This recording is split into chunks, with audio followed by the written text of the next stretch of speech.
never break, always fight, never quit, do it right, play the game, win it life, have no shame, there's no time, feel the pain, live the grind, I could change, in my mind, pick a lane, commit and climb, the only way to win it life, I never miss that fact, taking big... I really think that there's been a sorely missed opportunity for developers to take a step back from competition and take a step forward with community. And if they do that, I think we all win, because community, I would argue, is the one thing that no one's trying to solve. We're trying to solve recruitment. We're trying to solve competition. Tell me, where's community? Honestly, any one of you, go ahead. Shout out what's the national community for Scholastic right now. Any title, tell me. Yeah. Where do I go? How do I meet and hang out? Of the storm. Community, zero. There's nothing. It doesn't exist anymore. And it doesn't exist statewide. It doesn't exist school-wide. It doesn't exist region-wide. It doesn't exist nationally. It doesn't exist digitally on Twitch. It doesn't exist digitally on Discord. It doesn't exist through any form of skill-based development. It doesn't exist on any form of, skill-based learning or just pure socialization and fandom. Huge missed opportunity. You want to take their time and make it more efficient, in my opinion, tell Riot Scholastic politely to stop what they're doing with competitive, and their integration with LCS should be, Twitch, symposiums and summits and conversations and learning and all sorts of wonderful things, and promoting camps and educational learning activities and RSSA sponsored curriculum. That will move the needle. I don't see any of that. So Chris, that was pretty much the last topic. You kind of wrapped it in a nice package called community. And I was kind of thinking more from an organizer and a broadcaster point of view around growing fandom. And how do we get fandom around collegiate esports to look more like traditional sports across the board? And, that helps us go out and sell sponsorships in the place, of which trickles down to all our member schools that we represent. But when we go to brands and we can't check that box of, 1 billion impressions and 1 million views, we still are challenged with selling those sponsorships. So my last and final is, do we have any secrets around how to grow fandom or grow community let's just start with on campus? I got the big one real quick. Okay. Best way to grow community: food nights. It has nothing to do with playing the game. I'll give you a real life example. We used to do dollar burger night at the University of Cincinnati. We'd just go out to Bar Louie. We used to have dollar burgers every Wednesday.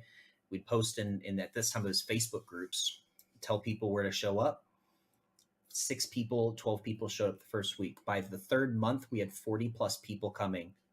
And it was the biggest revenue night of the week for Bar Louie every week, purely because of us. But we had friendships, we had relationships, we had roommates, we had all sorts of great, wonderful things come from that. And that translated to our LANs, our club meetings, and everything from that. It was nothing beats food nights. Just like pro sports, we need to focus on tribalism. And the way that you create tribalism is you have to prioritize in-person experience, in my opinion. I think that there's a lot of companies trying to become unicorn online platforms, but at the end of the day, I think we need pockets and hubs around the country that serve as regional and local hubs. Once you get a group of people together that share their love for the team that is on their campus, they start to develop a bond around that. You can do that online, but it won't be nearly as effective.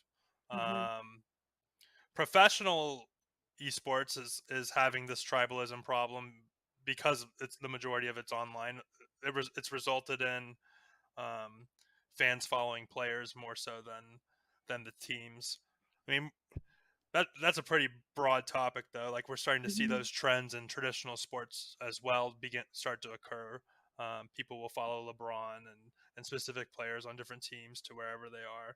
But I think for collegiate specifically, schools need to create meaningful live experiences. And if we're talking explicitly about fandom, you have to make the students on your campus care about the team Mm-hmm.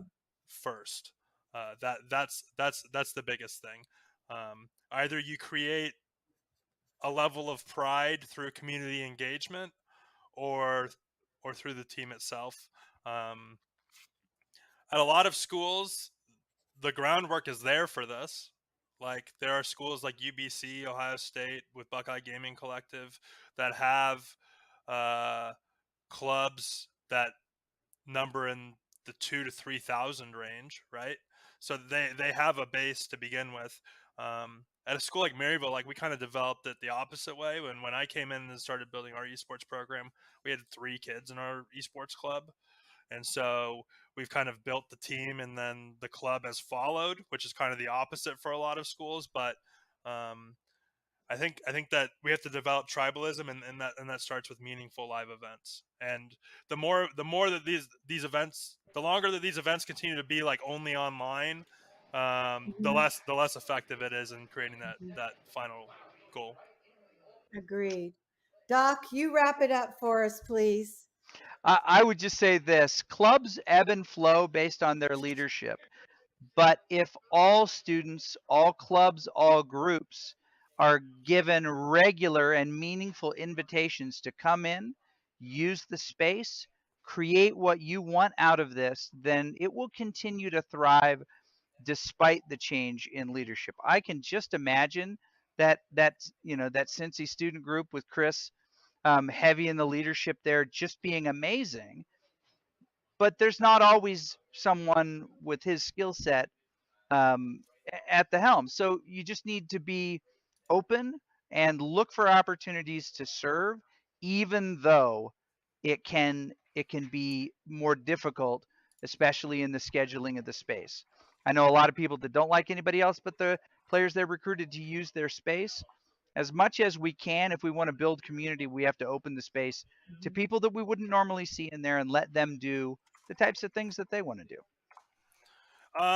One more thing, so like on a national level though, if we want to raise the general viewership of all of collegiate esports and not just different pockets, that's a hard one because people watch esports to see people do stuff that they're better than them at, Mm-hmm. right? So naturally at the collegiate level we're going to be at a lower level than pro, so it's hard to get people to watch for that reason. But what we can sell are narratives and storylines, matchup histories. And as we start to build a longer history of collegiate esports, I Mm-hmm. actually truly believe that some of the CLOL storylines are more rich than what exists in Academy 100%. and the LCS, but no one's really covering it. No one's really drilling down into it. No one's creating narrative content. So uh, I think that's the key to getting people to care about it. Like if there's a storyline, people attach themselves to it. Yeah.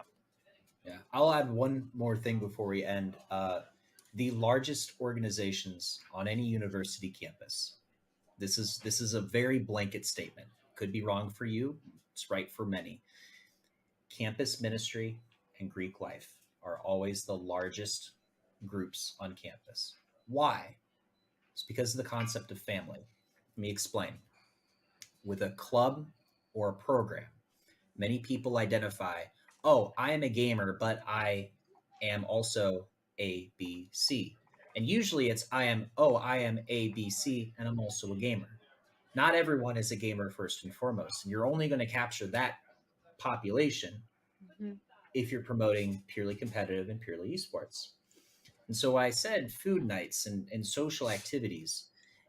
I'm really stealing from campus ministry and Greek life because what you want to do to build community at your school is to make it so that the thing that you're doing is the number one thing in the students' lives. Now that's a very selfish thing to say, but it's a true statement. For you to grow the largest community, your community needs to feel that the thing that they're a part of is the most important part of their social campus experience.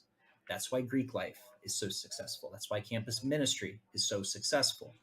And when you treat esports as a program of just competition, practice, and development, that's an outlet. That's not a way of life. Not for at scale. Not when 55% of the campus body at a Division I school identifies as a gamer in some way, shape, or form. You're not going to touch that 55%. You're going to touch 5%, maybe. You're probably going to touch 0.05% or 0.5% at a Division I school. And so what you really need to do is build that community authentically by, as Doc said about Dan, what are the people prioritizing, and do that. And how do they enjoy their life? What would they find meaningful? Do that. And then do everything else, because the financials and everything else, the planning and all that matters too. And that's why we have a talent problem in Scholastic Esports. But I will wrap up and say, for the national level, Dan's completely right on narrative.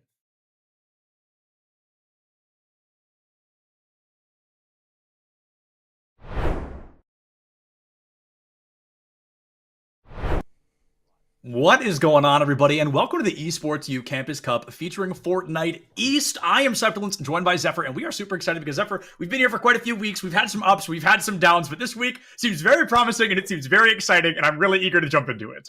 We finally have quite a full lobby to join us in this particular series here, so definitely the most heated amount of action anyone will have seen out of Esports U, especially regarding Fortnite, in maybe quite some time. And trust me, we are more than excited. We got the news moments ago, and we've been ready to go ever since. Yeah, so we were told, like, oh yeah, there's going to be a lot of teams this week. We were a little hesitant, we were a little nervous, but we've got the confirmation, 25 teams in lobby right now, almost double what we've had in previous weeks. And we are super duper excited because we're rearing the end. We've got a bunch of new teams, a bunch of new faces, and Zephyr, there's a prize pool this week in these 4 games. At the end of this 4 games, somebody's walking away with money. 3 teams, $1,000, $500 for first place, $300 for second, and $200 for third. That's pretty darn good. I mean, that is huge to walk away with for one night of play.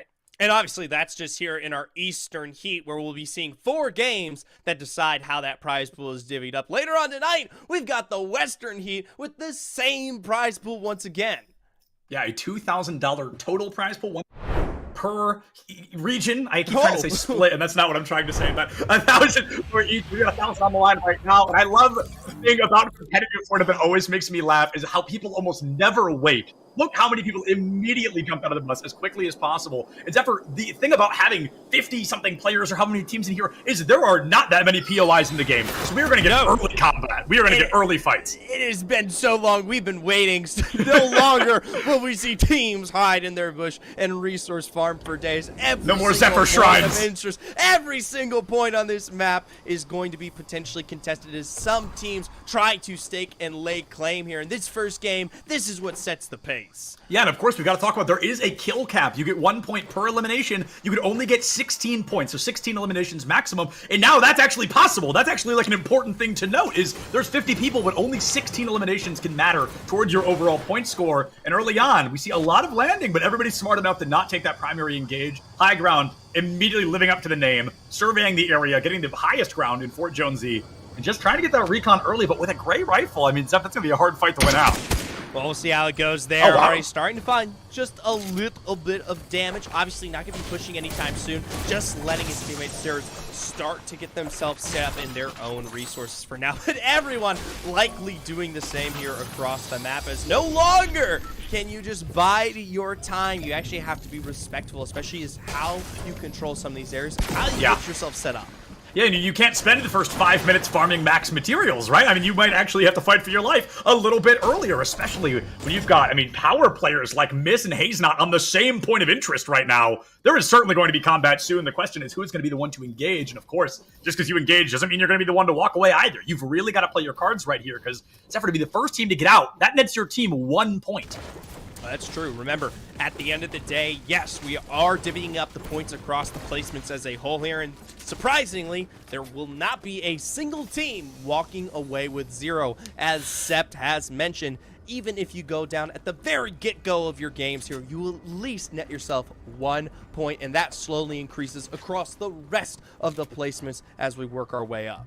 Yeah, now we're jumping over to Shiny Sound, one of the newer renovated points of interest here on the Fortnite map, and one that was actually very popular. The two names we did just see, Jolt and Hits, who landed at this every single time we have seen them up to this point. They have continued to do so. It looks like they're not looking to break that streak yet. Frosty Fly and Mellow, they haven't run into the Kings yet, though, and they might have to learn that lesson the hard way, that Shiny Sound already taken.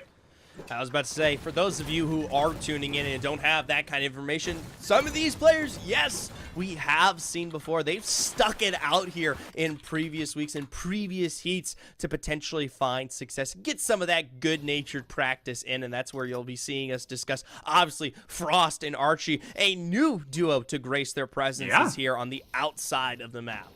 Yeah, a lot of new duos here today. Like you said, Zeb, some familiar faces, some brand new ones just over the horizon, waiting to make a name for themselves here on Esports U. And a couple teams might have that chance sooner rather than later. For Jolt and Hits, they just can't get away from these duos. They run from one right into another, but nobody has fired that first shot yet. And it looks like Frosty Fly gonna have a good pinch here on Archie if they can get the 3-2 lineup, but unfortunately right now they can't find it. They have to go for the zipline shot. What a phenomenal spray from Frosty there. Breaks the shields, can't find the Elim though. That's gonna give them the courage they need to continue pushing in. Archie here does get the mini off, but will have to be forced to respond on defense. Zip on the other side here. Wow. Swap up to the pump makes short work of Archie, the first player to be knocked in our game today. I mean, what a performance from Frosty and Mellow. The coordination, the accuracy, the communication between the two of them to coordinate that push and find that elimination so quickly works wonders for the team. Now they're forcing that opponent into a 2v1. They've got this on lock, your Zep. That was Frosty so confident in their teammate. They didn't even take it. They went down for the ammunition, and it looks like Frost. Gotta do what you gotta do, you know? All about living as long as possible. Hey, at the end of the day here for Frost, though, you cannot be too brazen with this kind of rotation. You can even spy it out there on the minimap. Yes, there are players who can spy this one out, and we know for a fact that these boats don't last too long, especially if you are caught out. That's why you see Frost extending this rotation as far out towards the edge of the map as possible. Frost is really between a rock and a hard place, a lawless ocean, and several people waiting to remove him from the map. It's just one of those slow burn games. We talk about this every week, I feel like, is sometimes you've got to give up the whole combat aspect and go for full survivability. You've got to do what you got to do. Ooh, meanwhile, for Frosty and Mellow over here, lining right up against Jolt and Hits. Previous players in a defensive position themselves. Now, obviously, my big question for these two right now is this is a ways away from zone. You got to close this out soon. Yeah, you got to end this fight early on. You want to use the launch pad to possibly reposition, but Jolt and Hits, they've spent the early half of this game running from duos just to run into other duos. I think they're really learning the hard way how many people are really in this lobby for the first time. We see Hits forced into a turtle early on, has to take presence of all this building, trying to get his team way out, and the pressure from Mellow and Frosty. They're getting up close and personal. They're making it difficult for Hits and Jolt to do much of anything other than react, and reacting isn't going to be enough. So we see both members going down to almost half shield. Hits has to use that touch flash early on, but it's continued. It's making this almost impossible for them to win. Frosty here with the initial knock onto Jolt and left up the Hits to potentially save the day. It's a full life and the speed pressure for Frosty. Straight into Mellow, 8 health remaining. Hits stuck on the interior, dropping to lower. Continuing to try to chase this one out. Hits only sitting on the 40 left remaining. And with the wall coming down, Hits and Jolt officially are your first team eliminated. Oh my goodness. Oh, we talk about them so much, and perhaps we lay a curse upon their shoulders in doing so. The team we know so well is the first team to go down, and that is just a showing of people really coming out of the woodwork this week. Hey, for Frosty and crew, this is a great start, but they've got to get themselves moving. Meanwhile, it does look like our feed is lighting up with potentially some more elims across the map here. For now, as we head down to the shimmering area, AMWK and Fades are just controlling this one out. This looks to be a spot directly in zone for now. I love this strategy here from Big Riv, trying to catch somebody's rotations. It's very common at this point to be using these balloons to rotate very quickly and effectively into the circle. It allows you to play a little bit slower outside. You don't have to worry about the storm as much. I think Big Riv and squad here are trying to catch somebody out early. They've got the read that AMWK is nearby and their teammate's probably not far, but instead they're going to go back to the materials grind, try to go for a reset. There's always that risk. You've always got to run the calculations of, I said this earlier, just because we're the ones choosing to fight does not mean we're the ones that are going to win it. You've got to make sure you've got all the variables on your side to have the confidence to take a fight. And it looks like Riv and Tiki don't want to push their luck quite yet. Obviously, we don't get a perfect impression regarding where the zone and that storm currently sits right now. Obviously, there's still a lot of spacing available for both Riv and Tiki to potentially set themselves up. And obviously, as we start kind of trying to dress up those late games, technically, in terms of resources, they aren't in their best situation. So, you know, pulling away, not going for the fight, not surprised. Zico and Rumery, another new duo here, are going to be holding down by the condos. It looks like they're playing it low and slow. They know somebody's nearby. Of course, we're going to jump right after that high ground. High ground is so important in a game like this. You can, of course, build to contest high ground. When there's this much distance between you, it can also be hard to take somebody down, knock them down a peg, like when someone is standing atop lighthouse like this. Jelly Zam, a strong start, goes for a full bunker on the lighthouse, and I love this because I don't think there's a higher ground in the area, so I don't think they have to worry about somebody dropping in on them. No, not at all here for Jelly Zam and Sap. They've got all the time in the world to spare here. Now, obviously, as you have made mention of, yes, you will incorporate some of the damage ahead here to maybe keep yourself sustained, but no particular limb will follow suit. And as a result, now here in the Cloudy Condos, it is just Jelly and Sap to survive, and they've got some time here. Meanwhile, looks like our feed, Archer back, the Uber driver down. The Uber driver is going to be driven back quickly. Goes down, not enough to seal the deal on the duo, but of course, oh, that might have done it though. As Noah C will join them in that respawn area soon. That duo may unfortunately be gone before we really get the chance to see them in game number 1, but that's the beauty of how we do this. We've got at least 3 more for that team to have their time to shine. Unfortunately, game 1 not ending in their favor. 3 duos off the table, only 6 members missing, so 44 people still standing strong. And Zephyr, I've got to say, you know, I feel like with 50 people, I definitely expected more duos to be missing by now, but everybody doing a very good job waiting their turn, holding their cards close to their chest. waiting their turn as if they sit there waiting for the bullet to penetrate what might exist. For our friends Zico and Rumery there, they look like they're taking full advantage of their steps further and forward, away and out of where the zone was in Cloudy, out towards the very edge. Now, this is a particular source of play that we could be waiting to see. If they play edge of zone, they might be able to catch those who are a bit later on the rotation from Storm. Yeah, that circle can be incredibly dangerous as there's a lot of natural high ground here, a lot of natural cover as well, and it guarantees duos a high ground that is going to be hard to contest in an open area like this desert, like the area around Chonkers Speedway. Looks like we're not going to jump in yet, though, as here is Stig and Hezi, 2 more familiar faces, trying to take an early fight, claiming the high ground as quickly as possible, because high ground, like I mentioned earlier, incredibly important in a game like Fortnite. They've got it, but in the process, I think they lost the people they were fighting. They've got to find Tiki and Big Rib somewhere in the bottom. They went way too high, way too fast. Now they're looking for the collapse down quickly. And with this brick wall break, that should be enough. I love the build claim there from Stig. They can get that much harder for this duo to get out of there. Yeah, the problem is he's got this great moments to potentially punish Tiki, but doesn't quite capitalize on it for Stig now, and Hezek, they're going to have to take their time. Retreat for a second here. Ooh, shots are found in response there. Big rig, though. Big careful. Dropping this one again, lower and lower. This little flop, no, the chug splash. Keep himself healthy. Yeah, I'm actually going to go have 10 additional shield over what Stig has brought to the table, but Stig is not the player I'm worried about. It's Hezi, less than half the shields online right now, is not there to back up Stig when they need it. I think that's going to be a whole W out of here. We jump all the way over to a brand new fight at high ground. Takes Oreo down early on there. I think that was the first member of the duo, but as I mentioned, we just joined, so I'm not sure. Yeah, okay, I'm Hayden is the other one. Fighting for their life here, Zeph, just trying to get out of dodge. And none other than, who would have guessed it, high ground from that position, able to find that elite limb there. Now for Hidden, the sad truth is there is a squad right above you looking to capitalize, immediately dropping to low. The launch pad is utilized, but he's locked in! He's locked in with the build from above. Sap easily capitalizes. That was well done. That was very well done from Sap there. Just completely negates the escape plan. There's so little to do, and due to the inventory that this duo currently has, Zephyr, I'm feeling a little confident. I might know what their strategy is going to be a little later down the line, maybe past our first circle. But for now, they're just going for those points early. Like I mentioned, you can net a total of 16 additional points via elim, 1 point per elimination. You can eliminate a maximum of 16 people. Anybody past that, the points no longer add up. But I think Sap and Jam here, or Jelly Zam, sorry, want to play it a little bit slower. They want to let people come to them. I think they're going to try to dominate an early present center circle. Now, obviously, a lot of these areas, the Speedway, the Cloudy, etc., are beginning to at least have quite players now setting themselves up. We talk about those late rotations out of Storm. Not particularly a worry, except for maybe just a few stragglers. Right. Obviously, back here with Fades and AMWK, we didn't quite catch it, but AMWK did find an elim while we were at least catching some of the rest of this action here. And for now, even though they've got a squad right next to them, it doesn't look like they slow down or are looking to not give themselves away.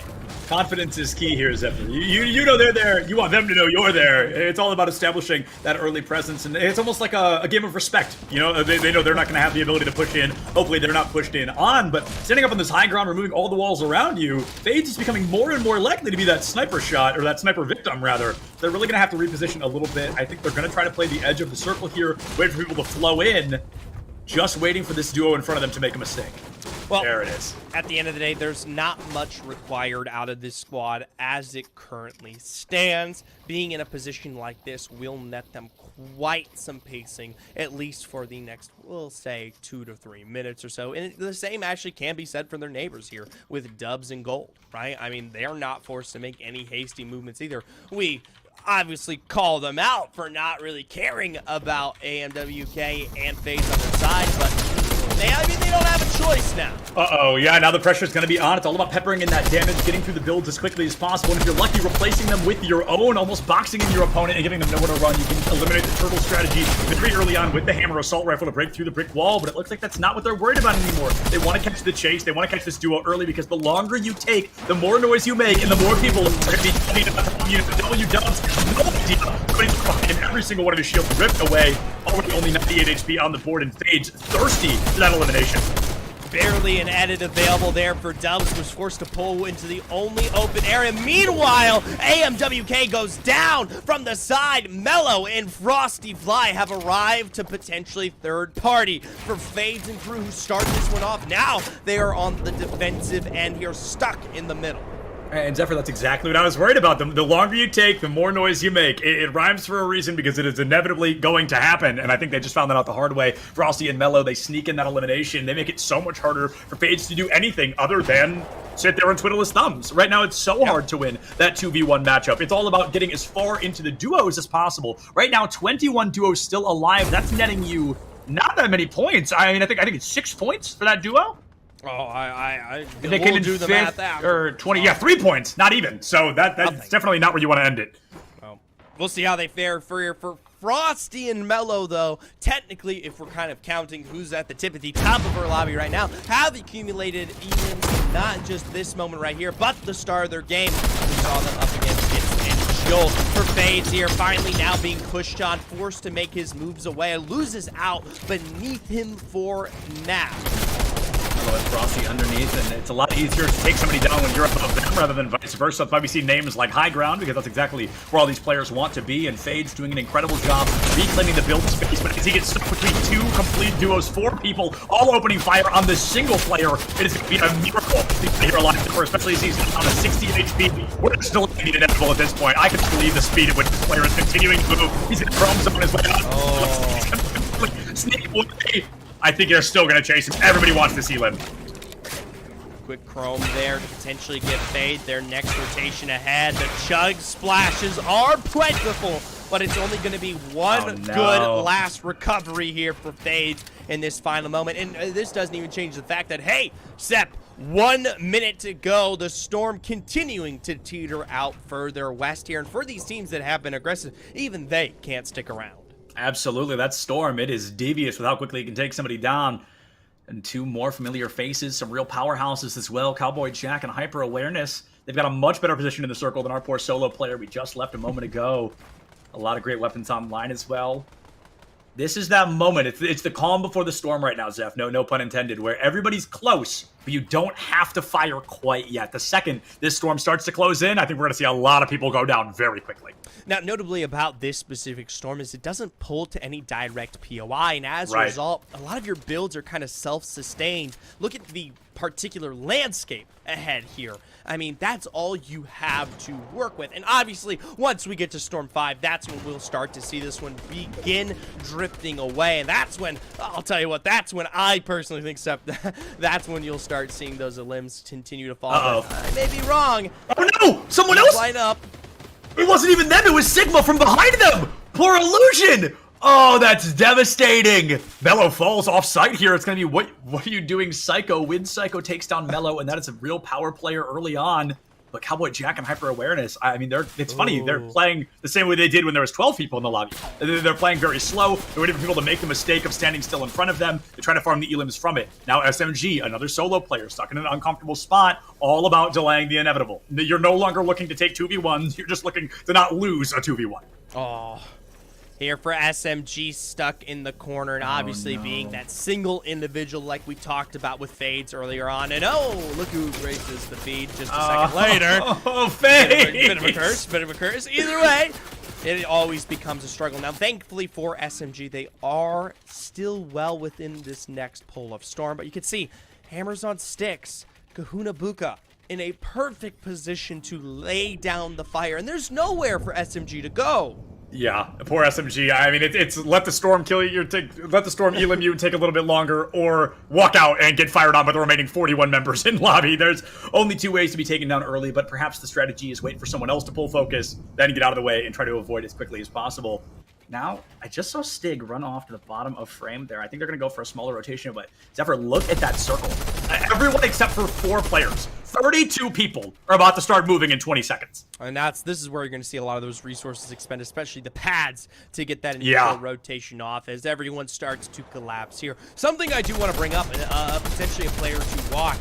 Keep your eyes on Clue. We haven't been able to tune in throughout the entirety of the match here today, but Clue currently having, I believe, what is 4 elims on his belt. 4 elims online, and 4 SMGs still stuck out in the storm.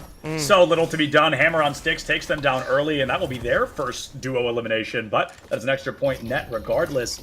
Everybody remaining will gain a minimum of 4 points, all the way up to 25, depending on how the cookie crumbles. For these remaining duos, Nash goes down early on, so it's going to be a solo running around somewhere. Big Riv and Tiki trying to find some presence. And Zephyr, look at this, 33 people, all standing in a circle the size of a quarter. It is going to be very difficult for any of these teams to survive. It's all about longevity right now. Definitely curious to see who currently holds that kind of high ground that we talk about. Now, obviously, this early on, you could be extending quite a bit of resources to keep that in control. But sometimes, especially as we start to bridge more back over towards that cliffside, it can be so beneficial. Incredibly beneficial indeed. We see Gold in a bit of an uncomfortable position there with W-Dubs stuck on the corner of the storm. Corner, ironic, the side of the storm. And they're going to try to play a little bit more of a slow game. You let all these people kind of push into one another. Inevitably, they're going to eliminate each other. And maybe you can sit in a bush nearby and just watch, as a couple of these duos always love to try. Zephyr, the bullets are going to start flying any moment here, and I think it is inevitable. Frosty Fly and Mello stuck on a low ground early on, trying to build a bit of a castle beneath these squads rather than above them, perhaps going for some burrow eliminations underneath, trying to catch people with their guard down. Well, thankfully here for Frosty Fly and Mello, while they didn't find their way up towards that high ground, they actually have the strong side pull for the next Storm Eye Shrink here. And obviously they've got teams ahead, but are currently in the best of positions here. Frosty Fly and Mello turning right back round to see if they can catch anyone who is dashing out of the sky, out towards their current position, unable to truly do so. Hammer on Sticks uses the launch pad, loses all of their shields for it. Shallow is going to be the first to fall low, goes down due to the bullets of Miz there. 33 members remaining of this matchup, and everybody is just looking for somebody. You want these eliminations early on because either the Storm or an opponent's going to take you out. When you launch pad up like this, Zephyr, you are so unbelievably vulnerable. You need to land just as quickly, and Frosty does it. Claims an incredible high ground over almost everybody remaining in lobby. The duo still standing strong up top. Well, technically Gold and Dubs, though, who are right alongside them, are still above their current position as it currently stands, trying to retain what control they have. Look at how they beam from above, but even they aren't safe. Mello, Frosty into their current hold here. D and Gold, them running as they make their way back into Storm. Still, both remain alive. All 5 people that just went down right there, 4 of them did get eliminated by the Storm. that was just due to enemy building being in the way or a bullet catching you out too early and you don't have the HP to make it back into the circle in time. But the Storm, I mean, if it was getting points right now, it might be in third place. That's what I'm saying. Psycho goes down to Clue early on. The player you mentioned, Zephyr, has been sneaking through. We've got another clue to figure out who exactly is going to win this. That mystery solved within this next couple of minutes. We have gone from 42 people to 25 in less than a minute. Psycho is gone. Cowboy Jack has fallen to Tiki. There's another real power player missing. Big Riv gone. Renegade Rance are also missing. Someone we haven't had the chance to spend much time with yet has fallen early. Another power player down and out. 23 members remain. The Storm is moving. 7th circle already online, and all these players desperate to make to at least that top 5. Notably here, Jelly, Archer, they're on top. In fact, Leppy! Archer, who currently holds that highest position, but just as you bring their name up, they fall themselves. For Mellow Frosty Fly, still well in it, trying to play out back towards the Storm here to see what elims they can potentially pick up in their final moments. 12 duos remaining. 12 duos remaining, 19 members on the board, and poor Tiki, you can run, but you cannot hide from Jelly Zam, who gets that vengeance for Sap, who fell actually a couple of minutes ago. Jelly Zam has been on their own for quite a while. We see Sigma go down early in the center of the fight. Critical condition cut with the highest of grounds available, and everybody else playing some kind of horrible game of tag at the very bottom of this build. Every single member, I think that's at least 12 people, all within 10 feet of one another. Jelly Zam delaying the inevitable once again, trying to stay in the Storm, wants to stall out for as long as possible. 10 duos still standing.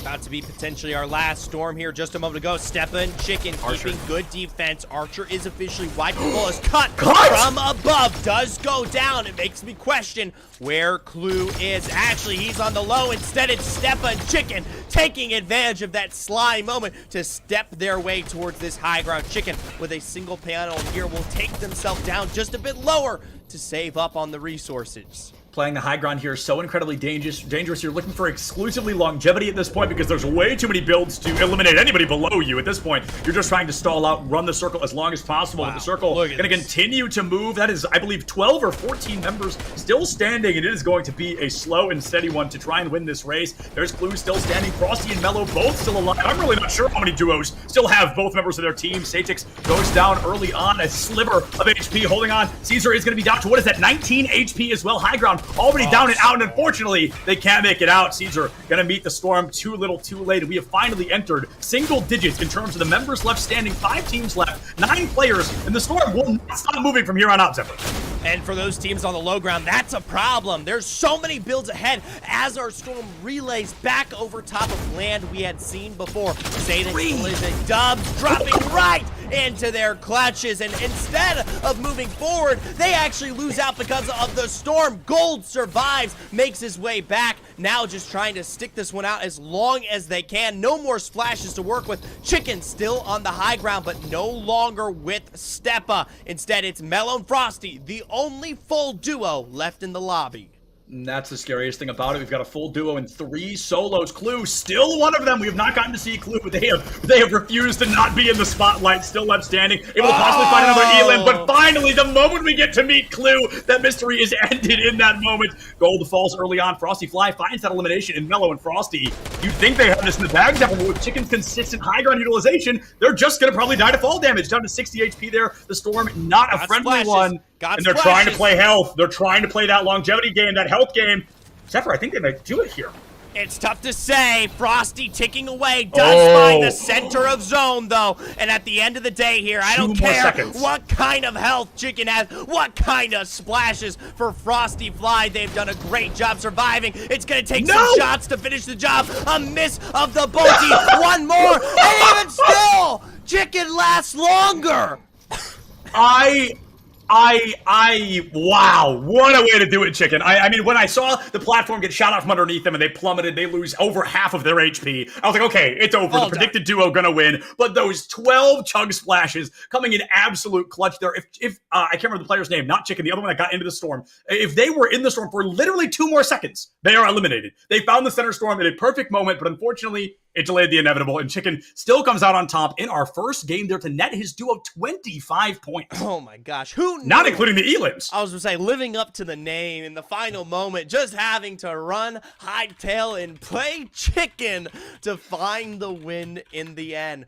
We talked about the splashes from the very get-go, and obviously, I mean, it ended up being a big thing. I'm surprised that Chicken was allowed to keep those for as long as they did, but it just goes to show the advantage of being on that high ground for Step and Chicken throughout that entire game. Yeah, it was very consistent. We saw Chicken, I talked about it way back, what felt like 100 years, probably only 2 minutes ago, where Chicken was on the high ground not taking any fights. And at that point, it makes a lot of sense to not take fights because everyone else is below you, eliminating each other. You can get as many eliminations as you want, right? But those 25 for winning are always going to be more than what you're going to get for eliminations. So playing the slow game, playing the long game, taking a 2v1 essentially, and winning it out at the end there was incredible. And Chicken not only has won the first game's effort, but has painted a massive target on their back going into 2 through 4. Well, we'll see how it finishes off here. Now, obviously, some teams have picked up quite a number of elims themselves, so who knows? Obviously, with the win on their belt, Chicken then may lead the pack, but we're not certain for sure. Absolutely. And folks, I believe we're going to go ahead and throw it to a super short break here before we jump into our second game to give the players time to reset into the lobby, kind of discuss what they want to do moving forward. We'll see you right back here on Esports U in just a couple of minutes. Don't go far.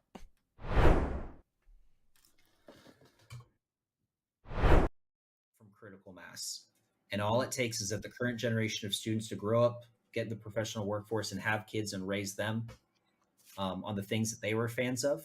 It's how baseball grew, it's how basketball grew, it's how rugby and all those other sports grow and sustain. Cornhole grew. But in all seriousness, all we need is time. All we need to do is ensure that our products get better, our opportunities become more authentic, accessibility remains open, and monetization remains enough to us to continue to what we're doing and grow.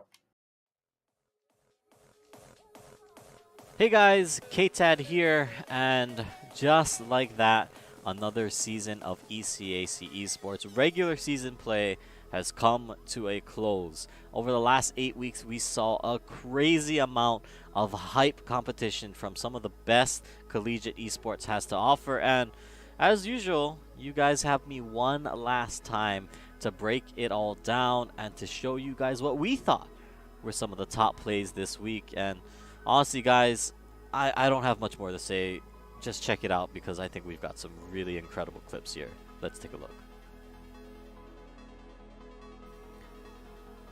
In our opening clip, it's Professor Dementium with a straight boot off the stage to kick things off for Bloomfield. Got himself one. Kick back off stage though. But the air dodge is going to be that Bowser. He'll do it again, and he'll also bring himself that down smash so he gets quickly back before that Falcon's able to take any sort of advantage. But well, you're gone. The spikes come through. It's a clean kick to wrap things up, and well, he's got one. He's got one stock for his troubles. Up next, the duo of Donkers and Robeast have some things to say with this beautiful 1-2 combo to close the door on Albany. Hit the intersection and go straight up in the air for Robeast, who's going to work Central Missouri into the offense. Flip reset's a good one. The pass down to Donkers, and he finds the net. A 3-goal deficit in Game 3.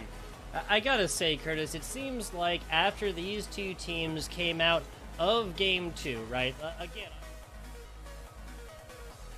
In our next play, who needs to be able to see your enemy when you can just take a educated guess?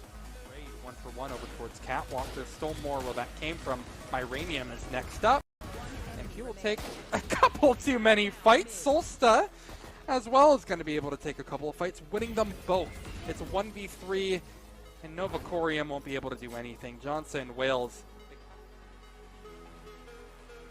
At number 5, it's Saltonics with this huge flank onto Cole College to secure Temple of Anubis for his team. Right now, it's got to be just destroying it straight up. Maybe with the Coalescence, maybe the Supercharger, but that Retire could just immediately rip through. Here's that Riptire. It does move Joker, but it could have been a catastrophic play. Now Nightbolt is pulled all the way off the point, and that's an easy one. Tonic's coming in with the triple off of that crucial Rocket Barrage, and that is all of them off the point. Now it's down to Joker just to get the touch onto the point. Tracer.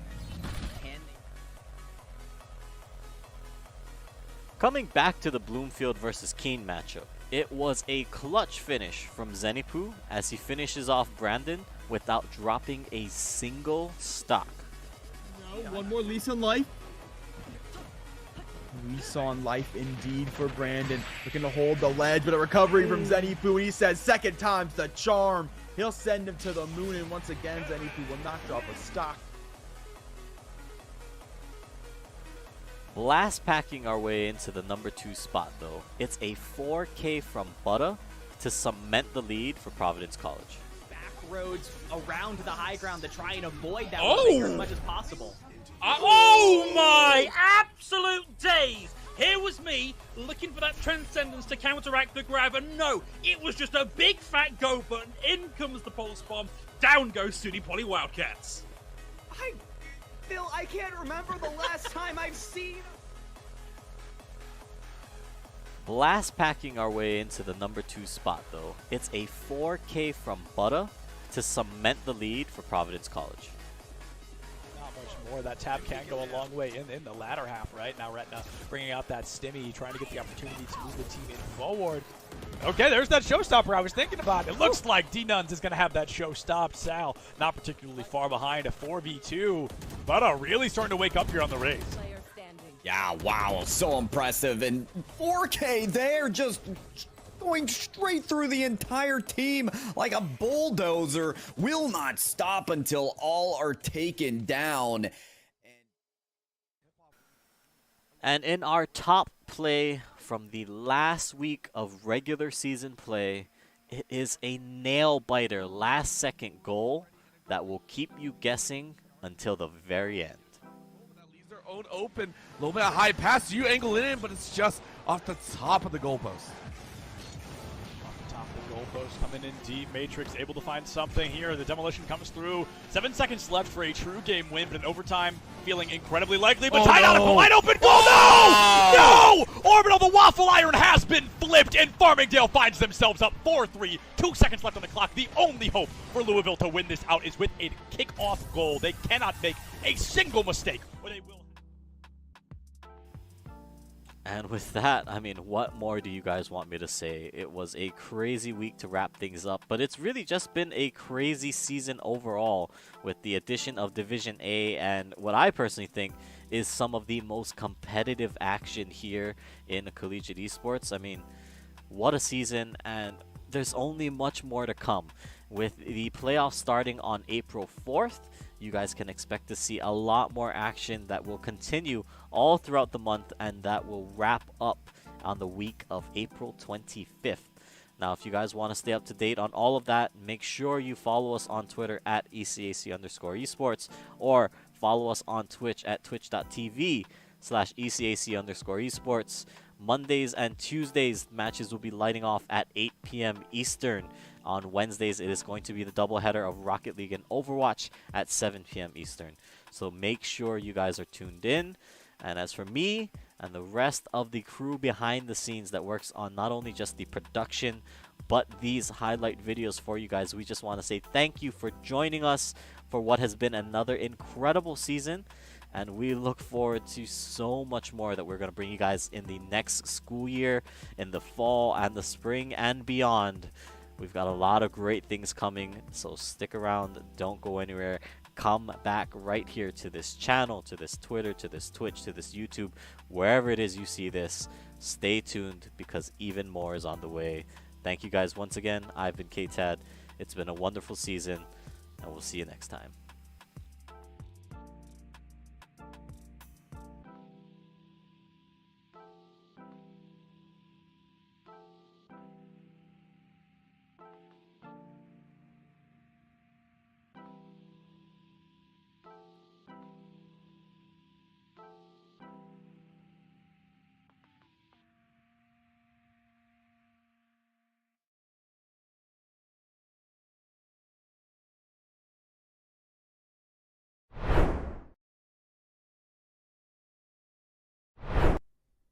What's going on, gamers, and welcome back to the Esports U Campus Cup featuring Fortnite East Edition. Still Sepulence and Zephyr on the mic. And Zephyr, while we watched Game 1 come to a close, we thought the pecking order had been established. But as we learned during the break, maybe not all is as it appears.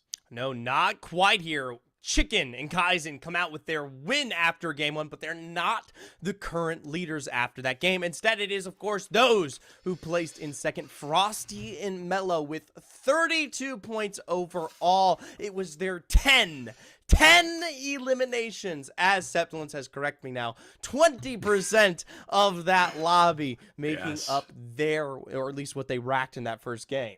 Yeah, I mean, 1/5 of the entire lobby taken down by a single duo is incredible. Definitely not what you expect when you see 50 people in a lobby, but it was a performance unlike any other. And you've got to wonder if they come out like that again, Zephyr, they are going to be a hard team to dislodge from that top side. A lot of members jumping out early as we go for this defuse. Zephyr, are you right away or are you a wait for the end kind of guy? I'm a get to my POI kind of guy. Valid. So I don't particularly care where I jump out. If I decide that Herald Sanctum is where I want to be, I jump out wherever Herald Sanctum seems to get me. You know what? Honestly, fair enough. I used to do that way back on the first map. There were these two little houses I'd always land at. No matter where the bus was, I landed there every single time. Loved them. R.I.P. those little houses. But now jumping in. Okay, this is interesting. So we're going to be jumping into Shiny. This is what I talked about earlier. It's going to be... This was kind of an established area for a couple of teams. And I think... I can't talk about it. I'm not going to talk about it. Mellow is taking a bunch of damage early on here. 82 as Chicken immediately goes for that elimination. Falls a little short. And that's definitely the earliest we've seen somebody take damage in one of these. It's tough to say here, especially as they turn their attention to a different squad across. Now, obviously, that's some big damage, but not quite the knock that Mellow and Frosty need here. But this is a huge narrative. We've got our previous first and second place duos right next to each other here in the Shiny Sound.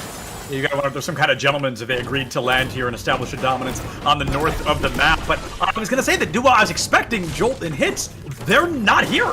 This is the first time we've ever seen them not land at Shiny, I believe. So a fascinating change of pace. But I mean, let's be honest, didn't work out super well for them last time. They definitely want to change things moving forward. They want to give us a new attempted strategy, and you've got to wonder where that may lead them.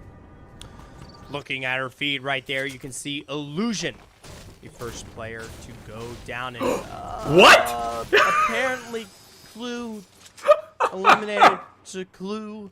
Huge. Does that count as an elim? I'm not sure. I'm a little confused. We never see Clue, but they continue to leave us amazed. They are a mystery, truly. It's hilarious. Always a name to be talked about, a player never to be seen. Always a good laugh. High Ground and Caesar, they want to... I believe they were here last time in game number 1. They landed at Fort Jonesy. This is a great place to get a lot of wood materials early on, and kind of fill up on that early can make you a bit more dominant in the area. But I'm not sure if they're going to be utilizing that quite yet. Oh, there goes SMG. Is that the full duo already? Unfortunately, it is. The Illusion Squad not going to participate here in game number 2. No, not quite. A fairly early end for them, but maybe goes on to show a little bit of the weakness that was capitalized on in that first game where we saw them back up against the Storm there. Back against the wall when they were caught up by the Storm, like you mentioned, and unfortunately, the Storm doesn't even exist yet, and they already going to be removed from the map.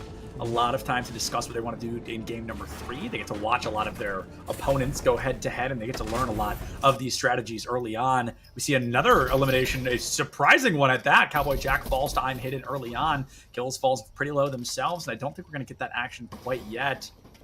Nope, going to be a bit of a regroup, bit of a rebrand as they all dodge. They separate from the fight, decide it's not worth it, and go for a high ground from high ground. For high ground here, just getting themselves sourced up. Obviously not the best of setups. Meanwhile, it looks like our feed much more accelerated than last time around. Teams definitely being a little bit more Sap has confident. 2 elims already. Really? Oh I think so. Maybe it was a knock and an elim just like really late after, but I feel like Sap... Oh, Cowboy Jack is gone! That's right, wow. Yeah. That's right. I saw him go down, but I didn't know he was eliminated. That was a lot of pressure on Hyper Awareness, a real strong player that we have seen several weeks, and it's going to be a lot harder to win 2v1 by your lonesome. Yeah, okay, this makes a lot of sense. Going to try to get up into the vault, grab a little bit more consistent materials, perhaps, and try to live another day, but when your duo is missing, I mean, Zephyr, every second, it's a scary second. Like, it's very difficult. And at the end of the day, I mean, maybe if you can make it to some of the tarps in that end game, you can Yeah. roll through the mud to survive, but it's never a good sign for High Ground Series. And we're back here. A nice lineup on the wall there for High Ground to find big damage onto kills, but they have to be careful now. Obviously, they've gotten themselves their first initial break of damage, but they are sealed in tight there. Oh my goodness, how does that not take him down? Probably because it's gray, but kills, I mean, just thanking their lucky stars, they're still standing. A lot of build happening on top of the building there. Miss going up against High Ground, does not want to give them the room they need to succeed. And it's Caesar sneaking into the back line, desperate to eliminate kills early on. Just can't find it. No shields for that duo any longer. High Ground and Caesar continuing this aggression towards the duo, and I can't say I blame them. Going down, Miss into that white HP bar, 44 HP and no longer standing. That is another duo already gone. 3 duos missing. Zephyr, I think you hit the nail right on the head. The pace of play, it feels like it's triple. Just so fast here for Caesar and High Ground. That's big wins for them. Now, obviously, they've got to get themselves set up. But the nice thing is the fact that they are only a click away from that storm to grant them the best of positions. For Kahuna Ibuka, caught at least with a bit of damage right in their face. For now, we take a look at that zone. Once again, looks to be pulling directly towards the south side of our map here, similar to what we saw in Game 1. Yeah, absolutely. We're seeing that rotation down toward the south side of the map. It's going to force a lot of similar rotations, especially if these duos, and we know a lot of them do, tend to land in the same spot. We may see very similar narratives, similar duos taking one another out early on. We've got a lot of folks still in the northern half of the map. There's plenty of ways to rotate, though. There's the launch pads, there's the balloons, there's several vehicles that you can utilize to get around the map. So they're not worried quite yet, but as it begins to close down, we're going to be seeing a lot of exactly this. Hyper awareness on their way out, and look who is chasing him. A duo right on his tail there, hidden. That's messed Honestly, that's one. They've gotten themselves likely to hopefully this pseudo high ground. Oh, a perfect path to keep moving forward there. Yeah, absolutely. This is going to be the name of the game for Hyper, unfortunately. I don't know if they're going to get the chance to do much else. It looks like the duo has decided to not follow him this far out, and I think that makes a lot of sense, to be honest. That's one heck of a risk, honestly. Oreo going to be going in toward the reality tree, the duo going for a full reset. They're going to give up on the Elim. It's not worth their own lives, that's for sure, and they're going to go for a full-blown regroup here by the reality tree. Got a few others finding elims of their own. Officially, we're down to 80% of our lobby here, and I don't know. No real reset there. Looks like Wario finding a way forward. Meanwhile, for Hidden, they chase this one out. It's big damage found on Hyper Awareness, but as he finds his way into a rift, he keeps his dreams alive for just a second longer. This is kind of cruel, honestly. This has been a really long combat. This has been, yeah, it's one Elim. Like, just let him out of there, man. But now his Hidden is getting fired on. That's gonna make it a lot easier for Hyper to get away. Oh, they've got to regroup entirely. And oh no, Hyper. I'm personally anti-Rave Cave. I think that is just a guaranteed getting eliminated by somebody. It's very hard to succeed in that little area, but maybe Hyper wants to go in there because hopefully everyone's thinking like that, and maybe nobody's in there. I was about to say, I mean, for the Rave Cave, definitely one of the more difficult areas to kind of get your hand onto. For Hammer, Sticks, and Crew, though, they found themselves right across from Hidden Oreo after they've extended themselves so far out. And this is a big problem of making aggressive moves like that. You had a position in zone, you had potentially some space to work with, but now you're at the behest of potentially anyone. And even here, where we see this fight now kind of pulling away, there's no guarantee when Hidden Oreo make their way back towards Storm, there's not a team waiting for them. Yeah, absolutely. There could be anybody around any corner, and that's the scariest thing right now, especially as the storm continues to push you all into the same spot. I mean, that's the exact reason of the storm, right? It's to guarantee these players meet one another at certain points in the game, and it's going to be difficult to have those moments of comfortability as Ian Stig going to lose their member early. Cut and Sigma doing a great job grabbing possession of the river, utilizing a valley play. Is he desperate to get out of there, but even the chrome speed is not going to be enough. He's got to use the plunger to try to dodge it out, and it looks like he's still not able to do so. Falls down into the white, no shields left standing. He is desperate to survive, but Zeph, I just don't know if it's in the cards. So many chasers in this lobby today. I mean, they've already understood that there is an elim for just about everyone available for Hezi. Now continuing to just slowly run this one. It's like kites, so low to the ground and just barely making his way forward. It's a quick mini to defend just a bit more health, but Sigma here and Cut keep chasing this one out. Sigma and Cut. I mean, they know they've got the 2v1 advantage, right? And you're always going to be pushing into that. But you've got to wonder, if somebody's going to make this mistake and it's going to cost them their own lives. I mean, it's really going to be an error down the line. They missed the sniper shot, and poor Hezi hasn't even had the chance to heal. It's just bunker after bunker. Finally busts out that med mist on the ride. And oh no, Zeph. Oh, no, no, no. Oh my gosh. He doesn't know. No oh, idea. maybe he knows. Oh, no. That's another summon for Hezi and Stig as Cut and Sigma continue to bully that duo down. There's another duo missing. 7 already eliminated from this lobby and 18 still remaining. So many points left to be grabbed on the board. Cut missing very few bullets, but unfortunately just cannot secure that elimination. Right, at the end of the day, it's damage to push this opposing squad away, and that's another soft reset for Cut and Sigma. Currently, what I believe is the leading duo in terms of elims in this lobby. Meanwhile, for Ace and Leon stuck in a fight of their own, Ace dropping down into the building. They're gonna head a quick wall to block off the shots that follow suit. It's none other than Frosty and Mello. Frosty finding that first drop there, and now Leon stuck on the second floor. Oh! Oh, wow! Another 07 right away for Haznot and Leon as they are just dismissed from the Mortal Coil there. I mean, Frosty, a phenomenal job dismissing both those members, and that is just... That's why the winners keep winning, Zeph. I mean, that is why that team is on the top, let me tell you what. But a team that we've seen literally eliminate every other player in the lobby before, Leppy and Renegade Ranster, they made it all the way to the end last time, and then unfortunately did not do much once they got there. I'm hoping this game can show us a little bit more of the duo we're familiar with. I agree with you there.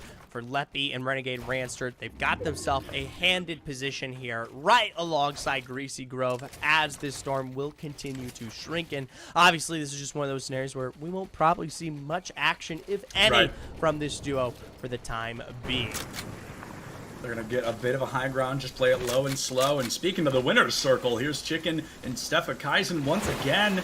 This is going to be a tough spot to find yourselves in, a valley between what I believe is 3 duos who all currently have eyes on you, and nobody wants to be the first to make that noise. Nobody wants to give away their position, so to speak. Well, they as I disagree. say it, though. Yeah, well, they're the ones that everyone knows where they are. They were already given away. Hey, who knows? You know, maybe they were missing it. Either way. Jack in high. Oh, welcome back, Jack. A recovery. Jack's back in it. Yeah, happy to see you, Jack. Happy to have you. Now, not sure how long we're gonna have you, considering the storm's pretty far away and you're booling in Rave Cave, but you got plenty of time to get out now. It is only a 1 tick after all, and you've still got a minute to relocate into it. I saw that full charge med mist. We're not worried about them. We're not worried about Leppy and Renegade or Anster either. I mean, they've got the highest ground, right? And that's like one of the most important things you want to have. You want to be comfortable up top. It's something, but I definitely am keeping an eye on some of our more aggressive teams. Yeah. What are you doing, Psycho and Krimsky? They're a bit caught out in the storm. Big damage found on What Are You Doing, Psycho for now, and that's going to allow recovery on their opposing. That's going to be huge here. I really like the shield jug, or the shield keg, excuse me. You're continuously stuck in the storm, though, so while your shields go up, your HP will continue to tick down, and maybe that's kind of what they're lining things up for. They want to make sure their shields are full before they rotate into the circle, and rotate they shall. Krim's going to be leaving Psycho behind, it appears, as Psycho is still trying to reap the rewards of that shield keg, and Krim's is actually gonna not go down. Very, very close there, and here's a big question. Does What Are You Doing, Psycho have any extra resources? Nice. Yes. Okay, there's the splashes. I was about to say, they're not quite in that storm, and it is continuing to tick, now at 2 damage per as we start to breach some of those layer zones. Meanwhile, our feed hits down at the hands of Sap here. Jolt getting that quick build up. Can he get a revive off? Unlike Absolutely not, Zeph, especially as the shields are gone before you even fire a bullet out of that shotgun. Jelly, a phenomenal execution there onto Jolton hits his Sap games. I believe that's another elim for this duo. They've got 4 in total. Yeah, I was right. Sap did have those 2 earlier, I believe, but now they've got the 4 in total, and they're looking mighty good. This is the type of team to make it to the end. They're doing a great job on these 2v2s. For they themselves, they've made their way in, of course, towards the next turn, but we know for a fact there's a lot more teams that have prepared themselves directly towards some of these polls here. Now, regarding this zone specifically, we've got a lot of dominant area covered by the Greasy Grove, so you're going to see a little bit of some savings, especially regarding some of those resources, if our zone does kind of cater more directly towards right on top of that point.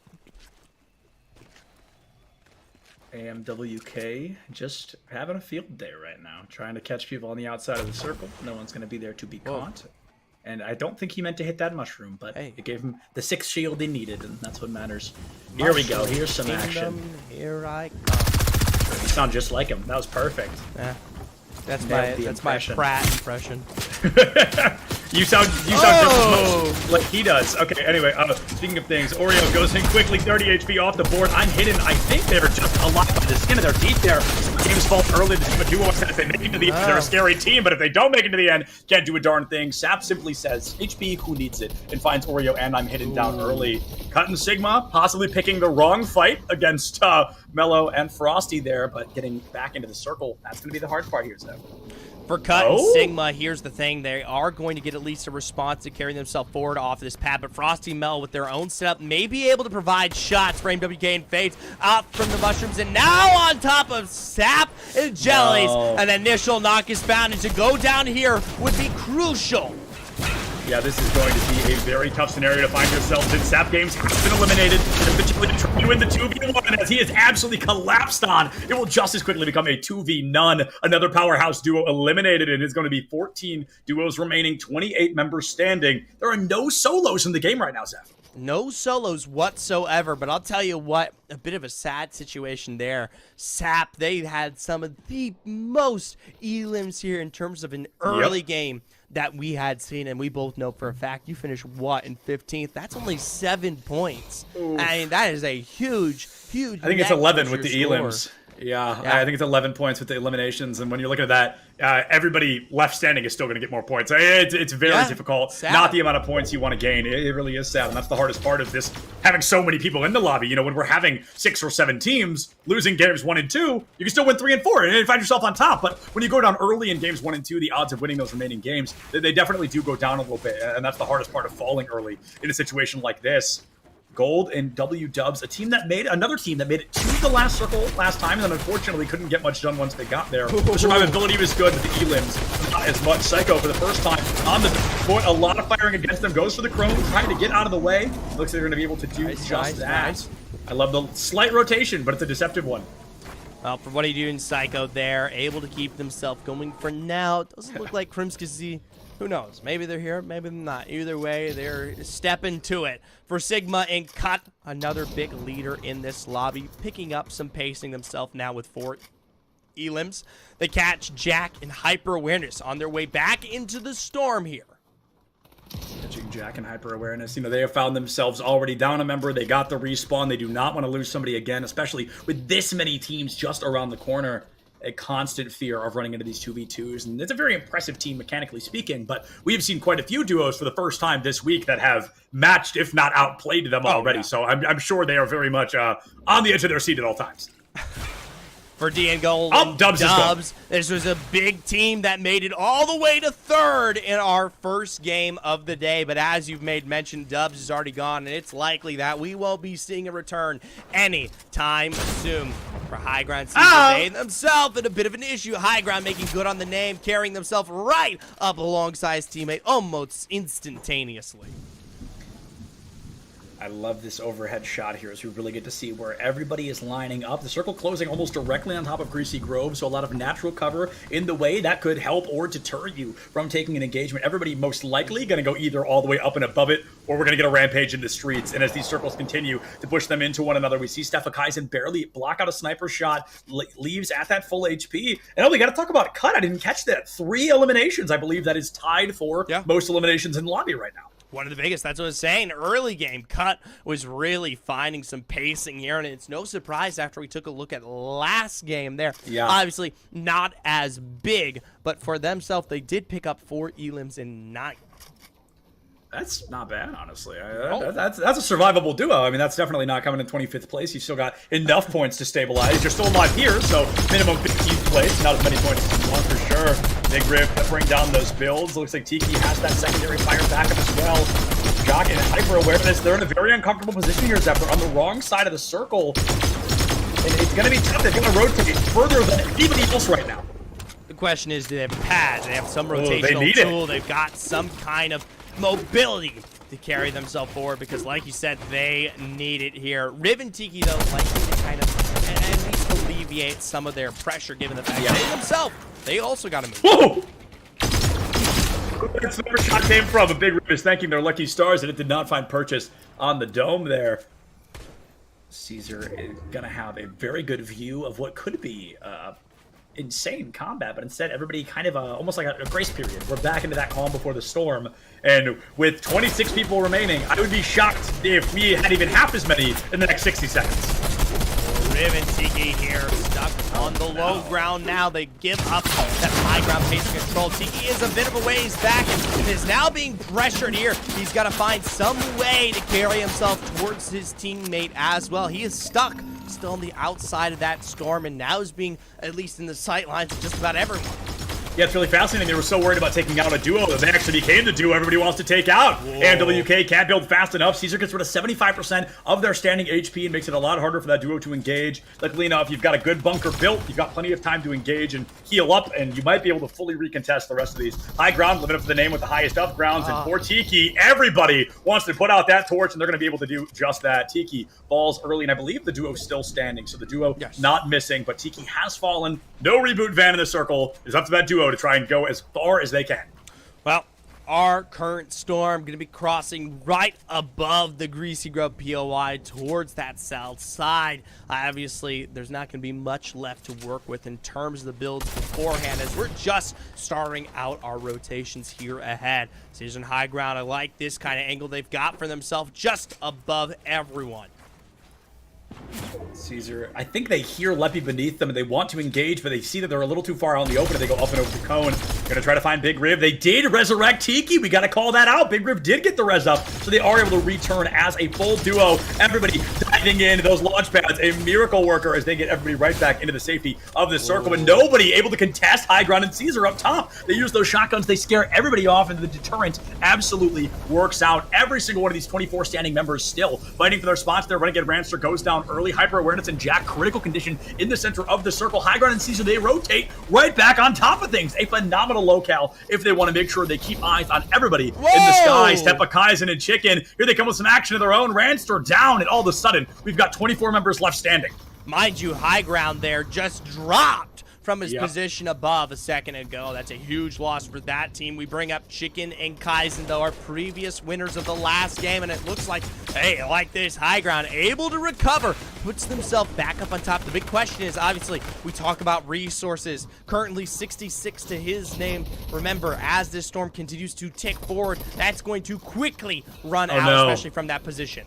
What was that launch pad? I think Chicken panicked a little bit there. A bit of a misinput. Launch pad null and void. Nobody's able to catch it. Perhaps they were trying to bait someone into flying into the storm, but it's not going to work out quite like they wanted. Frosty Fly falls early there. Big Riv going down as well. We have now entered 20 members left standing. Caesar and High Ground still living up to their names. Absolutely playing it high and dry, letting people run underneath them and eliminating one another rather than worrying about taking the fight. And I think that makes a whole lot of sense. Cannot stress enough. Those 25 for first place are more than you're ever going to get with the 16 elimination points you're allowed to get. I like this from High Ground then. They do extend their platforms even further down here to kind of regroup and stave off the fact that there's going to be that big trap that could potentially net you your final damage. For Chicken here, trying to force their way inside. Kaizen up as well here. A quick elim, and they actually bring down Cut, one of our biggest elim leaders here in the lobby. Yeah, cut off from the matchup here. Cowboy Jack goes down for the third time this game and will finally be eliminated for it. Mello also going to be falling. Another real star-studded player missing. That is the Frosty Mello duo completely dismissed. They will not make it into the final. I think they were top 10, actually. Chicken has been taken down 94 HP, and when you're this deep into the fight, Zeph, you are not resurrecting teammates anymore. Chicken has fallen. No first place finish for you, my friend, but not going to be ninth quite yet either, as that duo still running, just desperate to stay alive. We've got a lot of solo players right now, just trying to get as far as possible. Sigma goes down, and that is the duo dismissed. High Ground knows for a fact he needs a reset on the resources, so he goes back in the storm to get himself set up for these final moments here. Look at his builds. They just got recharged. fresh. That's so huge. Phenomenal. 40 builds left. Oh, Stefakaisen going to be 7th place finish for the duo. Not terrible. 15 points, and that's not including the elims they had. Zatix and EG have been a duo we have not been able to spend much time with. They made it to the final circle last time. Going to tell the same story this time, and they're desperate to make it to those top 10 players, but with 11 players still standing, they're not comfortable quite yet. A lot of the turbo building happening around the sides here as they want to gain as much space as possible. They want to own as much real estate as they can, but poor Zatix cannot get out of this line of fire, loses all of their shields again. Once again, obviously back up here, the prime position to watch for Fades. They've finally found their knock that they need onto Shallow. That's one extra member down here for Fades and Edgy. They're going to take their time. Some quick heals. They're going to go for the middle medis. as long as they take. Yeah, you do sometimes. Those shields can absolutely keep you alive for one shot extra. Wow. There's Clue running around like a chicken with his head cut off as High Ground just absolutely beams it. Clue will be eliminated early on. Archer following AMWK, their 3rd knock of the game, and they're going to be fully eliminated this time. A huge play. We jumped from, I believe, 5 duos down to only 4. We've got 2 solos running around right now. That'd be 3, actually, excuse me. I believe it's 3 solos running around, but High Ground and Caesar, one of the few remaining full duos left standing. Hammer and Kahuna Buga are also standing. Satix and EG. Oh, no, I'm sorry. There's only 1 solo. I don't know why I thought there were so many, but 1 solo member still standing. And there he goes. I believe it was Fades. So that's going to be a top 4 finish for the top 3. After the points really start flowing here, Zap, and all of these teams going to get something. Ground finds Easy in this game looking better and better for High Ground and Caesar to win it. There goes Satix. Kahuna Buga also going to fall, and all of a sudden, this duo has it on lock. Hammer on sticks. Cannot find it in time, and that is going to be a deserved win for High Ground and Caesar with 8 additional points. And this time around here, the kind of position that they held from above looked way more dominant than what we saw out of Game 1. Not only were they providing this pepperage of damage, they made a great call there in the end, right? They didn't just try to kind of survive this one out. They saw the tarps were pulling back over, a huge source of cover for these teams in below. And before that even had the opportunity to happen, when they knew they didn't have many resources left, they fully sent it. And they didn't send it onto what was just one team remaining. There were 2 full duos that they had to take out in full there. Hey, confidence is key, right? Clearly, that's a very confident team. They're very comfortable with how their play style tends to work out. And there was that small moment. We got to watch it. We got to highlight it. Going into a 10-tick storm to reset the builds there. And Zephyr, I really think that was the beginning of the end. I think that was the perfect call to make. Incredibly high risk, incredibly high reward. And the reward clearly paid off at a first place finish, a 33-point total there in game number 2. And that's already adding on to everything they've got. We'll come back with a couple more secure numbers in just a couple of minutes. We're going to throw it to another break. Use this time, get up, stretch, take your dog on a walk or something. We'll come right back here for some more Esports U Fortnite action in just a couple of minutes. We'll see you soon.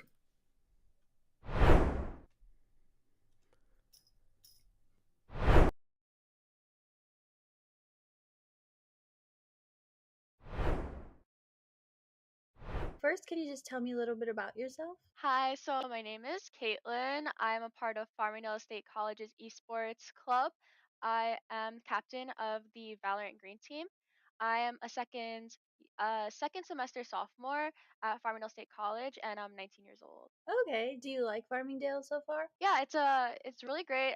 The program I'm in is very specialized, and it's not offered that often in the East Coast, so it's pretty nice. I enjoy it. And what's your major? My major is aerospace professional pilot degree. Oh, wow, that's really cool. Thank you. So, is this your first time on an esports team? No, so I've been a part of the Valorant team for 2 semesters, and this is my 3rd semester, and it's my first time ever being a captain. Okay, oh, that's awesome. Can you tell me a little bit about what it's like being a captain? So a lot of times I'm organizing the team, making sure everyone is properly set for upcoming games, um, getting scrims for our team, and kind of just making sure everyone is there, present, and possible, and able to play the games that we're gonna, be participating in. We're participating in 2 leagues this semester, so it's kind of hectic. Oh gosh, yeah, definitely. I can see that. How is it different for you as a player versus as a captain? Do you feel a lot of responsibility? I basically have the responsibility of choosing who, really plays, what type of characters everyone's playing, and what positions and roles we are all doing, as well as being there not only as a team member, but also being seen as in a leadership role and having that sort of respect there, and being able to delegate everyone's role in the team. So it's definitely a lot more different, and my voice is most definitely heard. So I like it. I like being a captain. Yeah, that's really good. What games do you play, or what is your main game? I know you mentioned Valorant. Right. So I play Valorant, but I started off with Counter Strike, and I really always have been interested in FPSs. So that background has always been there. So my transfer onto Valorant was pretty easy. That's cool. What have you done to improve yourself in game over time? So one thing, for my teams especially, I have open communication where we're able to really give our constructive criticism without taking offense. And me as a captain, especially it being my first semester, I find it really important that everyone is able to come to me and communicate like, "Hey, Kate, I don't know how I feel about doing this," or "I want my voice to be heard about this specific thing." And just basically taking into consideration everyone's voice and having that open line of communication is really helpful, and that's something I find really important. Okay. Do you carry that strategy into your everyday life as well, would you say? Yeah, communication is really important to me, especially in aviation with crew members. You're always trying to communicate properly and efficiently to get the assigned goal completed, and that works in video games as well as in aviation. So I feel like it transfers very well, and I put my 100% effort in everything I do. I put 100% in the team, the leagues that we're participating in, communicating with opposing teams that we might be going against.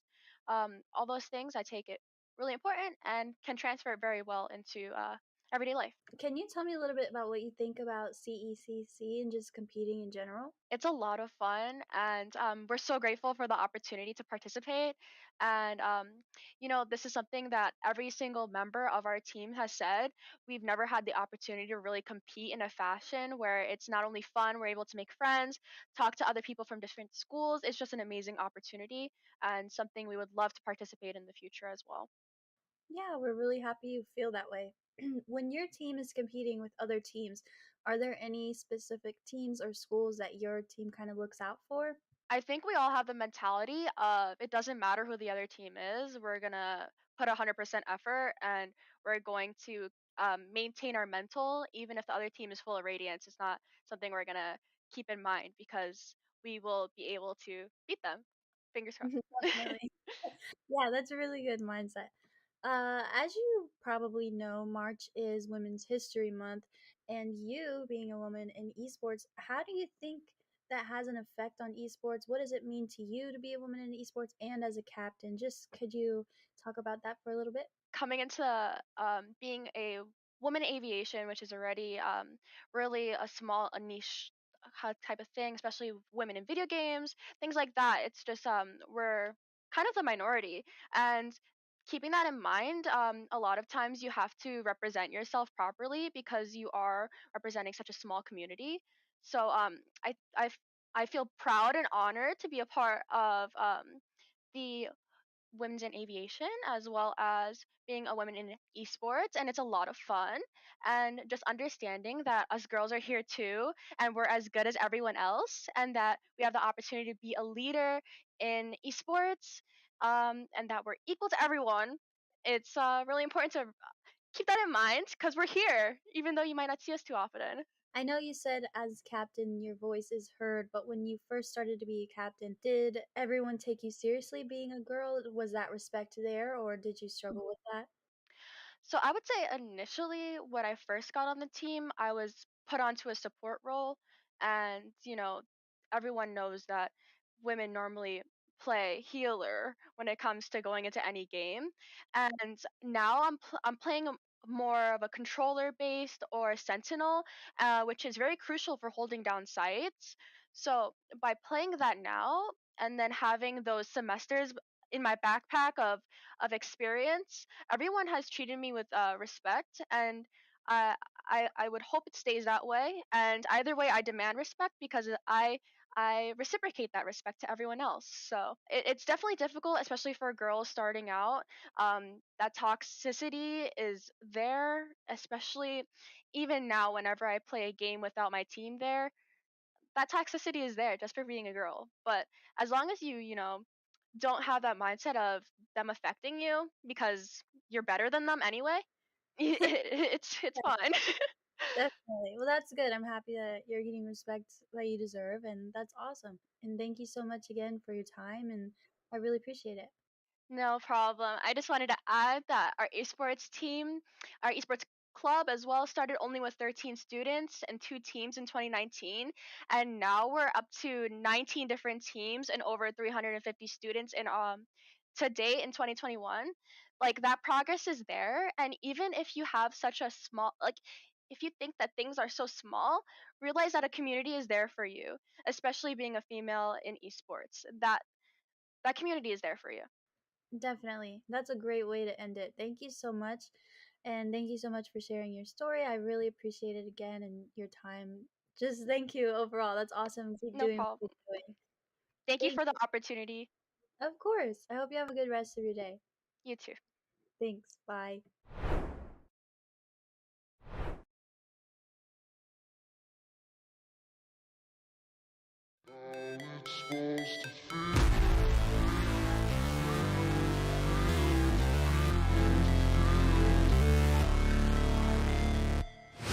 Never break, always fight, never quit, do it right, play the game, win it life, have no shame, there's no time, feel the pain, live the grind, I could change, in my mind, pick a lane, commit and climb, the only way to win it life, I never miss that fact, taking big. That's so cute. UCF, and it's really cute. I'm gonna move down here. How do we feel? The odds for UCF? What are we thinking? They got it. No, we got this. We got it. We got it. Go Knights. Charge on. 100%. My friend Nick is behind you. He's gonna record it. Don't look at him. You'll ruin the shot. Don't look at him. Don't look at him. Come on. Let's go! Let's go!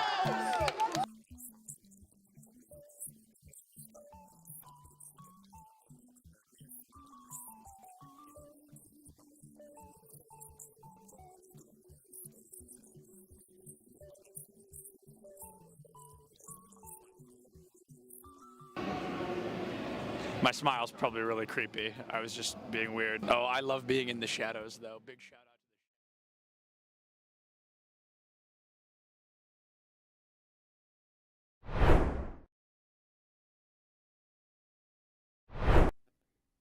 Well, hey there, gamers. Welcome back once again for game number 3. We're going to be jumping in just a minute here. The Esports U Campus Cup featuring Fortnite East. I'm still Septilance with Zephyr. And Zephyr, that game 2 ending with much more of a bang than game number 1 had the opportunity to. And the scoreboard has been shaken up quite a bit. Yeah, for Caesar and what was high ground, or maybe we should aptly call him My Name is Baz here. They now lead the pack with 51 points. And I say lead very tentatively because it's not by much. Frosty and Mello are previous leaders after game 1, only 4 points behind with 47 to their name. Chicken, Kaizen, Sadix, Edgy, 45 to round out a tied position in third. Yeah, a tied position in third with Satix and EG, who we saw right at the end there. They came in third place in game number 2, and they're tied for third place right now on the leaderboard. So, Zephyr, a lot of these teams have a lot to fight for, but we talked about this with the beauty of there being so many teams. Anybody in the top 10 right now still has possibility of winning. And, even if there's some kind of miracle run, technically any of these teams could still win, but that would require 16 points of eliminating, 25 points of winning the game. It's a little statistically unlikely, but for our duos in those top 10 slots, there are very much still possibility of winning if they play their cards right. Well, for our teams, they'll find their way onto our map for the third and penultimate time here in our Eastern Campus Cup. And I'll tell you what, we'll see how teams now potentially play. Obviously, we saw a level of aggression that slowly got faster and faster across our last game. I wonder if that stays true here in our third.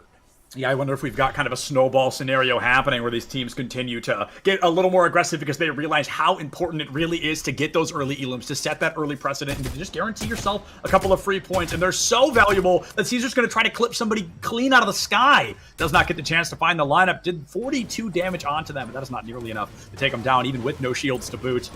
All of a sudden, that Fort Jonesy looking good all over again. High Ground and Caesar, I think they've landed here every time, if I'm not mistaken. They pretty consistently seem to end up here. They're very comfortable with this, and they seem to know where all the good loot is at in the area. We'll see. Obviously, it's not one of our POIs that is currently contested. Obviously, we'd have to look maybe a little bit more towards the north. That's where we saw some of our teams land in succession many times around here. But for Caesar and Baz, this is the perfect opportunity for them to get more than acquainted. Yeah, sorry, Baz. We called you high ground for 2 games, but we'll call you Baz now. We promise. Sorry, like from here on out. You know. I don't know. I like high ground because I mean, they made good on the name, right? They did. That's why it felt so good. Exactly. If you're like playing in the dirt with everyone else, and your name's high ground, then I start to have problems, right? Well, high ground on the high ground. We gotta say something. You know what I mean? Like we gotta talk about it a little bit. And somebody I would like to talk to because they continuously kind of disappear early game and then always end up in the late game is the duo we're looking at right now. Kahunabuka and Hammer on sticks. I feel like they're not really in the feed. They're not really finding eliminations early until we get to that final circle, and then they're clutching out a top 10, top 8 placement every time. Yeah, well, it was last game that they were all the way in second, right? Yeah. We didn't quite catch them, obviously, succeed in their rotation into what was Caesar and Baz, but obviously it's enough to net them now a consistent scoring to place them in 6th here, and now in the Rave Cave, potentially those elims that you're looking for there. Yeah, Rave Cave, a tough place to get out of. Fights that happen here often end with the duo being dismissed. You don't really get to run. Leppy and Renegade Ranster have a pretty clean, natural cover between them and Hammer and Kahunabuka right now, and I think they're going to utilize it, but instead we've got another combat happening. I'm hidden to take somebody down early on there. It is the knock, not the E-Ring, so that player still technically standing. All 44 players remain in lobby. I'm hidden, looking for the cleanup there. Oh, poor Uber driver. Got eliminated pretty early on in game number 1. I believe game number 2 tells the same story. As you run into a strong duo like Hidden and Oreo, you are not feeling lucky, Zeph, I can tell you that much. Not quite at all. Trying to take up residency under the mushroom, and now pinned from no. both angles. A quick edit found. Uber driver running Oh! directly into the clutches of I'm Hidden there, marking the first duo eliminated. That is a shame. You really hate to see it, unfortunately. Running into a top 5 duo 3 games in a row is not how you want to steady out those 3 games, but luck is unfortunately not on your side here today. Luckily enough, there's another split later today. I believe you're also able to participate in it if they want to, but Hammer on sticks now, using that Rave Cave. It feels like the duos almost have a bit of a peace treaty happening. I think they're fully aware of each other's existence, but like I said, I don't think anybody wants to comfortably take combat in here because it's very hard to survive. Whoa, Frosty! Whoa! And it's not just Frosty, it's being picked up by Kaizen. That was our leader. No! Coming out game 1, we talk about the northern part of our map being very, very exciting, where most of our, or at least our eliminations, usually take place here. Now it's up to Mello to survive for that duo. Wait, who is the second missing duo right now? It was not just Frosty and Mello, was it? Did Mello go down? I don't know, but 2 duos are missing, and it was 1 a second ago. So, I don't know, we'll check. We'll get there when we get there, but that may be a real story to tell. That is insane if that duo has gone down already. That is the 2nd place team, but that's the kind of miracle that needs to happen if those lower numbers want to fight for a chance at number 1, and that is the perfect way to make just that happen. No, Mello, 15 HP on the board, still standing, but Zeph, we gotta be honest, with no healing on board, 3 full shields in the pocket, I don't think there is anything Mello can do here. And there it is, already gone. The 3rd duo to be dismissed from this, and that is the green light everybody else in this lobby needed to kick it up to 150%. It's big, and it's big enough for, more than importantly, Chicken and Kaizen, right? They were currently the team right behind Frosty hit it. in 3rd there, and now are going to be able to more than successfully walk into a position above them. Now, obviously, they're going to have to survive just as long as everyone else in this lobby, but yes, that's such a huge moment. Caesar and Baz, they themselves also likely just as excited. Oh, absolutely. The team in first place, they see their number 1 competitor has already been taken down, but like you mentioned, Chicken and Kaizen, they're not leaving that spot open. They are filling it immediately. The new terror on the map, and everybody going to be keeping an eye out for them. A bit of a slow burn in Rave Cave. I mean, 2 duos were in. They're both going to choose to make it out, and I think that makes a lot of sense. You've got a lot of great rotation options, just like those launch pads. Baz and Caesar always at Fort Jones. They're getting a little bit of gas, refueling here to power out through game number 3 and 4. And I think they've got a great opportunity to farm a lot of materials. There's a lot of stone nearby. There's plenty of wood. And I think gas stations offer max 500 steel. I think they're going to be able to get that as well. That's a really good position for them. Meanwhile, for Sap Games and Jelly here, it looks like able to find this team below. Big shots from behind, but they are able to get a recovery. But now, actually pinched. Someone found their way above. Rumor and Sap have always been very good at about both kind of clutching when their duo needed it most, and now as these Clutch Kings have to go against one another in combat, it's going to be very difficult to decide who can walk away successfully. Jelly Zam caught onto the low ground. It looks like they're going to go ahead and just get out of dodge. Can't say I blame them for a second. Rumor tanking. Oh, whoa. 6 HP, 1 bullet from being knocked, but he will not be knocked. Not yet, that is. Circle closes in. Sap and team have to get back onto the lineup here, and they're going to chase. They're going to go in deep for it, Zep. Right here, they're going to carry themselves actually away from where we currently see Zico and Rogue. Now, I will bring up in that feed, we see some issues with Chicken and them just a second ago, but for now, this is obviously our fight to be had there. Zico taking a huge chunk of damage, and now, of course, this launch pad going to carry Sap and Jelly right on top of them, likely. Oh, and it looks like they might try to take the fight here, unless that's a heal bunker, and the more I look at Zico's HP, pretty sure that's a heal bunker. Just trying to stay alive and regroup into the combat, but I think when you're on the side of Sap and Jelly, this chase makes sense, because you have to go this way anyway. You know they're low, you finally get the knock-in. Poor Rumory doesn't get the join. Oh, that's Rumor YT, that makes way more sense. Okay, anyway, Rumor is down early on. Zico, the last one left alive, 16 HP in the storm. Nowhere to run, nowhere to hide. That is another duo being moved to game number 4. Sap and Jelly, 4 points already on the board, Zap. 4 elims there. That's a start for them that we have seen before, though. Yep. This team, obviously, one of the highest in terms of securing what is at least those kind of early elims. It was in game 2. They finished off with 5 on their belt. A high number when you look and see that that's usually kind of the average for some of our top performing teams. And the big deal, though, is the fact that they just continue to fall far too early in terms of their average placements. Yeah, the average placement is always going to be more important than the eliminations, and I think that's what maybe that team needs to hone in on a little bit more. I completely agree with you there, except for the Chrome Grenade gets you in a little faster, increases some movement, and kind of eliminates the vulnerability of swimming through the water. It makes it a little easier to get out of dodge. You can bring out your weapons a little faster, so it makes a lot of sense, honestly. Hidden and Oreo going to be going up against Hezi and Stig, who have unfortunately not had the cleanest run today, but they're going to try to make up for that right now. Hidden already has 2 eliminations and gets knocked down deep into the water, completely removed from the fight. Currently a 2v1 if Hezi and Stig can focus up and find the elim, but Oreo bunkers in quick, waits for the duo to return, and honestly, it's a great play. The lack of extension there is exactly why Hezi and Stig aren't able to clean up that fight. It looks like they might actually be turning heel here. I was going to say, for Hezi and Stig, they're just putting their way at least into that storm, right? Getting themselves far forward. Now, obviously, Hezi not looking particularly the best in terms of health here, and that's probably the biggest reason why they pull away there. But for Hidden, finally chasing ahead. Oreo taking their time in the storm. Got to be a little bit careful. Obviously, nothing moving for the next 90 seconds, but still, respect.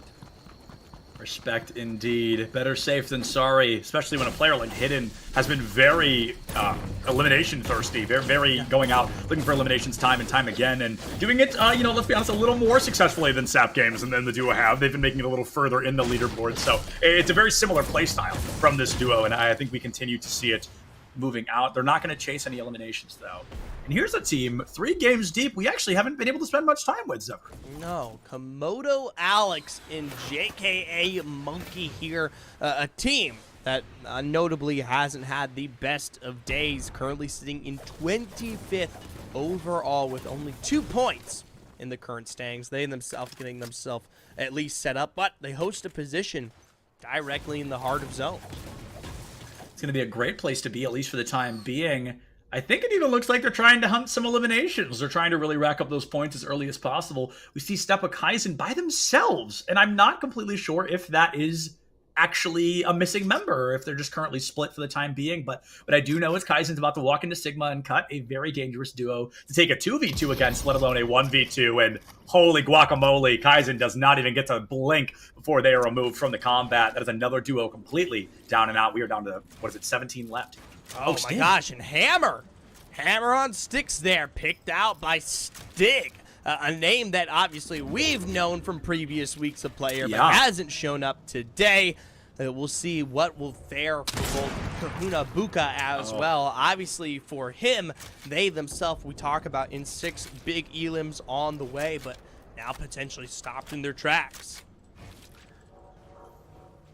I love this play from JKA. Like you said, prime real estate there in the center of the storm. You've got insane high ground. You can get the read on where a lot of people are.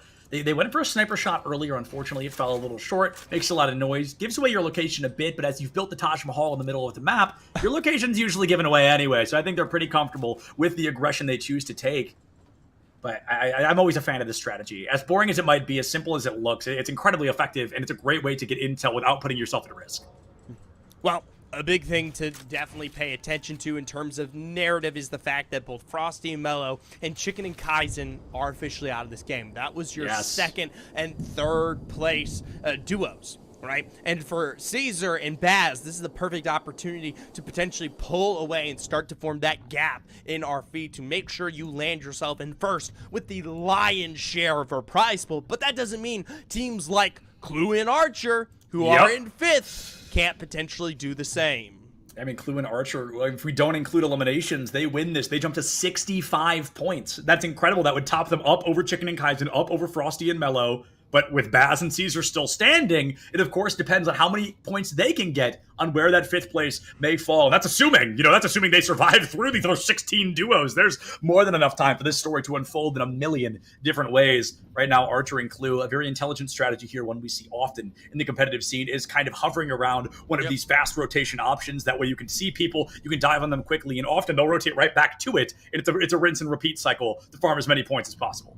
Well, sadly for them, it's not exactly the best, though, balloon to be playing with, given the fact that Storm doesn't really push that far away. We might see a rotation here, but it's very unlikely. For Archer and Clue, they just want to put themselves in the best spot, especially regarding this next zone, especially given the fact that we've got quite a wide split between that and the lake that presents itself on over 25% of this storm specifically.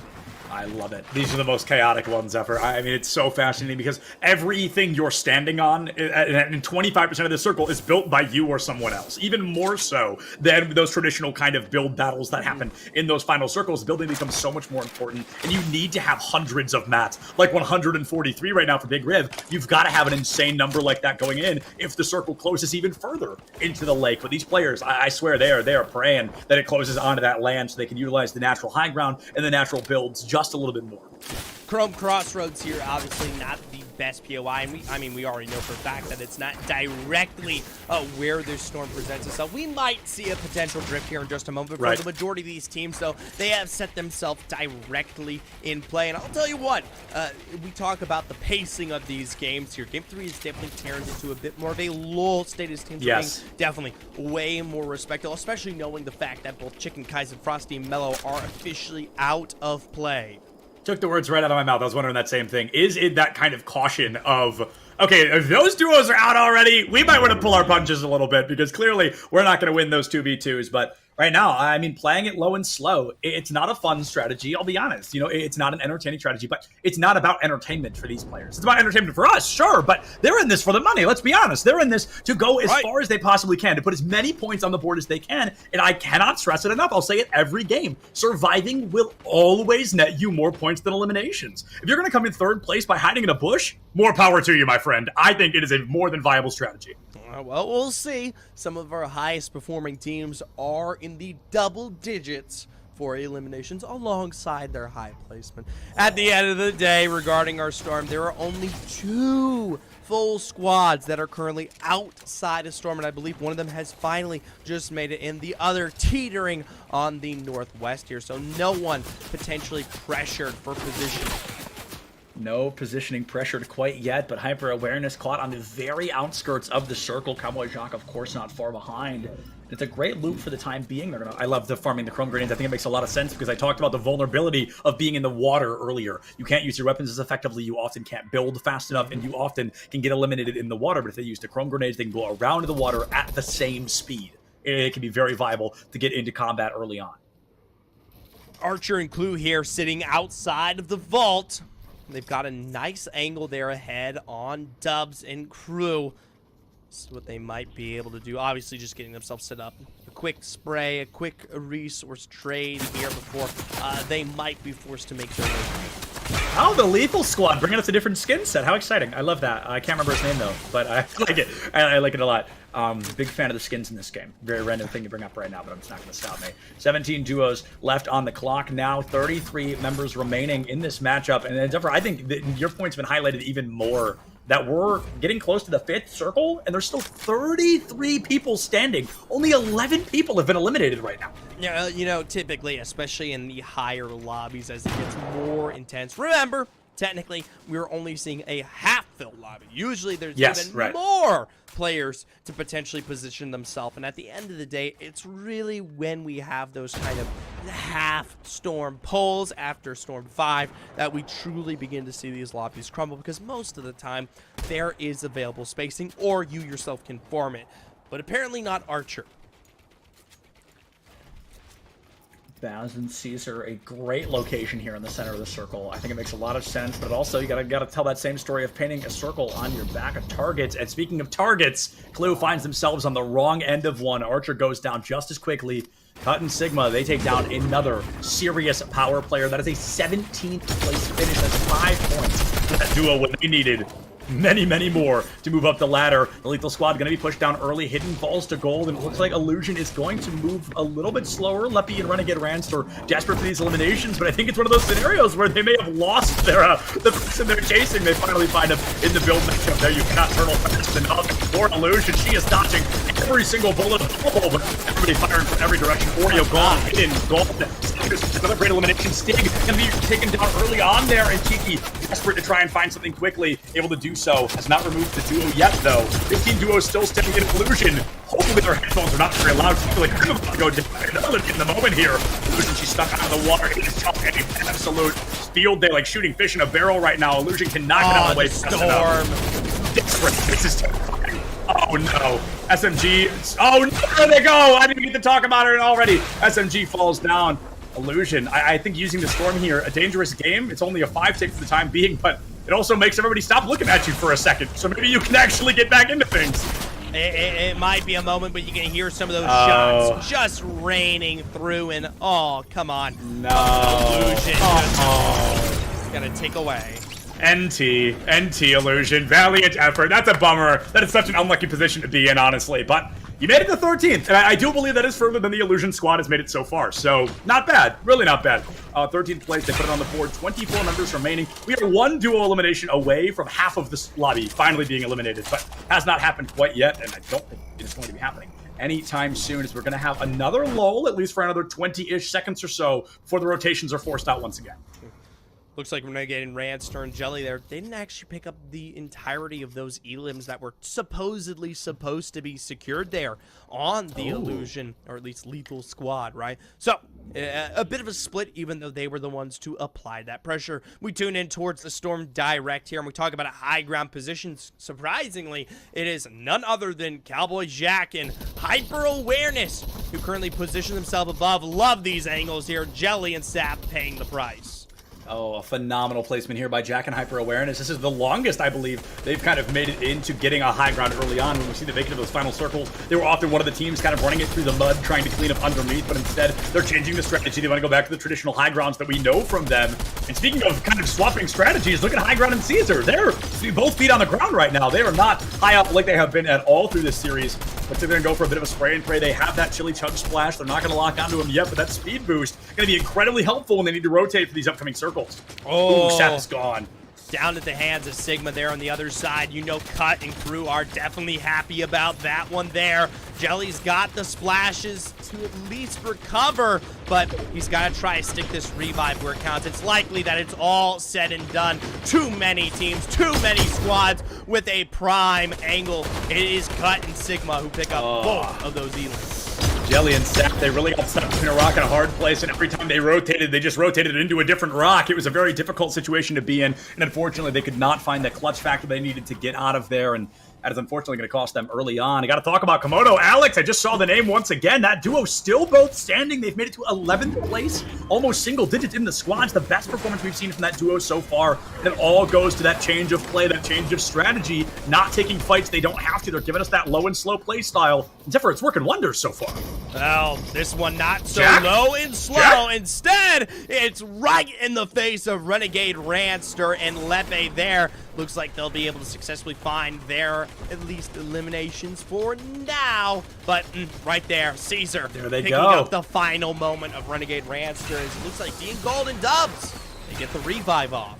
Wow, what a risky revive. An incredible time to get your teammate back up and running, because doing this with a duo is obviously so much easier than doing it by yourself. We see the Chili Chug Splash now in effect as Caesar is going for the quick rotations around. Catches Tiki in the backside there. Sigma in a 1v1 with EG, who does go down, falls off the top, and already going to be taken down by the Storm. Blink and you miss it, but that player has been dismissed, and it is going to be a clean fight once again.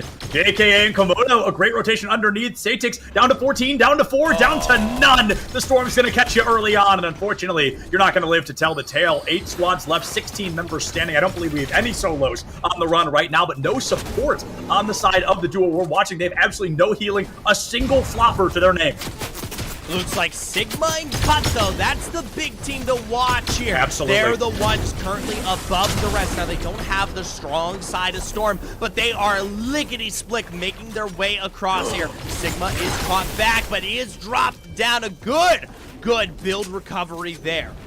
Oh my goodness, incredible time. Sigma and Cut still standing. 8 eliminations between the two of them right now. Tiki taking out by Sigma. Let's make it 9. Let's get a little crazy with it, right? Let's get to those double digits as fast as we can, but Cut by the Storm using every Chug Splash available. The high ground so unbelievably valuable right now. They're going to try to use every second of it that they can. They're trying to be shot down, but they're going to live long enough to tell it. Dubs, Big Riv, they're gone. Fades still up and standing. Another elimination into the books for that duo, and the pressure is being like never before as 7 full duos still remain standing. This is going to be a tough one for anybody to win. Wow. They're all running out of room. Look at Sigma's inventory there. Doesn't have many builds. Does not have many builds. They're going to have to need or look for a refresh. Like he dropped 6 and they got shot down. Oh my god. They just lost 6? Oh, Alex. Oh, Komodo Alex does finally fall. But we know the team member still standing there in the wing somewhere is JKA. Monkey has not fallen quite yet. On the high ground with that spray and pray strategy. No builds on the side of Sigma anymore. They're down to less than 15 at this one, maybe even less than 10. Fades catches several bullets to the skull, but none are going to be able to put them down fast enough. I think Cut has to drop. You get into the fray, and you're going to take a lot of damage to do so. Using every last bit of the stay on this ground. Gets on to Miz, kills, to get out of the engagement, and they're going to be able to do so with only 10 members left. Another one go down. Miz will be eliminated, and that will be the for to fall in. 12 let's make it a whole 13. This guy doesn't even need builds. The builds with the elims, and they're going to try to find every single bullet from being the bullet. Saving grace as that player continues standing, hits down to Sigma, and it is just a beat day. Instead, it's not Cut, it's Sigma who has the builds available. They gotta be incredibly careful here. Just 3 2v1 left alive. Like you said, a 2v2v1. Sigma and Cut here expending the last it's of JK! JK and Caesar and Baz are current leaders in this lobby here. Whoever comes out on top, this could be absolutely huge. Still, for Sigma and Cut, they have the subtle one build high ground over Caesar and Baz, and now take advantage of it in tow. I mean, they were given an inch and they've taken a mile here, making it all the way to second place with what I believe is 13 eliminations to their name compared to the 5 that Caesar and High Ground have. Oh, what a knock! Caesar and High Ground Baz cannot make it out of the way. Cut in Sigma, they, like a knife through butter, demolish that entire lobby. 15 out of 44 eliminations, Zephyr. I cannot stress enough how many points that team just gained, almost the maximum number available. I was going to say, it's so funny. We come into just about game 3, and you talk about how statistically it's very unlikely. It could happen! It could happen that we almost, just by one elim, almost hit the cap here for our format. 15 out of what could have been the total 16 possible kills. That alone nets them, what, 40 points off of that game? That is more than, I'm telling you right now, that is more than over 60 to 70% of our lobby has accumulated across all of these games. Yeah, this is incredible. I'm sorry, I'm watching the leaderboard actively update, so I keep making all these faces. This is exactly where we thought it would be. So if you guys remember, last time we looked at a lobby, we said, oh, 4-point differential. Not quite anymore. Well, hold on, hold on. More like a 16-point differential. Hold on. Caesar and Baz hasn't updated Oh, yet. you're right. You're right. Okay. Not hope is not lost yet, but we'll come back with some points. We'll throw it to a little break here. We'll keep you guys all on the edge of your seat. We'll see what's going on in just a few minutes. We're going to let that all get updated. We'll see you right back here with our fourth and final game in just a couple of minutes.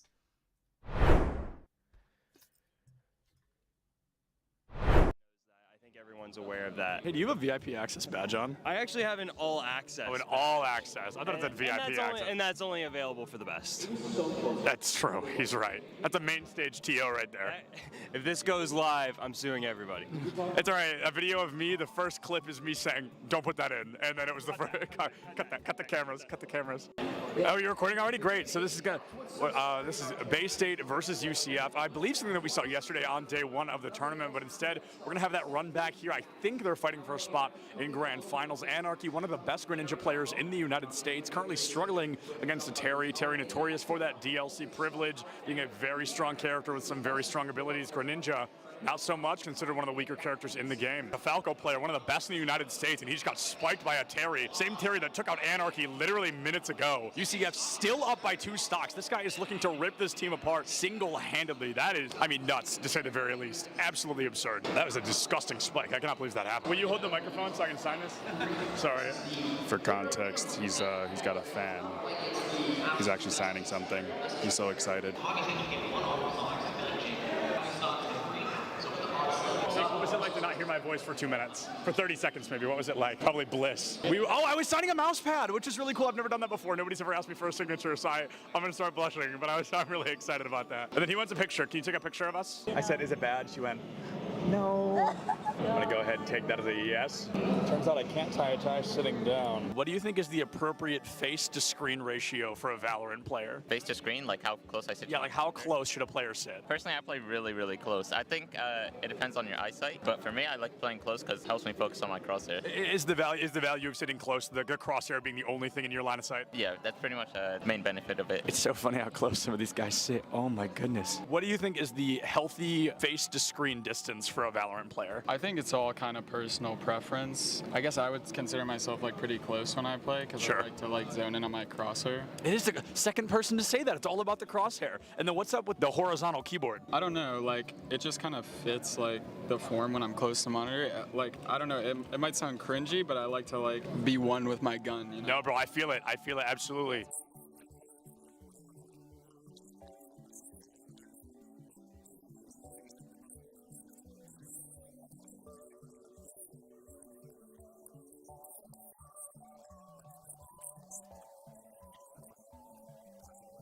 What is going on, everybody? I am here with some UCF fans. How are we feeling about UCF? Let's go! Let's go! We've got a bunch of UCF fans in the crowd right now. UCF, they're up by a single game. They're looking to find their third and possibly final, secure a spot moving forward. Things looking great for them against Northwood here today. This guy's playing Minecraft right now. He keeps double building instead of placing the dirt. Pressure's on, man.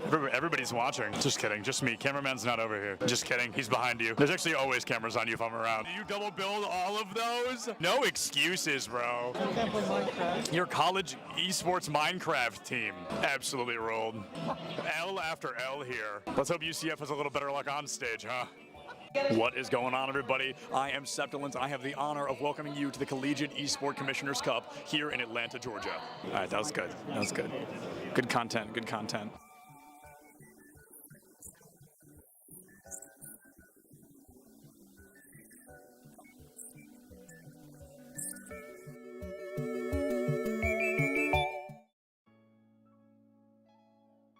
Hello, hello, hello. Happy New Year's, everyone, and welcome back to the ECAC Esports channel. As always, my name is Kyler K-Tad Tando, and I once again have the privilege of introducing you all to some of the best collegiate esports plays.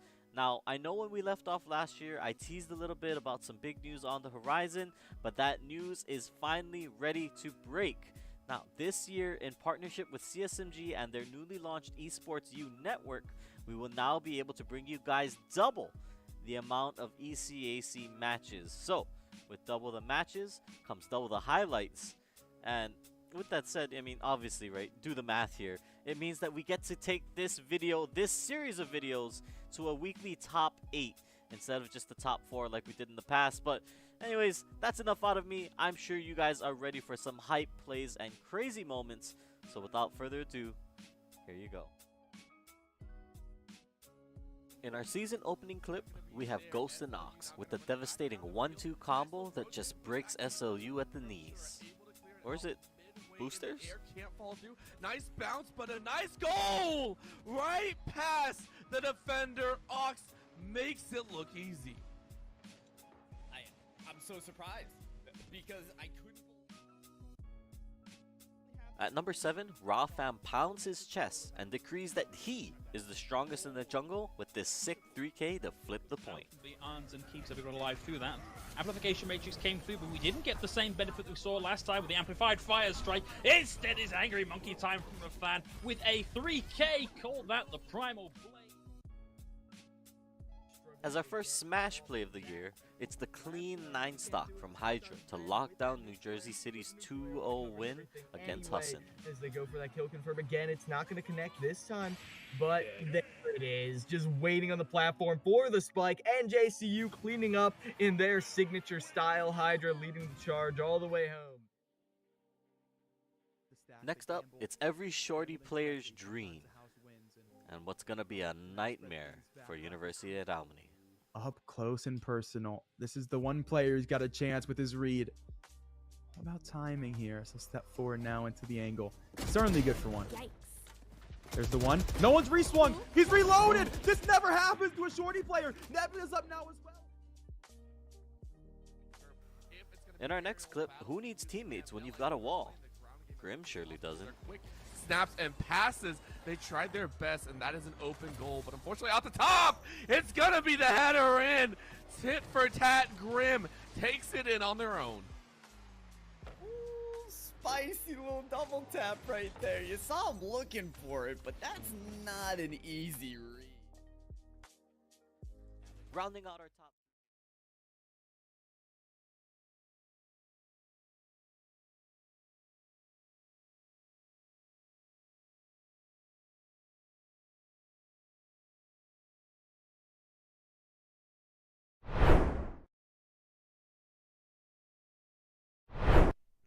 What's going on, everybody, and welcome back for some more Fortnite on Esports U, the East. Once again, we're going into our 4th and final game, but before so, a little bit of good news, bad news. If you're here for Overwatch, we've pushed it back a little bit. We're going to do our 4th game here in Fortnite. We're going to go right into Overwatch. The casters are watching the game right now. They're going to know everything that happened in Map 1. They will fill you in. Hopefully, Map 2 won't happen while we're still here, but got all that out of the way. We're ready. We're done. Cypher and Zephyr here on the desk. Game number 4, and Zephyr, we just talked about this. I thought this was done and out. I thought this was over and done with. But as the points have been updated, I could not have been more wrong.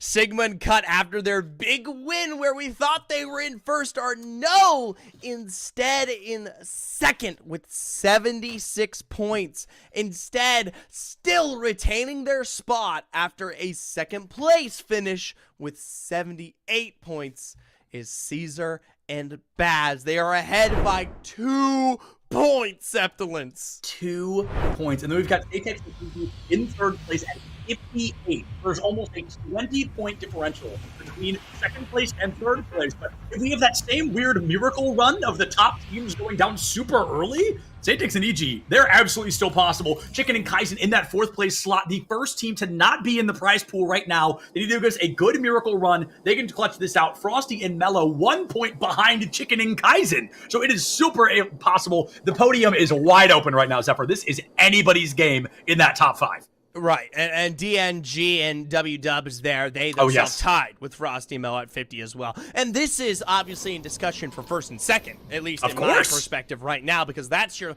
big whopping, $800 worth of the $1,000 total purse here. I will say, there is still a very, very flexible scoreboard for 3rd. A lot more of the teams are definitely available for potentially usurping what is currently held by Satix and Edgy in 3rd right now.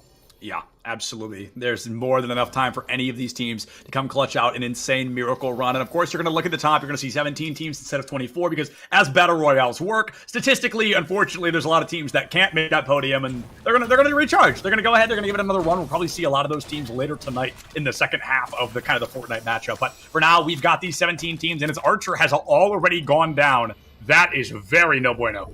No, it's a bit of a shame, too, for Clue and Archer. Oh, no! They're the first squad eliminated by the way, none other than Zadix's squad. That's the team that needs a big miracle run here. Granted, Clue and Archer had such a good start, and it's just gotten worse and worse, and I feel so bad. Yeah, there was a world where Clue and Archer, they're in 8th place. If they won, they went to 25 points. They'd have 70 points, depending on the elims they have. They could have cracked that podium, but unfortunately, that is not the timeline we are living in here today. We need a lot of eliminations. We need a lot of high-value gameplay from Satix and EG, and that's the best way to send a message. We are here to win, and we are one game away from being able to do so. Well, obviously that's all taking place on the feed. In front of you instead is Hezi and Stig, a name that some may be familiar with if you've been watching for days in the past and galores, but sadly a team that currently hosts a position in 19th. But this is kind of one of those situations where it's like they've got nothing left to lose, right? They obviously know that it's impossible right now to currently put themselves in the podium, and so what's more scary than a team with nothing to lose? Oh, that's a great question, Zephyr. Honestly, cannot think of much. Satix and EG, they are already 2 points on the board, most points in lobby, as those are the only eliminations that have happened. But, I mean, look at this. They've got Synapse Station wide open. Nobody's in the area. They're in the circle. They've got this entire area to loot for materials, for weapons, for anything they need to set themselves up for a winning run. Now, this is a particularly deep, and I mean deep, polling zone here. If it's going as far down as Synapse Station. Did they all four go south?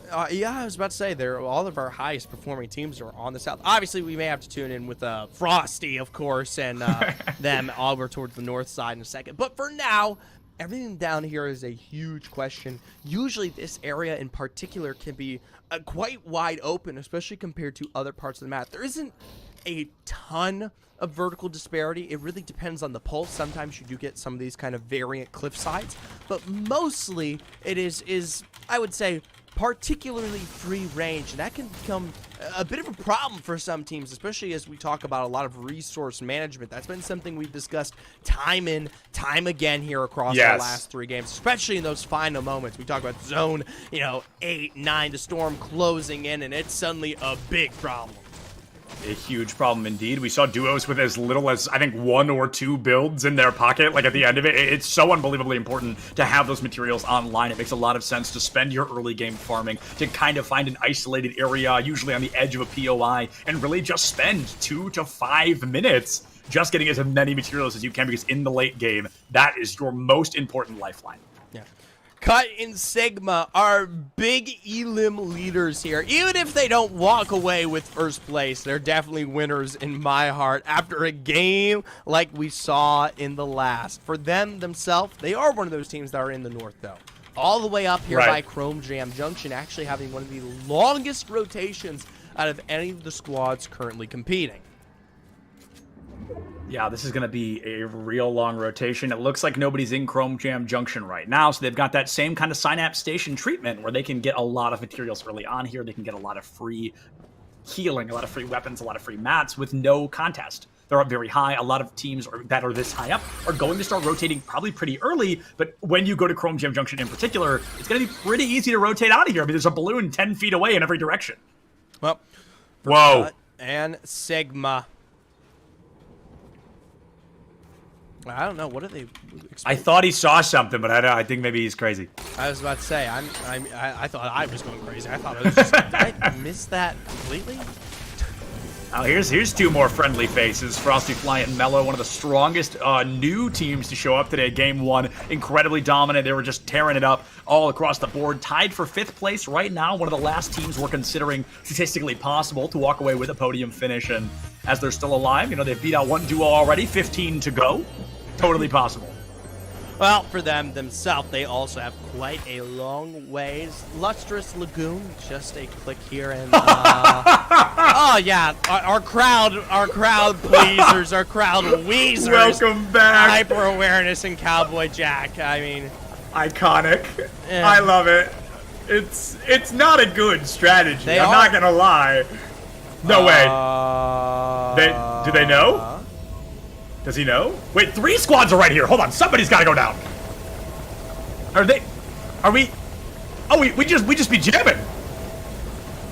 We just be hanging out. Are we jamming, or is it impossible to shoot? You just can't do anything. You can't. That's do also anything to a begin very with, good so question. Because there's no way Stig can shoot them from that position.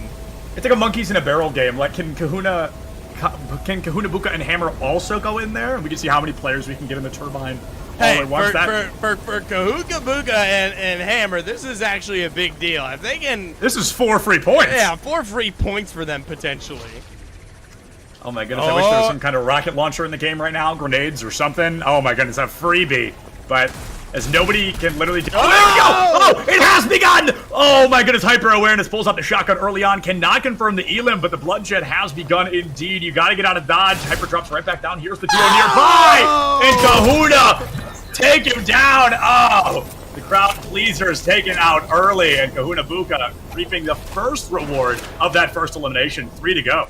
Yeah, I was about to say, Cowboy Jack is still hosting a lovely position underneath and hasn't moved yet. Obviously, he's AFK. Yeah, no, he's there. He's definitely there. There's a big world, by the way, where obviously this is first close of the first storm. They just get the banner, get a quick reboot, and then suddenly we got more shenanigans underway. 10 minutes later. I think there's like 4 or 5 reboot fans in this circle. Oh, whoa, what? Huh? What? Kaizen, what? What happened? See, it's always more dramatic when you see Kaizen, Elim's Kaizen. Then you Yeah. don't know what the heck's going on. The mystery is insane.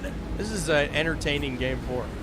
It is. It really is. And speaking of entertaining, I'm a big fan of this duo right here. The underdog story of a lifetime. We don't get to see them in game 1 and 2. Game 3, they come in 3rd place, and even though they're fully aware they're not going to mathematically make podium, they're still going to rock out here in game 4. They're going to try their darndest, see what they can do. It's all about that practice, all about that improvement, and this is the best way to make it happen. Frosty Fly and Mello find 2 eliminations of their own, and 2 duos missing now. Baz and Caesar on the flank here, on the high run, with the exact same loadout we saw last time. It was something that gave them their survivability when we saw them at least crest some of the high ground there it is. that they were playing off of. But you can see there in the feed, Sigma and Cut Sigma, the first to start knocking players down. Big eliminations there, and this is something that's got scary. That's got to scare Baz and Caesar, right? If they don't keep the same pace, I mean, that's a win ripped out of their fingertips. Absolutely. And speaking of wins being ripped from your fingertips, Hezi immediately taken down by the Cut duo once again. Sigma and Cut, 2 eliminations online. I think they hold the record for what I believe is 13 eliminations in a single game. Or it's 15, I'm sorry. It's 15 eliminations in a single game. Just 1 shy of the maximum 16 points available. That is not going to be an easy record to break. If anybody's going to break it, I feel like it's going to be them. Oh, my gosh. Okay, for Sigma and Cut here, though, that's an extra 2 additional points. Something that I will notably say puts them on direct, even footing now with Caesar and Baz. Technically, both of these teams now, no matter where they place, whoever goes down, they have the same score. Cowboy Jack? I assume he got caught on a tree or something. What is going on? Second player to knock themselves down. Is that it for them, by the way? Because hyper awareness was the. Oh no! Wait! Wait! Yeah, that's it. That's it. Oh, that's so sad. You know what? They said now you wonder if it was intentional. They said they were gonna play the high ground, so they touched the heavens. They went higher than anybody could. They went all the way to the top. Beautiful. Oh, devastating. Poetic, honestly.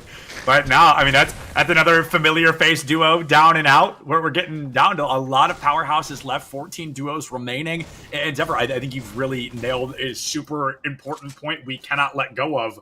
Caesar and Baz tied for first place to the very point with Sigma and Cut right now. I guess you could say it is cutthroat. Oh, Jesus. Okay. All right. Well, calm down. All right. I will say, now, obviously, the big question here is the fact that Cut and Sigma have shown that they are more aggressive on average. In fact, they pick up quite literally the elims that Baz and Caesar do 2-to-1, right? Right. And so you can already see Sigma extending shots here, a quick bolty to the side. I mean, it's the perfect opportunity for them to potentially continue to rack up what they need as they play Edge of Storm. Notice the difference. Sigma and Cut are slowly working their way in, trying to pick apart team after team. Yeah, it's all about moving in on teams you're confident you can take the pick on. They look for sniper shots often early, I've noticed. No. Oh, no! That is a 5th place duo dismissed from our 4th and final game. That makes it impossible for Frosty and Mello to win this out. But I'll say DNG and Wubs, we haven't seen them yet. If they're in here somewhere, they're going to be able to win this. This is big. Wait, this is huge. Baz and Caesar, Sadix and Edgy, literally in touching distance. Neither squad has opted to fight. They would hear each other emote right now. They would hear each other emote. They would hear each other breathe. Okay. This is 1st and 3rd place. For either of them to win, they need to take out the other. That is basically how this goes right now. If Baz and Caesar go down, the chances of Satix and EG winning spike. 200% increase. But if Satix and EG go down, that is another powerhouse duo dismissed. Maybe they won't hear them emoting, actually. Now we've been scientifically proven wrong. Wow, thank you, Prod. Thank you for bringing that to our attention. I love the juxtaposition of the seriousness. The intensity. The intensity. This guy sitting in a chair with Drago de Vesta playing in the background. Caesar is fully aware. I gotta wonder if they can hear it, and we just can't because we're spectating. But either way, Satix and EG going to go for a rotation down and out the far side of the hill. Whoever that duo is, they do not want to take that fight if they don't have to. They're going to rotate in toward Tainted Towers here. And it looks like this is quite the populated city, Zeph. It happens to be directly where our storm pulls here, so no surprises that our lobby has begun to congregate here. And for Caesar and Baz, they themselves also moving, but they are opting at least for some minor resource collection and maybe not a direct position in the POI direct. You gotta be careful. Always you gotta be careful, especially moving into a place like Tainted Towers where somebody can be 500 feet above you and you're completely oblivious in that moment. JKA gonna be boxed in. Tiki and Big Rib looking for these elims. Unfortunately, Tiki and Big Rib will not be able to clutch out a podium placement, but they're still gonna try their darndest to take down as many members as they can. Komodo Alex sneaking out by the skin of their teeth there, giving a lot of free space to Rib and Tiki on this high ground. I have to say, they definitely do it in style, looking dapper with the double outfits there. They rolled up on those two like a firing squad, big, beefy, and brought the shots to boot here. Oh, Caesar on high ground. Val's taking a lot of damage, but EG and Satix, they have to bunker down. We saw a sniper shot just barely miss EG, and that is going to be a dangerous spot to find yourselves in. Oh, poor Alex. Escapes one duo right into another, and will finish in that 13th place slot. But well done, my friend. You've made it. You've survived over those duos. 3rd place out of 1 game. That's better than most teams have done so far today. Nothing to be upset about. A great improvement. Very excited to see what they can do later down the line. But for now, we do have to kiss them goodbye and remain with our 12 final duos. There it is. High ground and Caesar. I mean, it's scary. The longer they're alive. They're officially 1 elim ahead now, though, of Sigma and Cut. So 79 to 78. As long as they pick up anything, I love this perspective here. Let's see exactly. Sigma and Cut north side of this. Oh, who was that? And a beautiful snipe. Looking like skeet shooting here from Cut, able to find that knock. They're tied up again. I love this. Just peering into the water, seeing what resources might be available. Doesn't look like they need anything yet. A full 150 builds available there. Yeah, literally almost maximum builds on the table. I believe that is maximum builds, actually. That is, You've got them all on the line, and this is a very comfortable spot. We see both of our powerhouse duos teams fighting for that 1st place spot, though, $500 on the line, and as they both get closer and closer to these final circles, they're looking better and better for what is guaranteed to be a clash of the Titans moving into this final round. Well, for Cut and Sigma, they've got some time. Obviously, this is a little bit less cluster of a lobby here. We're already down to from the start of today in a situation where this is quite literally almost 40% of the lobbies we saw in game 1. And in that regards, there's obviously not as much pressure in terms of your placement and positioning. Now, we do lose a lot of Tainted Towers here. We go a little bit more towards that kind of open-ended valley where we saw some of our teams set up initially here, and that's going to be paying the price just a bit. Some wide rotations from Cut and Sigma. I mean, they are not blocking any of this. They're just moving. going for the wide swing here. I think they saw Chicken on the high ground, and they want to make sure they get away from that duo a little effectively. They saw a great high ground rotation. They want to go underneath it to prevent them from being sniped on that high ground. Baz, and speaking of high ground, Baz and Caesar, they've got another great positioning. They're in the circle. They're going to be right on the edge of it.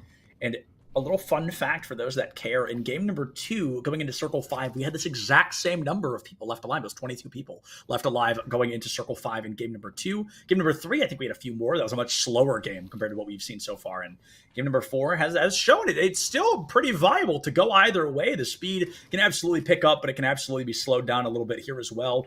Not sure what Baz's intentions are with that.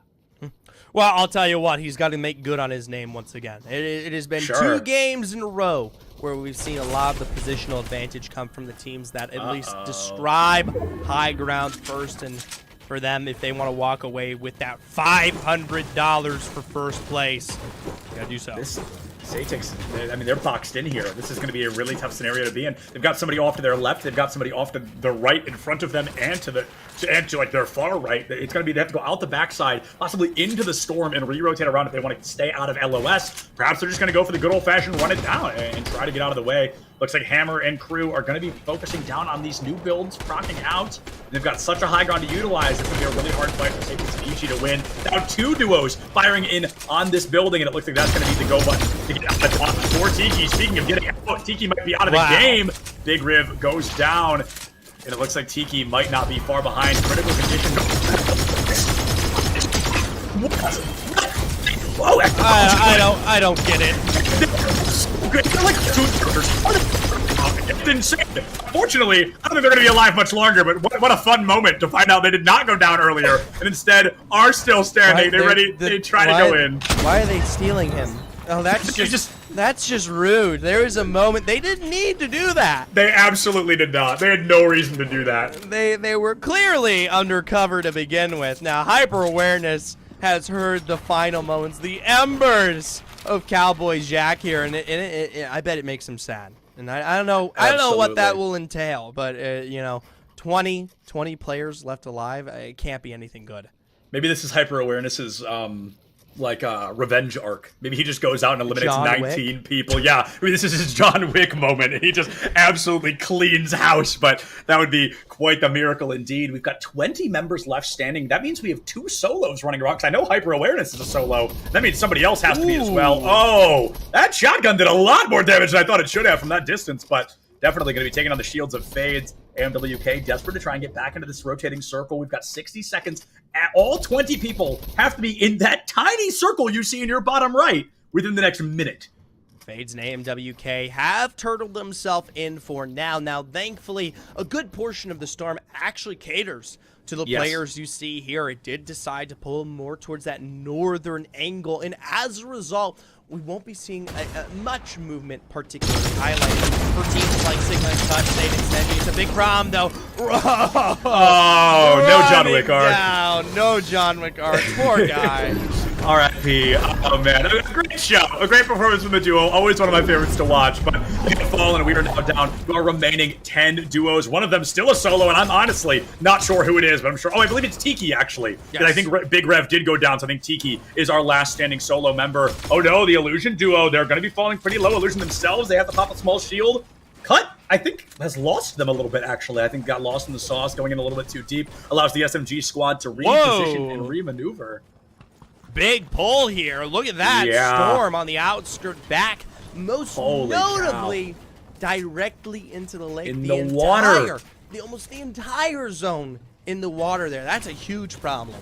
We have not gotten a more climactic final circle if we hacked the game. This is going to be so exciting to see what happens if the circle even makes it all the way out there. 19 people, they all have to hold W, try to get out of dodge, move as quickly as possible without going down, and try to find eliminations on their own. Sepakaizen and Chicken in incredible high ground so far. This is the exact strategy they brought to the table in game number 1, where Chicken clutched out a 2-1 victory to give them the initial net points they had. Baz has the ability to heal Caesar up as well. They're going for a full regroup. Gold and W-Dubs, one of the only remaining teams outside of top 3 that still has a chance to sneak back into it, and I'm not sure they're going to be able to. Actually, I believe the only standing team left that might be able to break podium that isn't already there. This is big. It is out in the open. It is a wide rotation here. Kaizen with an Elim down onto Hammers. That leaves Buga left alive for Baz and Caesar. Still able to play high. Tiki trying to play it low and slow, less than 10 HP on the board. We see W-Dubs going low as well, but Cut so unbelievably thirsty for these eliminations. There's Dubs, the first knockdown. Sigma adding another one to the leaderboard. It's going to be 18 members left standing, 10 full duos. We've got a couple solos running around, and Gold healing up right above them. Dubs is finally removed from the coil, and that is going to be another tough scenario to dig yourselves out of. Sigma and Cut, Zephyr, they move like they're sharing a brain. It's incredible. This team, they are so unbelievably coordinated. They always complete every goal they try to, and it's exactly why they find themselves in that second place spot right now. They're a couple of fights away from that first place. This is big, though. They're moving very aggressively, like you've made mention of, and if they go down early, it is still fairly timely enough that they could pay the price. Chicken from the high ground to find the first knock on to Cut there. It is only Sigma left to pull off this revive. 5 seconds. Very likely he's going to be able to do so, but they're both going to be so low coming into Storm. They're going to have to expend a big portion of their splashes here. The lethal squad goes down early on there. We see them fall. We're down to, I believe, 6 standing squads. We see Tiki, critical HP, still running for his life. Satix and Easy, they're still in the mix as well. Baz and Caesar, they're desperate to find this. Currently 1 elimination on the board here, Zephyr. They need more than that to hold on to this first place position. They need to try and win it out. They are down, but they are not out yet. It is not over until there's only 1 team left standing. Chicken with the best high ground we have seen in ages. Kahuna Buka falls to Satix. They want every elimination possible because this really might come down to a separation of eliminations. And I'm not saying that for drama. I'm saying that because that is mathematically true. This might be a team winning by 1 or 2 elims, and everybody knows it. Chicken and Kaizen, they're going to be the biggest wrench potentially on Cut and Sigma here. Look at that angle. They lose out on their footing for just a second, but are able to quickly recover. Tiki finally drops down. Our final 6 squads. Zico as well here. Chicken with Kaizen, and everyone is on top of each other. Final 5, top 3 squads still alive. Actually, all 4 of the top 4 are still alive right now. Anybody could win this game. This goes down to the best of the best squads we have brought you here today on Esports U, and it is going to come down to an absolute last-second clutch from somebody because they are all running out of build, Zephyr. This circle has been moving for a while. We are in the middle of the lake. There's nothing to farm. There's no additional healing. It is all damage permanent right now, unless you've got 16 chunk splashes on you. Baz going to have to use every single one as he drops to 59 HP. Has to leave his teammate out to the dust. Sigma, critical HP as well. And it's completely eliminated from this fight. And it's looking Sigma gone! Oh, Sigma, that's fallen. Stop Satix in. They are 1 elimination away. 4 members left standing. Chicken and Kaizen, they have such a strong high ground. Zephyr, it is duo versus duo right now. And for Chicken and Kaizen, this could be the difference here. Oh no, it's Angie and Satix. That's the squad in 3rd. They're not just holding on to a position like this. They're going to secure 3rd place here, but they need to potentially win this one out. Chicken and Kaizen from above finally dropping to the low. They lost out on Kaizen here. Chicken, the last member, trying to defend back. It's a 1v1 and Chicken, a wrap around the corner, a final puff, and a win for Satix and Edgy. I have goosebumps on my entire, like my arms are, wow, what a final circle, what a final performance, and we are not going to super jump into Overwatch right now. I've talked to production already, we've talked about this, we're going to wait, we're going to figure out what the leaderboard looks like, because we need to find out who's on that podium. We cannot do the math. There is no front runner, there is no guess. I believe that Baz and Caesar should be in 1st place, because they did outlive Cut and Sigma by a single fight. So I do think. Go ahead, what do you got? It's super close, though, because they only outlived them by 1 position. 1 position here. Goes to the elims. And if Caesar and Baz had accumulated any amount of elims to surpass that in their moments forward, it will be enough here. What's even more concerning, though, is that final moment. Satix and Edgy, obviously, they finish off with big wins, but did that put them in 3rd? Okay, not everything is updated yet, but I believe we do have our 1st place team. Not going to say who it is, but I will tell you they net exactly 100 points on the nose on the dot. We're waiting for more confirmation. I believe first and second have been confirmed. That third place slot still wide open because Satix and Edgy are still sitting at 58, which means not everybody has been updated quite yet because that's what they had going in that game. And there it is, Zephyr. We're going to wait a few more moments. I don't want to get anybody's hopes up, but we don't want to accidentally tell anybody anything wrong. The most eliminations we saw from one duo while we're waiting, 30 eliminations across 4 games from Cut and Sigma. That was the most, 11 more than second place, who was Satix and EG, actually, at 19. So they really woke up there in those final couple of games, because the first 2 games, one of our largest critiques was they weren't very flashy. They weren't very active. Well, and then they came in games 3 and 4, 19 elims. I believe officially I think that's do it. have our final standings here. So if you want to read it maybe backwards up Of to course. announce our Of top course. 3. So, third place with a last 4th game victory, their only victory in slot, 94 points on the board, walking away with $200. Satix and EG clutching that out by over 20 points, I believe, Zephyr. Wow. I'm not sure. Maybe Chicken and Kaizen haven't been updated yet. I don't know if 76 is their final score. So we might come back to third place because I'm honestly not sure what's happening they're there. updated. Chicken. They're up. That's up. Chicken and Okay. Kaizen are done. Okay. So Chicken and Kaizen, 4th place. Close, but no cigar, unfortunately. And actually, that goes to show a 20-point differential. Even if Satix and EG lost that second place, they still would have clutched third. They still had the, because they had the initial 1 placement above them before we went into game 4. yeah. Anyway, third place, Satix and EG, a huge congrats on the podium. Second place, 97 points. The duo that had the most eliminations in the entire game. They lose by 3 points. But second place is certainly no loss. Sigma and Cut walking away with $300 between the two of them. And in first place, as a surprise to, I think, probably nobody, one of the strongest duos we've had, an incredible one at that. They did not pull a single punch this entire evening. A perfect 100 points on the board to Caesar and Baz High Ground. They started strong, they finished strong, and they walk away with $500. 6 points separate first and third there. That's how close that was. It could have come down to a simple, like you said, elims difference, just a positioning that gone wrong in the final moments, and instead it was a 3-point difference between all 3 of those slots to finalize our Eastern Heat. Yeah, an amazing Eastern Heat at that. Now, folks, we do have to wrap it up pretty quickly because the Overwatch teams are very politely waiting for us to throw it over to them. So we're going to do another quick break. We'll be right back with Overwatch. But after Overwatch, we have the complete Western Heat. There is still 4 more games of Fortnite to be played, and we are super excited to bring that to you in just a couple of minutes, or about an hour, let's be honest, here on Esports U. We love you so much. Check your posture, drink some water. Don't forget to love each other and enjoy some Overwatch. We'll see you for some more Fortnite in just a bit.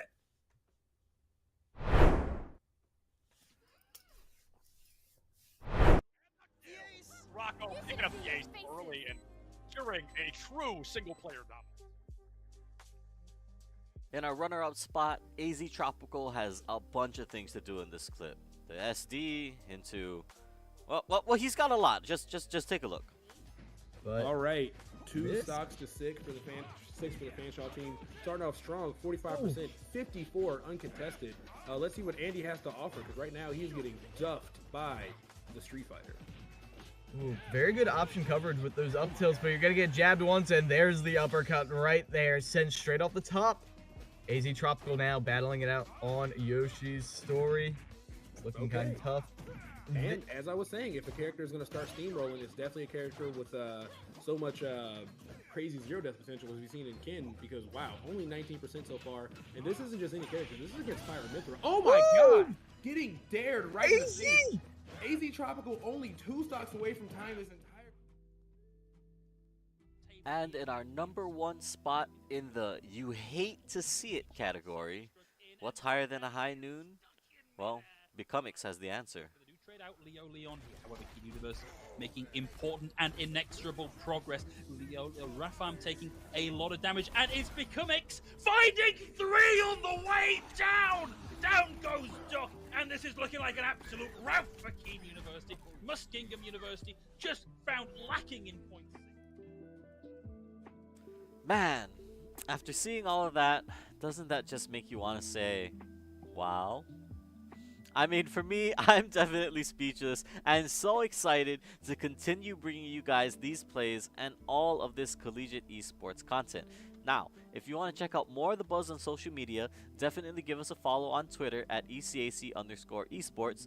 Or, if you just want to check out the action live, be sure to tune in on our Twitch channel at ECAC_esports. With that said, I do want to give out a shout out to our partners at Esports U for not only helping to us expand our content, but really also to help bring up all of you guys more of this great collegiate esports action.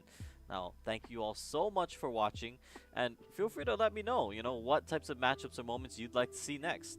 As always, I've been KTAD, and I'll see you all later. Have a good one.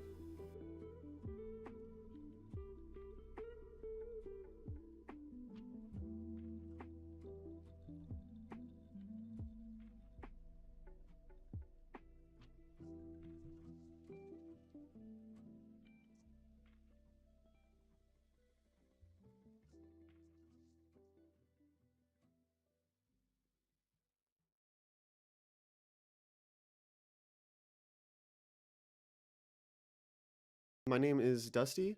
I'm 24 years old, and this is my first year at Bay State College and first year towards um, my bachelor's there. But I've been going to college for a few years now, or several years now. Cool. What are you studying? Right now, I am studying human resource management in Nice. business. Yeah. Do you like Bay State so far? Yes. Yeah. It's been pretty good so far. It's only been one quarter, but I like it so far. So. Where are you from? I'm from SoCal. I'm doing it remotely from Southern California. So, what games do you play? What's your main game?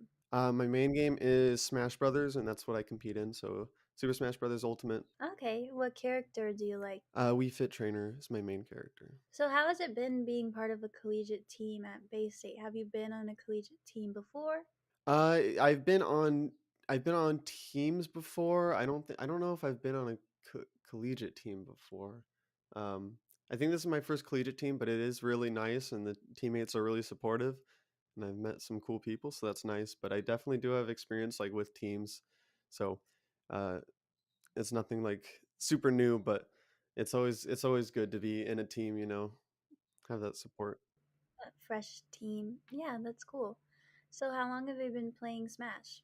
I've been playing Smash for about like 7-ish years now. Well, I've kind of played it since I was like really young, but like competitively, I've played it like 7 years. I played since the release of Smash 4, which is the previous Smash game, and now I've played into Ultimate, so quite a while. What has been your proudest moment since playing Smash? That's hard to say because I've honestly had a lot of good moments. It's just I feel like every other week or every other month I have a new moment where I'm like, wow, that's the best I've ever played, which feels good and makes it, I keep going for stuff like that. But every time I play a tournament set and it feels really good and I feel like I'm playing the best I've ever played, probably each of those consecutive moments. I just had a tournament a couple weekends ago in Las Vegas where I placed 9th out of nearly 400, I think, and I think that was one of the best I've ever played, and that felt really good. So that was a really big accomplishment for me. So, you would definitely say over the past 7 years, you said that you've grown a lot in the game? Yeah, I think I've grown a lot in the game, and I think I've also grown a lot just as a person too. Just like competition in general, there's a lot of learning, and there's a lot of a lot of ways to approach it. I've learned how to teach other people as well because I do coaching as well, stuff like that. Um, so I've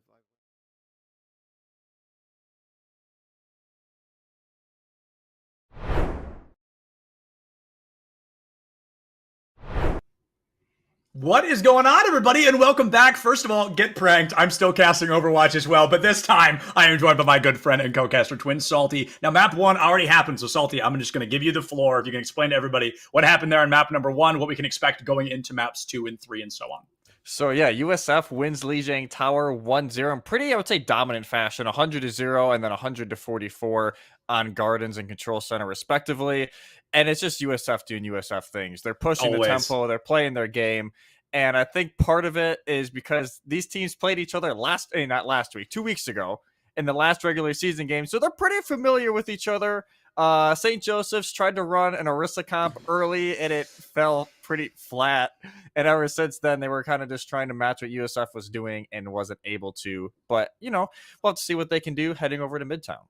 Absolutely. And Midtown, a huge personal favorite map of mine because Junkrat works super well on it, and I love him, and I will always love him. And I think it's just a fun map, an exciting one, and one that I will say Orisa can work on. So if SJU wants to bring it out, you know, before the update, we looked at that trifecta of Diva, Winston, Zarya, and kind of like the rock, paper, scissors, that I always said, you know, if we're jumping down from the S tier to the A tier, I think Orisa's first in line.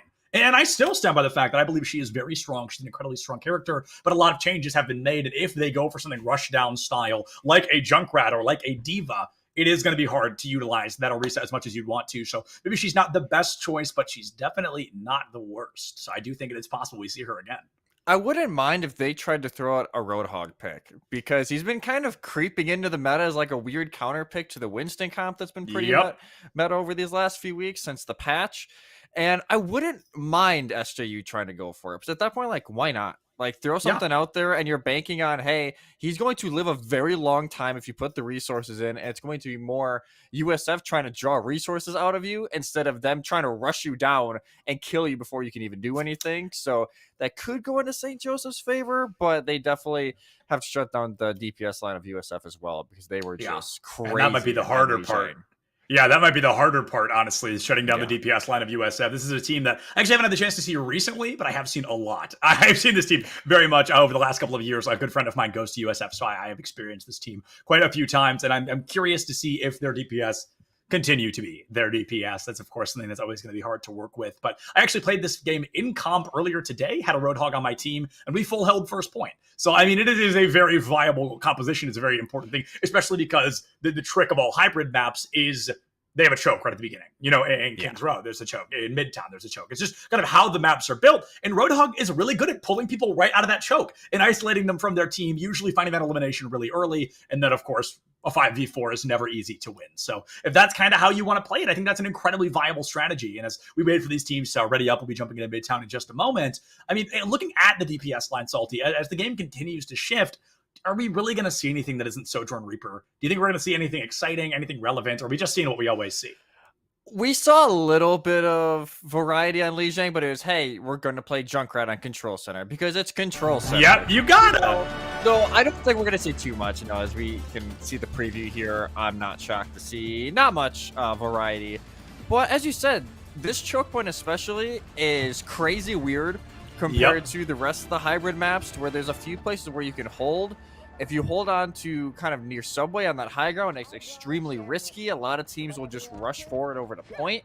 So a lot of teams are starting to try and play around the fire truck near the back, given that, yes, they're going to give up a little bit of high ground if they decide to go through bus, but you have so many different angles to where you can actually keep track of everybody. And it seems like St. Joseph, they're doing the TikTok try thing. And run underneath and just try and go straight to point here. Yeah, I call this the TikTok thing, and it's really relevant to nobody else. But like, I learned this strategy on TikTok, and it looks like they're going to go for it. Now, usually they save the speed boost for right when they're underneath, and they regroup. It looks like they are going to hold on to it from Goat Bus as well. Fire name Goat Bus.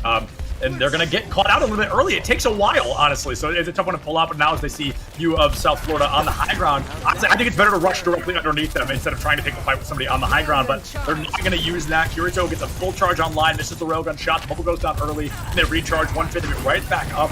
Shield begins to find a lot of progress, but St. Joseph's, they can't get out of that bubble yet. You know, it gave them the 5 feet forward, but after that, they're going to get caught out by South Florida early on. And it's just the poke game right now, trying to see if either team is going to make a mistake, and Kirito is just poking away, and this is actually JaCrispy getting that opening pick off. Yeah, the trade does come through, but I think it's a little more damaging against the side of South Florida, especially as they lose that Sojourn not far behind. Lucio puts down JaCrispy, but I don't think it's going to be enough. Maybe it will, Salty. I was not a believer, but it looks like St. Joseph's found that elim and then just kind of scattered a little bit. They kind of took their own fights, and they got picked apart by South Florida early on.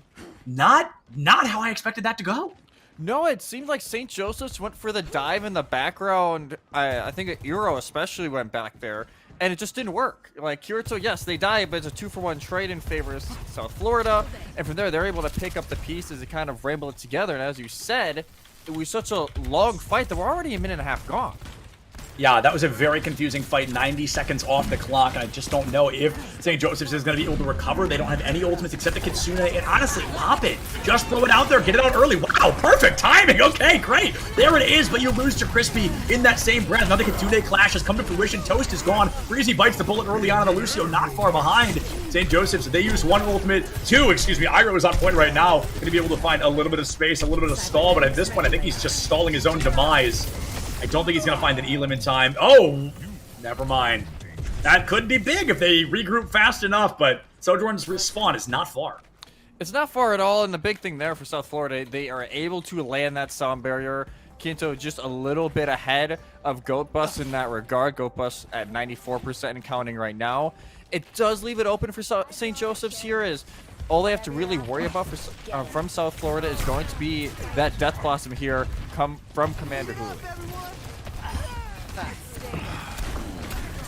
Death Blossom online from Commander Who, like you said, and I wonder if it's gonna... I mean, now it's free. The beat was forced out way too early. This should be a bit of a field day for the Commander, and instead it's... Okay, never mind. He found somebody. The Reaper does go down. Looks like Lucio gonna fall as well, and poor Winton Overwatch. He's got nowhere to hide. Gonna fall once again. We're down to 60 seconds left on the clock. South Florida overplaying their hand a little bit in terms of ult, but at least they still have the primal, plenty of stall potential in their pocket. St. Joseph's try and get aggressive there with the B, and they just don't get the value. And as you said, it just leaves the door wide open for Commander Hoy just to go right on in, get a pick off with the Death Blossom, finish off the fight. Now with this final fight left, I'm looking at Crispy. Needs to get an opening pick off with the overclock. Yeah, this overclock needs to be huge from DeCrispy. They need to equalize immediately, and taking somebody off the side of Florida will give that same potential available. Goes, rotates up onto the high ground. There's the overclock. She wants it to end right now, but I'm just not sure it's going to. Death Blossom in the pocket of Breezy as well, and I'd love to see them pop it early, trying to find a support, but instead DeCrispy null and void, boxed into that train car and taken down by Bebop early. Goat Bust missing. It's going to be up to Breezy's Death Blossom. Try and do anything this fight, but with 20 seconds left, it's going to be a miracle run, and instead it's a nightmare for the side of St. Joseph's. They lose every team member except their Winston, and that is going to be probably the final true fight here, Sophie. Yeah, time's ticking down. DeCrispy should be able to at least trigger overtime, but there's barely any ultimates available for St. Joseph's. They try to use Death Blossom near the end of that. They get nothing, and they get 0% on that point as well. A clean hold from USF, and it's all on the pressure now for St. Joseph to not try and go down 2-0. It's going to be a scary situation to find themselves in, Salty, especially because there were a couple of fights there, I really do believe, where they found the opening pick and then they just really slowed it down for little to no reason. And then it often ended up costing them that fight. And they lost every fight in a row for 4 minutes. It cost them, they don't even get a single % on the board. And now University of South Florida, they need 33% of the first point to bring Midtown to a close. Yeah, they're feeling pretty confident about themselves right now. Absolutely. Li Jiang went pretty much like this as well. It was just South Florida controlling the tempo. As you said, they were even a little sloppy in the ult management, and they're still able to get together some of these fights where logistically going in, they shouldn't be able to. So huge props to South Florida for what they've been able to do. And now St. Joseph's in a little bit of desperate mode. Maybe try and throw a little cheese comp out there to throw off South Florida a little bit with the Hog Bastion coming out. I don't mind it, I guess, from South Florida, and from St. Joseph's, I should say. If you're gonna, try and hold for 4 minutes, throw a curveball at them, and at least try and throw them off their game a little bit. The Ana as well. Yeah, they've just been ridiculous so far from South Florida. Yeah, this is really fascinating. It looks like we're going to see South Florida showing a little bit of their own comfort. They're going to bring Kinto out on the Zenyatta. Now, of course, they're in spawn. Plenty of time to swap up the comp they're running. But this is going to be fascinating, Salty. The comp on the side of St. Joseph's is the comp I would use if I was attacking right now to take 33%. That's not the comp I'd use to defend, because it's all about burst damage and immediate focus to take somebody down, to win a fight quickly, and then complete your objective.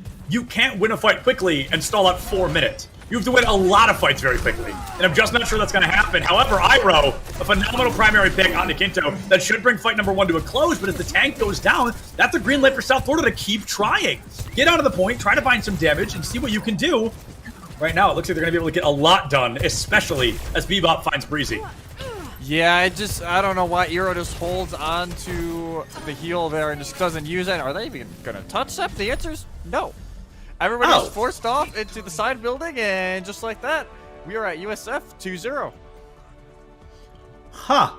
Whoa, that was quick. That was fast. I think there's a concept there from St. Joseph's in regards to possibly playing comfort picks, possibly going for things they're a little more safe with, things they feel more comfortable on, but it just, unfortunately, did not work out well. And St. Joseph's, they're going to lose map number 2, and with only one map remaining, I'm going to be honest, I don't know which one it is. Is it Push?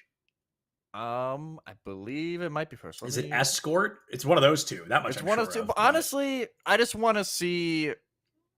I want to see St. Joseph throw something wild out there. It's gonna be Escort. So either Circuit Royale, Dorado, Junkertown, Route 66, Watch Point. We'll see, what the pick and bans are. But I want to see them maybe try Circuit Royale if they're able to maybe shift over to a Sigma and at least Or a Widowmaker. Or a Widow, because at least there, the Sigma's still so potent, and it's not like the Winston is the instant go-to like it is a lot of these maps right now. So I want to see them maybe, not even Junkertown. Junkertown could work as well.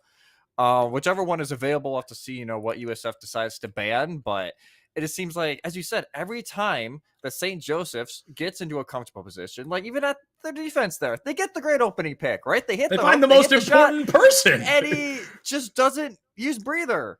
And it just rolls the point into USF's favor there. And it's just them either being too hesitant to use abilities or being too hasteful and trying to use it too quick to use the fight. And they got to find that middle ground if they don't want to get knocked out in playoffs round 1. Yeah, this is an unfortunate spot to find themselves in, but SJU backs against the wall. This could be, I think Circuit Royale makes the most sense if they want to engage on any kind of non-meta pick. If they want to play Widowmaker, if they want to play Sigma, Circuit Royale feels like the map where they're going to have the most room to do so. I've been seeing a lot of Cassidy recently in like the Plat Diamond area, and I'm sure these players are a higher rank than that, but the point is it feels like people are trying to pass him on that map more conventionally, and I think there is wiggle room there. But when you go to Junkertown, you can play Widowmaker, but I don't think you can play Sigma on offense. I think you have to play Winston. People try to play Zarya, but she's been nerfed. There's a lot of error in play right now. And I think Circuit is the safest place to go because you can play off kilter because people still don't know that map as well as they know, your Route 66s or your Dorados. It's still a newer map, so there's still room for error and room for change / improvement. Exactly. And it's such a weird choke points on that first phase and second phase as well, to where you could stall a long time near the very end of that first phase with the high ground being right there. It's such a weird U-turn to where there's only like really one place where they can push through. So if you're on a defense, you have so many angles you can hold down. It's really hard for the offense to push through without that opening pick. And as you said, Zarya, not as good as she used to be. If you're a little bit too quick with the bubbles, it's not going to work. But what? Okay. I'm not a fan. I'm not gonna lie. I think I because agree. it goes into the Winston pick, I think, a little bit too much for my liking. Of the escort maps, I think this is the best one to pick for Winston. Yes, and so it's like I'm not sure on this one.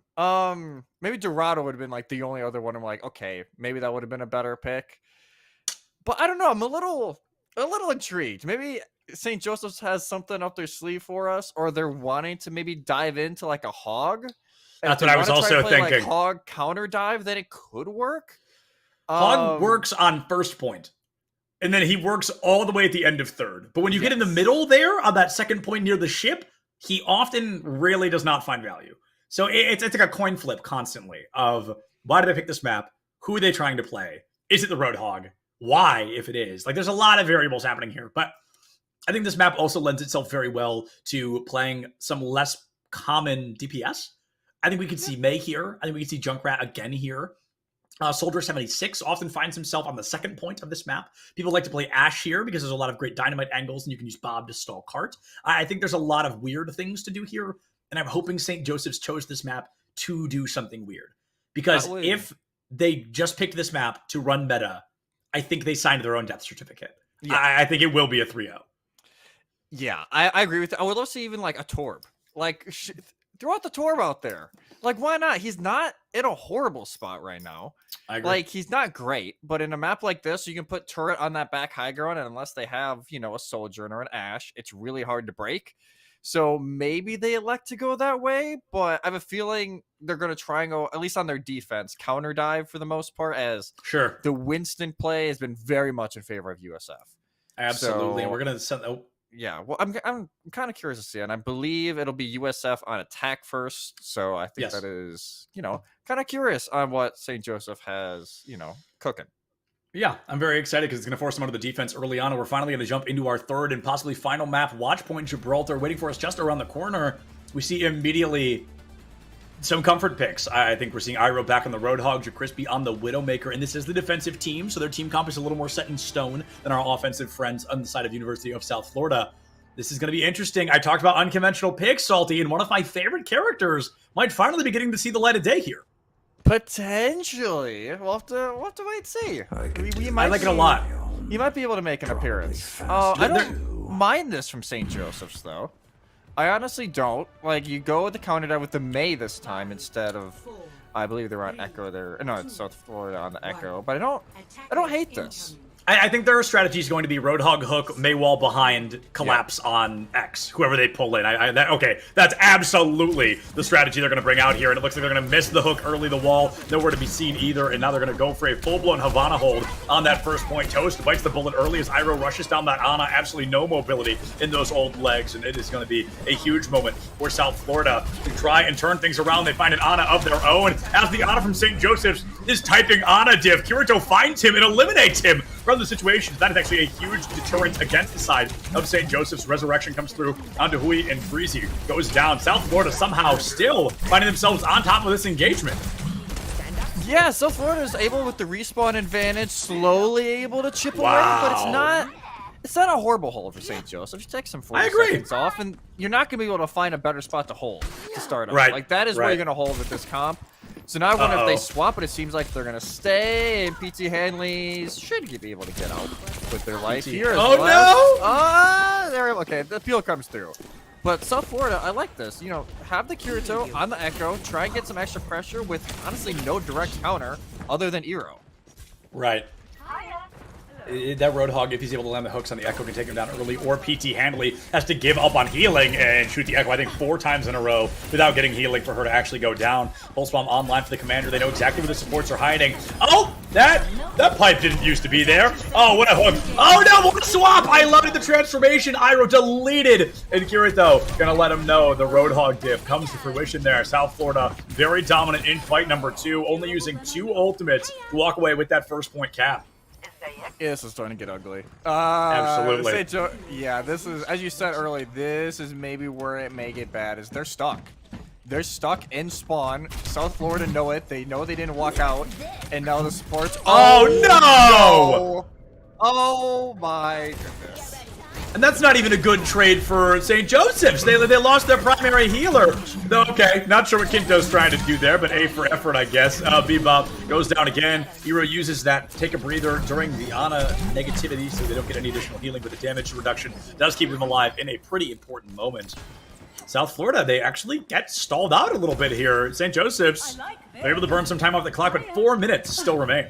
Yeah, they get a little greedy there, setting in the bomb and trying to, get those pickoffs. But honestly, for St. Joseph's, you're still in it in South Florida. It's not too much that you had to use. Oh, and now this dive is just so good. And actually, wow. Okay, counter dive comes through, and they're able to survive. The peel is available. The entire team diving PT Handley once again, but even the Diva can't confirm that elimination. Now a nano onto Breezy. Kirito gets rezzed in the back line. They're trying to farm the Death Blossom, but I'm just not sure they're going to find it. Toast goes down to the Bionid. Commander going to join him in the afterlife soon after. Kirito, half HP, going to make it able up and out. The hook of a lifetime, and it falls. Too little, too late. But St. Joseph's, they win another fight here, Salty. And I will say this composition, I thought it wasn't going to work well, but as South Florida continues to overplay their hand a little bit and continue to just walk in, all Iroh is doing is waiting out the defense matrix, and that's enough. And then they find the Diva, they collapse on her, the team cannot turn it around in time. Exactly, and if they're going to use this comp, that's a perfect spot here, or at least second phase. They can only go through one of the 2 sides. There's nowhere else they can come from. You can use that May wall as a threat to try and bait out anybody who tries to go in alone. And as you said, defense matrix, hit the hook, and force out resources. The Nano's going to be scary here. Bebop gets slept, though, and a lot of the Nano going to be completely wasted out. Kirito finds Breezy, Death Blossom offline, and I think a lot of ultimates going to be hold on to that next fight. A Goat Bust pops Kitsune, but dies the second they hit that Q button. Now the Blizzard comes out as well. No eliminations found quite yet. The bomb forced out from Bebop just to get that rematch to Crispy. Traded out by the Commander, and that Tracer's got to go down. Down she will fall. South Florida, if they can keep the Ana alive, they can win the fight, but if PT Hanley goes down, it'll spell disaster. Now the rest of the team here, the peel in complete fruition. Is this going to be a moment for St. Joseph's to succeed? Losing that tank is absolutely going to hurt. Breezy hopefully doesn't pop that ult due to the fact that D.Va is waiting right around the corner, and by golly, was she hungry. Eats almost the entire thing and lives to tell about it. Yeah, it's a huge DM, and yeah, that's just going to be the finishing as Breezy tries to go in. They even get the cleanse, and they're still not able to get the picks. And it's still honestly going back and forth right now. Zero's able to pick up one. Able to get one on his way into the fight here, completely standing and alive. The Bionade from Toast has come to a close, so the Hog can heal himself back up, but as the rest of the team collapses around him, I just don't think he's going to be able to clutch this one out. 100 seconds left on the clock. The recontest is deleted, and poor Breezy, just an ult farm right now. Uses every cooldown and still can't make it out of the fight with no one to teleport to. Goat Bus falls late as well, and 2 colossal staggers by South Florida. A lot of time. It's at least not too bad of a job so far from St. Joseph's. They've at least limited the damage, but I don't think it's still giving them a position to where they can try and win this later on, as they at least make the swap now to Crispy going back over to that soldier and trying to deal with Kirito in the air just a little bit more, because the Mei didn't get much, and that's just going to go over the crate, and as soon as they spawn in, to Crispy going back. Yeah, Crispy gonna get to know that spawn room really well. Bringing out the Nano late into the fight, it's going to be fascinating, but as Kinto goes down, South Florida has to perhaps backpedal a little bit. They get a lot of damage to their own. They get the trade out from Commander, just living in the back line, and even the Reaper somehow lives to tell the tale, but Toast will be there to seal the deal against them. 2 minutes remain on the clock, and South Florida getting ready for their third and final point capitalization on Gibraltar. And Kirito's, they're just holding spawn doors. Like, they're like, no, you're not going to get through. You're going to wait. At least there's dupe out. But only one was on cart during a lot of that, so not as close as they would have liked. I think they could have capped if they had 3 on, but they just kept the 1 on. The Hog got a little overzealous, and it was a great opportunity for St. Joseph's to just let them burn that ultimate. Pulse Bomb, the only one left standing, and if they can negate it, it could be huge. Ero is going to negate it entirely. Kitsune Rush from Goat Bus may seal the deal. 100 seconds left. Commander goes down early in the fight, in South Florida backpedaling all the way to their spawn room. Yeah, maybe not all the way, but... Yeah, I think they could, as you said, they maybe could have capped if they kept 3 on. I don't know if they would have been able to fully cap, but it would have got close, and instead, St. Joseph's have a little bit of room to play with, but it doesn't matter when the tank just The bio nade, I mean, Kirito got hooked. Toast threw the nade to keep the Echo alive, but it turns out it was more effective in taking the Roadhog down. The elimination came through in a very clean fashion as Bebop secures a 15-player kill streak. I would guess that is... I think they've only died the 1 time. It looks like even Ero on the Hog can't do enough. Oh, he pops the whole Hog and makes it actually a 0% Hog. Kinto finds the Crispy. He's now in the Tracer, a desperate attempt to touch, but not going to be able to find it. The bomb for the zoning ultimate, and South Florida will cap with 50 seconds left. 57. It's doable for St. Joseph's. Absolutely. It's definitely still in the court of South Florida, as their playstyle's been better. They've been winning a lot of these fights. This time could be, over 2 minutes if they didn't, troll during a few moments during second and third phase. Right. But I think for St. Joseph's at this point, you're not getting value of the playstyle you're running right now. You're trying to slow the game down, trying to play for mistakes. South Florida is not giving you those mistakes. They're getting right in your face. They're playing aggressive. They're pushing the pace, and you're not able to really get anything done. So if you're St. Joseph's, be aggressive. Go with a dive. I don't care if it's off meta. Try and go in. Even, okay, that's not a dive, but I at least like the philosophy here. If they do run the Reinhardt, get in their face and just do not allow them to play their style of game. But we'll have to wait and see if they actually stick to it or not. South Florida, on the other hand, Kirito seems to be touching every single DPS hero in the gallery right now. But for the most part, going pretty traditional. Yeah, the traditional sense absolutely on the side of South Florida as well. Traditional to what they've been running, I guess. Not meta traditional, but they're sticking to the Echo. They're sticking to the Ana. Bebop might bring out the Winston. I'm still pro D.Va because I think they were doing a really good job, but Winston was certainly plenty good on Midtown as well. So you're not going to catch me complaining too much. Waiting St. Joseph's. I think they're going to go for a TP onto the high ground there, onto Bridge. And okay, they are TPing, but it's not to Bridge. It's to the far side, which is actually going to make it even harder because now Ryan's shield is completely open for this team to just fire on left, right, and center. Then make it very hard to get across the bridge. I think they should have TP'd up to that door. We can see right now in front of Lucio. And then gone for the close quarters fight. Hero left shifts all the way into the engagement, forces out Suzu early from Quinto. It looks like PT Hanley had to Suzu themselves to keep that Reinhardt up and running. a very close quarters match. I just don't know if it's going to be St. Joseph's time to shine like they wanted. South Florida, they have a very easy way to just keep holding S and still keep dealing enough damage to win the fight out. Toast traded for Crispy, but losing that support is way more important than losing that Widowmaker. Can that be the green light St. Joseph's needs? It could be, but they're still not. They have no answer for Kirito right now. They're able to Nothing. get 2 pickups already, and make that three as nothing's able to go down. They're able to 4 or 5, and that cart never moved during Not those an 50 inch. seconds. Not an And inch. That I don't mind the idea for St. Joseph's, but South Florida play it perfectly. They just back up, they absorb the pressure, they allow St. Joseph to use resources, and they allow Kirito just to kind of fly around and find that straggler. And at the very beginning of that, it was Jar Crispy, and they kind of poke it away from there. And now St. Joseph just going to try and play around cart. Absolutely. Playing around the cart is what they should have been doing perhaps a little earlier. Jacrispy, an incredibly pivotal elimination, finds Quinto early on, but gives their own life for doing so. The 1-1 trade happens early in Bebop, finding that equalizer. PT Hanley down and out of the equation. Almost half the time bank currently missing, in the cart has barely moved a couple of feet. Commander with the hammer kill sends Iroh back to that spawn room once again. We are just now entering the second half of this time bank, and South Florida, they haven't even let it get around the corner. I don't think they're going to either. Kirito's hard I agree. on high ground, just has the duplicate in hand. He's gonna Rhine swap. Oh, I would love to see the Rhine swap here. Just do it. Do it for the content. He's waiting. No, there it is. Oh, I love the counter pin. I love the counter pin. A very clever play. Both teams have to use Suzu, trying to keep their Rhine up and running. And Kirito actually cannot find the value on the Reinhardt we expected. Bebop, though, in the chaos will put down Goat Bust against Sune Clash, as both members are going to pop it early, trying to give their team that speed boost they need. The cooldown reduction in their back pocket, but it's not going to be enough for St. Joseph's to do much with it. Bebop just farming this spawn door right now. If he didn't have a primal already, he would have just farmed a new one. South Florida, they've got it down to 80 seconds here.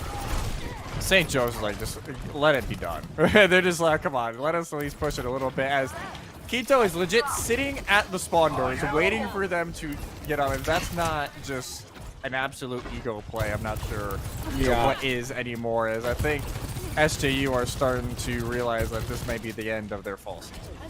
It very well may be, Salty, and unfortunately it is going to be a huge victory for South Florida unless St. Joseph's can turn something around. The Reinhardt really struggles here. Oh, the Ajax! Goat Bust goes down, no beat in sight, and Reinhardt's so hard to run on this scenario because there's so much high ground from the Torb, from the Echo, from the Ana, from the Winston even at this point, that the Reinhardt just has no one to swing on fast enough to farm these shatters. Kirito into PT Hanley, and South Florida 30 seconds away from winning their first playoff game in the most dominant fashion. Playing extremely well. This is the momentum you would want to have going into future rounds, especially when you know you may play LIU in the next round. It is going to be a spicy match if that is what we end up having. But at this point, I think they're just enjoying it, realizing that, hey, we've got the job done today for the most part. Still got to finish up this last fight, though. Commander puts down Jacrispy with the Torb shot, and they lose a lot of damage out the gate. The overclock not online. Iroh mirrors the Winston in the last 10 seconds, and I don't really know if that's enough time to do anything with it. PT Hanley, Goat Bust gone. Both supports for St. Joseph's are missing, and that has to be the beginning of the end. A Death Blossom, more for show than anything else, and the Commander hammer kills it to seal the deal. I think St. Joseph's going to do it too little too late, and the University of South Florida has their 3-0 victory at hand. They like, all right, you know, we beat you 3-0 2 weeks ago in the final week of the regular season. We'll just go and do it again here in the playoffs. They move on. GG's to St. Joseph's. They are out in the first round of the playoffs, and I can't wait to see made it to playoffs. Hey, yeah, you made it to playoffs, and honestly, I think part of it is just the matchup. Like, you played this team 2 weeks ago. Like, you each know each other extremely well. It's not like you can throw them off guard with anything. They know what you're going to do, and you know what they're going to do. So it's a little bit of a rough draw, I admit, for St. Joseph's, but I can't wait to see where they are, what they're able to do next season. And I think for USF, hey, next round, you just got to look at it that way. We got more work to do. And if it is LIU that they play, man, is that going to be such a juicy game. It's going to be an incredible game indeed, Twin Salty. But folks, just as quickly as Overwatch begins, it will also come to an end. We've got to jump right back over to Fortnite here on Esports U. So I'm going to bring us to a very quick close. Big shout out Rhino, our in-game observer. Big shout out Twin Salty for joining me on the desk. And thank you all for watching. A phenomenal game. We'll see you right back over there on the desk for Fortnite in just a couple of minutes.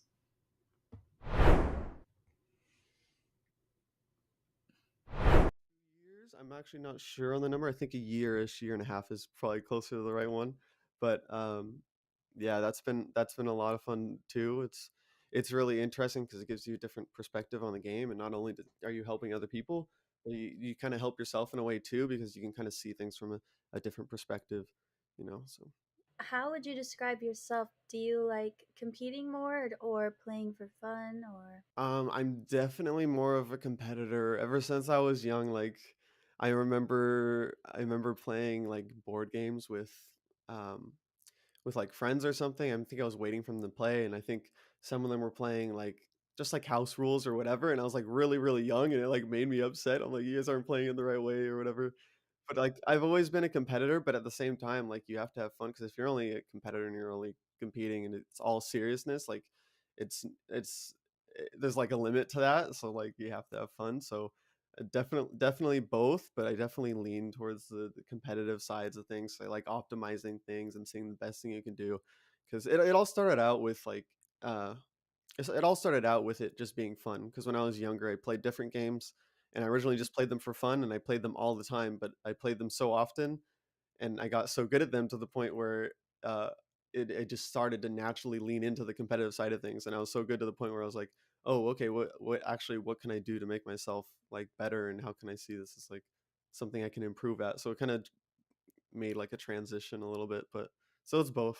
If you were to give someone advice who may be looking into joining an esports team, but they're kind of on the fence, what would you tell them? My advice would be to really like think over what they're looking for, like in not only in the collegiate esports team but in school as well, and like see like exactly does this line up with what they really want, and just to figure out what they really want and if it's going to be a good decision, from like a scholarly standpoint and from like a financial standpoint, because there's a lot of things to consider.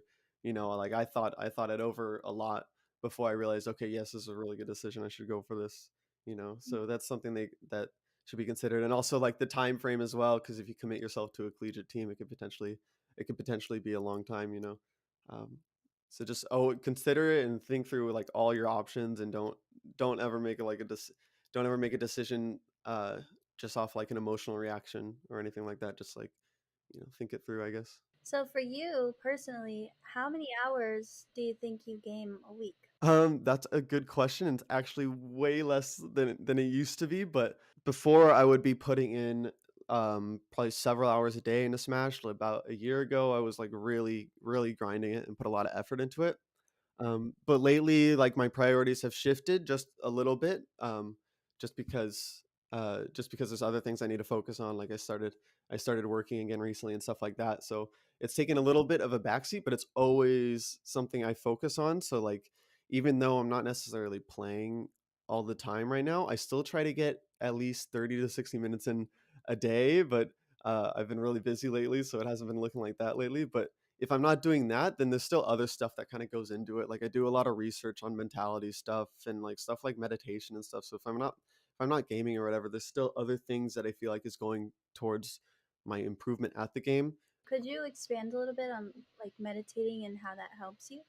Yeah, so with a game like Smash, it can be like really volatile, and one of the reasons why I pursued Smash is because, well, I've always liked it since a young age, but also it's always been like really challenging. Like Smash 4 came out, I'm like, okay, I'm gonna start competing with Smash 4, and I started playing it. For whatever reason, when I started playing it, like I realized that I was getting like frustrated, like I was like kind of getting a little bit angry, and like anger is something I don't really feel very often. So it was kind of like a challenge for me. I'm like, okay, this is really challenging. This game is really hard. I want to figure out how to do this. Like I want to challenge myself. And that was a lot of reason why I did that in Smash. Just like some other things, like it can be comparable to kind of like chess and tennis in a way, with like mentality aspects. And I used to play tennis in high school, and I was never really like super good at it, but I was like I was really into it whenever I was playing for some reason. And there was a lot of frustration in that too back in high school when I played. So it was figuring out how to manage that frustration, and how to like get it under control and actually channel it into something useful. Because one of my goals is always to be like, I want to be like a calm and collected person when I play. I like, even though I'm an emotional person, I can be an emotional person because I'm passionate and I care a lot about it. But that's kind of where the meditation comes in, because it lets you kind of be more like at one with yourself and your emotions and how you feel and stuff like that. And also just kind of eases your mind a bit, and it can really help in those situations. Like if you practice meditation and then you're in game and you're playing, and there's a situation where it's like super high tense situation, it can kind of give yourself the advantage, because you might be a lot more calm than your opponent if you do practice stuff like meditation. And it just has a bunch of other benefits as well, because with something like Smash, I try to be like the best I can be in game and like out of game. I think there's a lot of factors that go into it, and I feel like if I improve everything that I can to the best of my ability, then it gives me like the highest chances to win, like in the game. I know you speak about frustration and anger, but what about nerves? Like, do you get nervous? Every now and then I definitely do get a little bit nervous. A lot of the things, like a lot of my nerves I kind of quell at this point, because I've been playing for like so long, where it's like if I go to a tournament and I sit down, it's just me in the game, like it's just me in the match, and that's the goal, and it's just trying to learn and just play what's in front of me, but sometimes it does, there are a little bit of nerves, like for example in Vegas, because I'm not very often playing on like big stages. Sometimes it's smaller tournaments, and at Vegas it was a bigger stage and there was a lot more people watching, so it was a bit more of a unique situation that I wasn't always in, and there was a little bit of nerves there, although it was a bit under control. But I think I definitely have the nerves mostly under control. And if there's a new situation like the stage one, I feel like just having more experience with that kind of stuff kind of help quells it. And also it's just because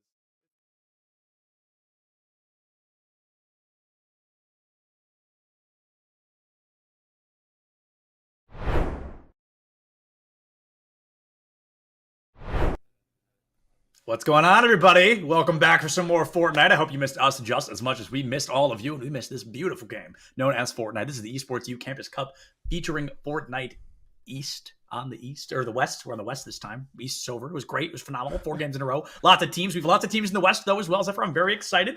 Maybe a few less, but that's expected from the West. We're going to get some familiar faces, some new faces. This is going to be hopefully just as exciting as it was back in the East. Well, and remember, this is the same format as our previous heat. It's just in the West series. Obviously, there is still $1,000 worth of purse available for our top 3 teams, obviously respectively 500, 300, and 200 for those placements there.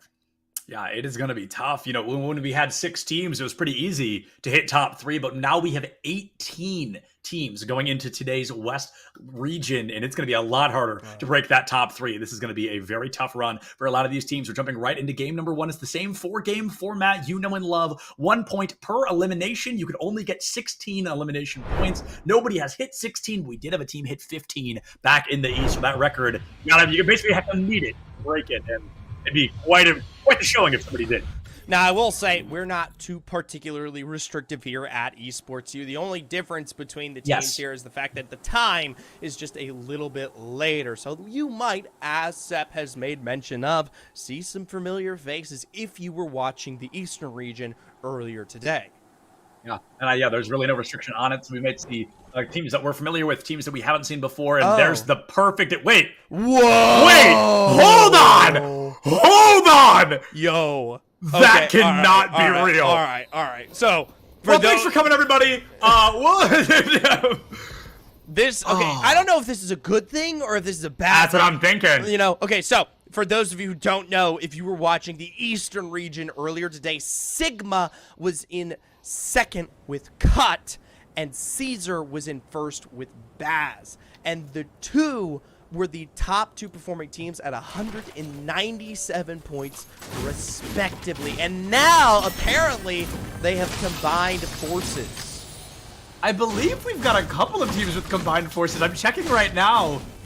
I'm pretty sure these 2 were on different teams as well, because Shallow was in a couple games earlier, and then Panjamin City was also. I don't know. We'll figure it out. But this is a duo. This is a duo we know and love. Chicken and Stepa Kaizen. They came in 4th place, the first team to not meet that prize pool. And Zev, I mean, they're coming back with a vengeance. The first team to not get that money. And it was one of the only teams to not get that money that also won a game. Yeah. Right, which is a huge deal here. Honestly, just keep taking me through. What other big names are on the map here? I mean, this is, between the two of us, just great narrative. Yeah, I see Mello up there. I can't think of their duo's name off the top of my head, but I know I saw it a second ago. So that duo is back into the swing of things. We got Chicken and Kaizen. Say takes it easy. Here they are as well. Our 3rd place finishers back in the East. They want to go that golden goal or even that 2nd place if they're able. But, I mean, each game we saw them, they were getting better and better and better. If that continues to happen going into this, they could very likely come out in 1st place. Oh, hey! God. Oh, God. Hey! Oh, God. All right, it's only in proper format that I do let you know what Hyper Awareness said after a rough first 4 games. He made sure to message me and say all his fingers are broken. He's been crippled for the past 2 weeks. He failed all 3 of his last midterms. The Vikings got beat 40-3, rough, and are the biggest frauds in football history. And his teammate Jack hasn't played Fortnite in 4.5 years, and his monitor is 2 hertz, and his computer can only run 1, and his ping is awful, 100+ on all regions. The sun was in his eyes. His controller died. His brother was playing. Yeah, his eyes were closed. He was blindfolded. You know, there's a lot going on with this duo here. But this is so funny. This feels like, for those that don't know, I'm a huge Survivor fan, and this feels very similar to, like, you know, season of Survivor when they bring people. Oh my. And you look at this familiar face, and you're like, whoa, it's them! And this feels just like that. We're seeing fades, and wait, no, this wasn't a duo last time, was it? This was not a duo either. This is also different. I'm pretty sure AMW and them were also playing. I'm checking. I'm check. Fades definitely for sure. I'm pretty. Yeah. Well, I know we saw these names for sure. I just remember they were together. No, they were together last time. They're written down together. Okay. All right, they were a shared duo. We've been bamboozled one too many times. Okay, now this is definitely a shared duo. Leppy and Renegade Ranster, who's new? The maniacs from Mount Vernon. Yeah, I'm starting to figure out, like, we have to have new people in here. Oh, there we go. They're Juno new. and View. Perfect. Juno and View we have never seen before. We're very excited to see what they can bring to the table, but running into the powerhouses of Leppy and Renegade Ranster, not the best way to start off game number 1. Now, these guys are incredibly aggressive. They ran down teams right up against the edge of storm all throughout our eastern region earlier today, and now look to be continuing to do so. Renegade Ranster just starting to take some of these wider angles, see if he can sneak out something on View here instead for Juno. Uh-oh, they lost sight of View. They're going to hunker down on Juno, and this actually might give View a good flank angle, but instead they're going to rotate out. They don't want to force the 2v1. They want to wait for the teammate engagement to find that time to strike, and this very likely would end in our first elimination, especially as View catches a couple of bullets to the back of the head there. It's really going to start hurting. Almost half the shield's gone. They have a low ground disadvantage. This might just be a game of cat and mouse here. Whew. Well, for the 2, obviously there's a whole lot of time left on the board here, and there's no reason to send this, but obviously there's a lot of teams and a lot of players who understand the consequence of not getting big elims, and for Renegade Ranster, he is not slowing down. Yeah, I mean, the difference between our first and third place was 6 points, 6 eliminations back in the East region. So here in the West, things are going to be a heck of a lot similar. I think we're going to see that same style of aggressive play from those that are familiar with the concept, that know those 6 points are going to make or break when it comes down the line. View chromes in, removes all of their shields, and down to the funny number HP there. Going to be in a very tough situation. They have to chrome themselves right back out of the chaos. But, Zeph, I hate to say it, this feels like they're delaying the inevitable. I was about to say, they're providing no real defense here, just taking shot after shot. Juno with a late, very late pad is immediately shut down. Now, this does give the opportunity for View to get a little bit of some respite, some health back, even some good shots on Lepe. But yeah, really not bad. I just don't think it's enough. 4 health. 4 HP, only shields, and 2 people with shotguns standing outside your front door. And that is going to be a pretty big opener there for this duo. The first squad. Okay, apparently, wait, who else went down? Second squad to be eliminated. I missed it. Would you like to know who? Of course. Well, it's a fancy little squad by the name of Frosty and Mellow. No! Yeah. 5th place, 6th place finishers back in the East region. Very strong team. The first to be removed from game number 1. Except for that's like 2 points, I think. Oh, yeah, That's well, 4 well, points. I was about to say there's definitely a lot less Yeah. teams this time around, so you're gonna gain, definitely. There's no net smattering. zeros. But I mean, in comparison to the squads that are surviving much longer, you're still not really putting up much. Yeah, okay, here's another new duo. Jero and mainly Isa. No, we talked about them on the spreadsheet. They weren't in. Oh, they didn't actually play. We do talk about you guys behind the scenes. We do. We say terrible, awful. No, I'm just kidding. We go over name pronunciations, and Jero was quite the discussion. So we had to figure out how we were going to say that one. But oh my gosh, excited to see that. It is mainly Isa, because the player's name, I'm pretty sure, is Isa. Is their real name Isa? Isa. Oh, let's scroll through. Oh yeah, Isai. look at that. Isai. Yeah, Isai at least. Flores. Isai Flores, welcome. You are one of the fellow new and hey, Jero Ramirez. I was gonna say the first player whose name we've actually said on broadcast, just singling them out. Yeah. Funny enough, one of the few squads that do not go to the same college.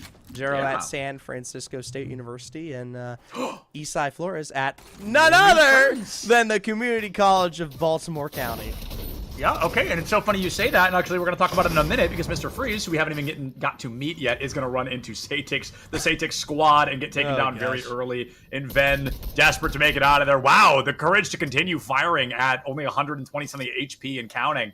That's going to be difficult, and you don't have a lot to work with. Either plenty of floppers to keep you alive, but the reboot van in the pocket. While this is happening, I do want to mention we saw Scav and Fear for just a moment. They are also not from the same university. University of Wisconsin-Milwaukee for Scav, and Quinnipiac University for Fear. So there's another fun duo. It's fun.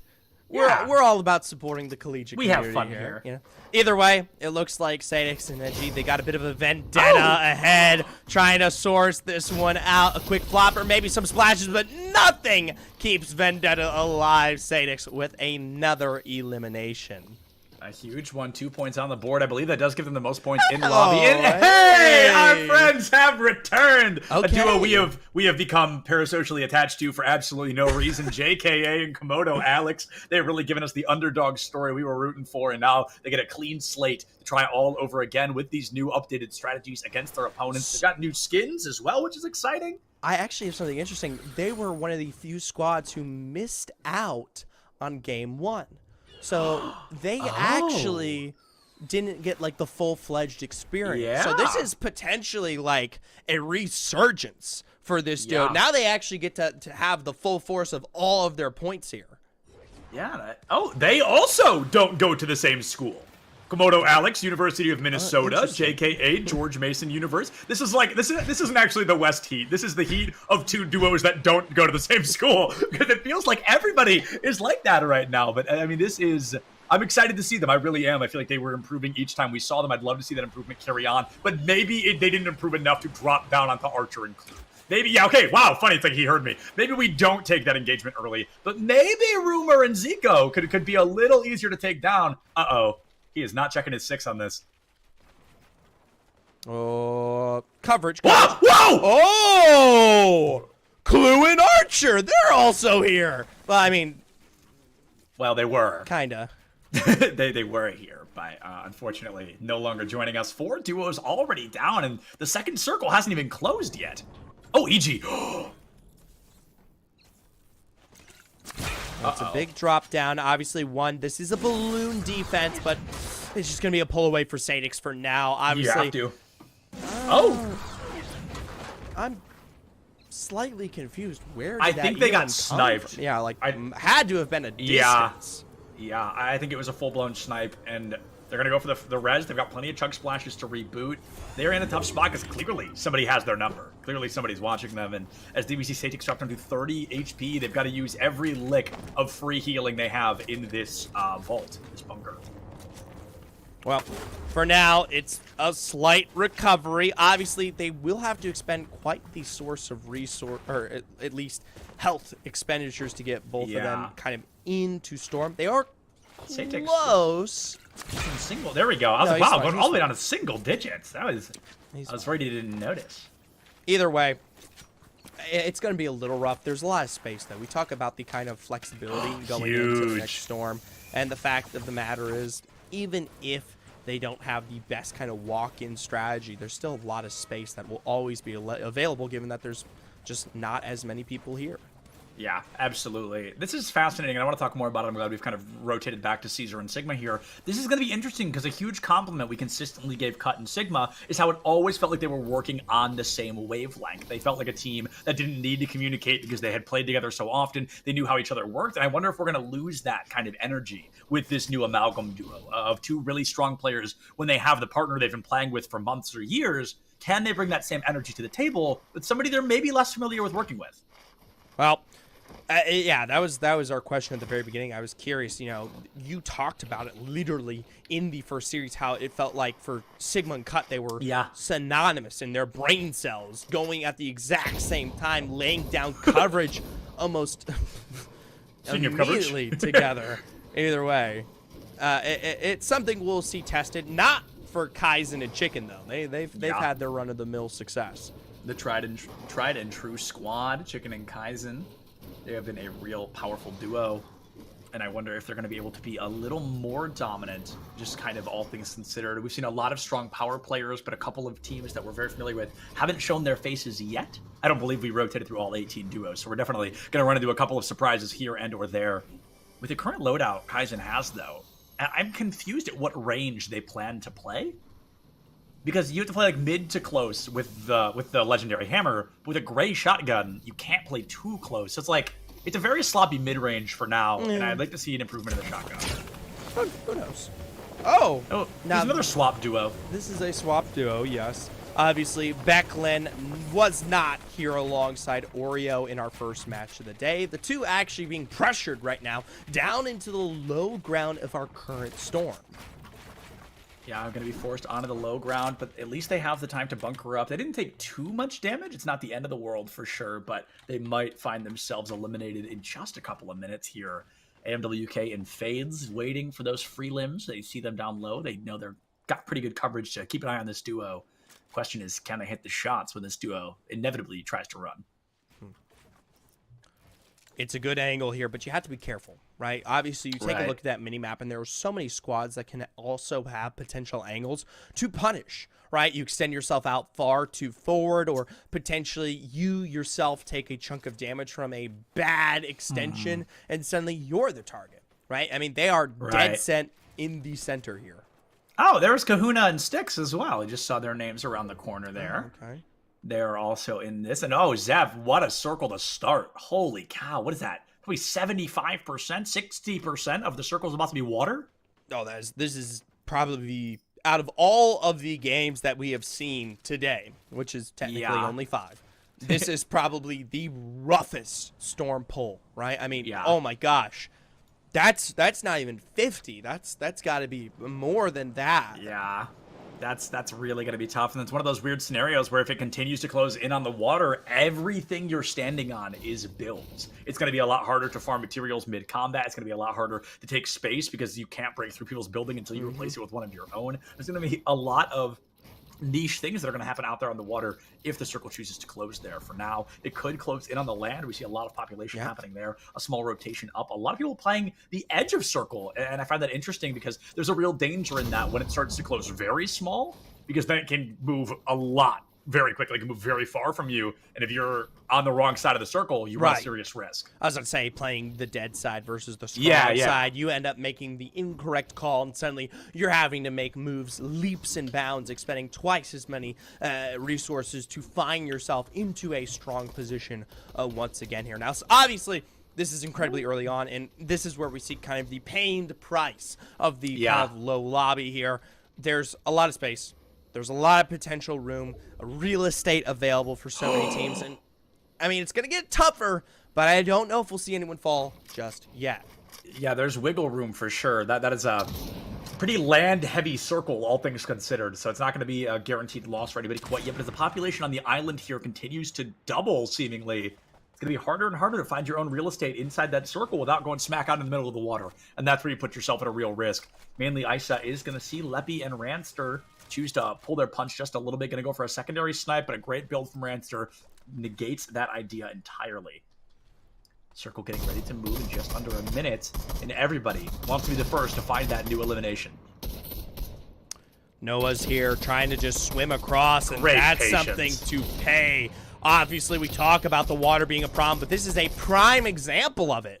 Yep, it's so difficult because you are entirely vulnerable. You have to use an insane amount of materials, or you have to completely go out there just one elim away, one shot away from being eliminated at every possible moment. And that's the build I thought we were going to see from Noah. I like it from the Uber driver. It burns a lot of materials, but it's necessary. Just got a glimpse of a name I've never seen before. Oh no, it's JKA Monkey. Okay, I'm sorry. It's the Komodo Alex duo. They're going to be falling onto the low ground of the lake, losing almost every single shield they have. They go for the timing shot with the sniper, fall a little bit short.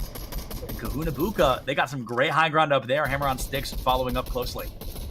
Oh, they got to be careful. Obviously, you said it. Kahuna Buka and Hammer just behind them. And oh, hey, Jack flying in, surprisingly able to survive. So Chicken and Kaizen have laid down some, well, serious damage, but Yeah. I mean, what have they truly found? I mean, it's still good. You're forcing resources, you're forcing health, some mats to be expended, and now Hammer to fall.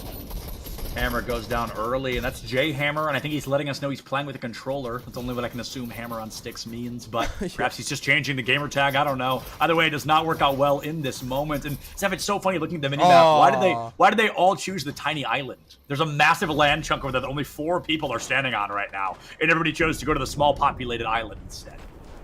Well, at the end of the day here, there's several teams. They've all struck gold here in the center, but obviously, they've got some action ahead. Noah's, the Uber driver, surprisingly survived that exchange and actually have been able to regroup. No one on the other side capitalized. Sedix and Edgy, nor Renegade, Ranster, and Lepe. They just kind of let that one go. And obviously now, the Storm's moving actually more towards them. Yeah, I'd like to see the Leppy Ranster Edgy Satix matchup there, but I think Oreo and Becklin going to be a bit of a fish in a barrel scenario as they're caught out on the water. Chicken and Kaizen rotating quickly, trying to maintain this high ground they love to be in. Chicken full of materials right now to build Zeph. They can really play a very long stall game, Fades and AMWK going to try to mimic it with one of their own, but I don't know if you're going to be able to outplay Chicken in the zone game here.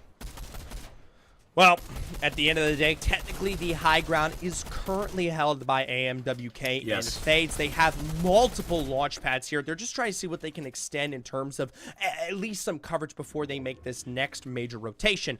Lepe and Renegade Ranster are the team that currently have the high ground for the next zone ahead. This is what I'm curious. Where do AMWK and Fades put themselves here?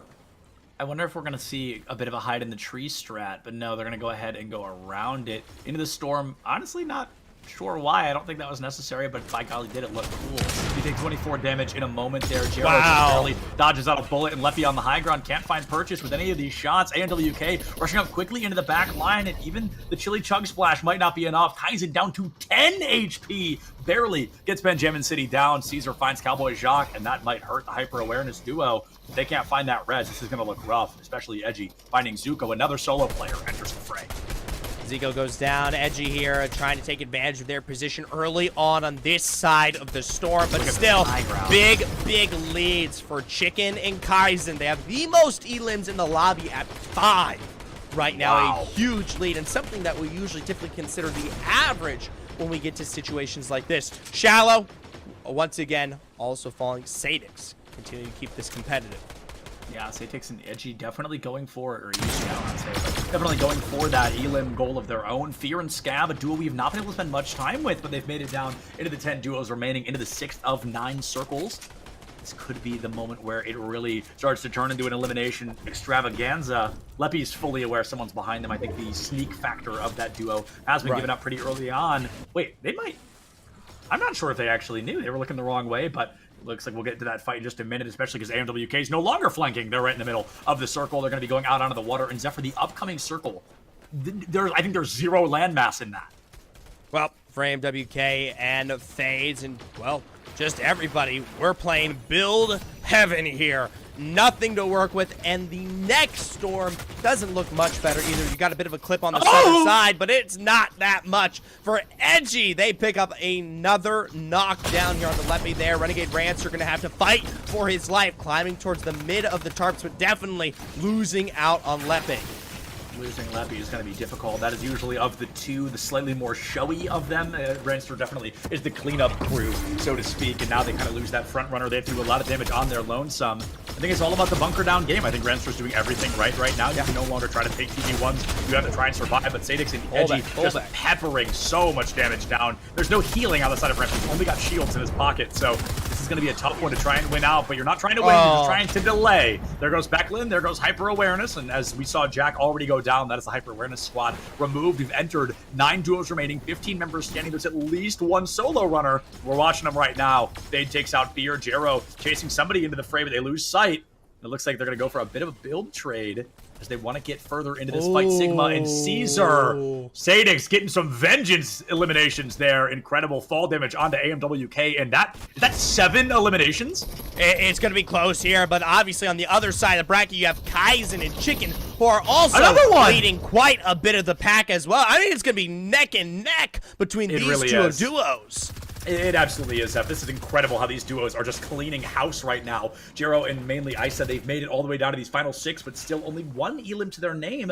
They have to move in quick with a storm. Isa trying to shield up and heal up. Scav falls to Ranster. What a high ground from Sadix right now. We are getting just masterclass examples of how important the high ground can be. Edgy takes down Noah a second time. I think that was the confirmed elimination, though. This is 10 elims between the two of them. Only 6 people left standing. They could hit the 16 cap if they eliminate every single person in this lobby, and it's already not doable. Edgy does find Isa, though. Jero gone, and Chicken puts another one on the board. Edgy finds Isa with the elimination. Their 11th elim on board. 2 duos and a solo remaining. The poor Uber driver caught in the dirt right now. And even though the Uber driver was the first to make their exchange across the water, they last all the way into the top 3. Now Kaizen and Chicken, though, looking for response. It's a height battle. See who can stand above the rest. And I'll tell you what, Sadix does not have many builds left. Instead, dropping down, going to pick this one up onto the Uber driver, but they have given away height to Kaizen and Chicken.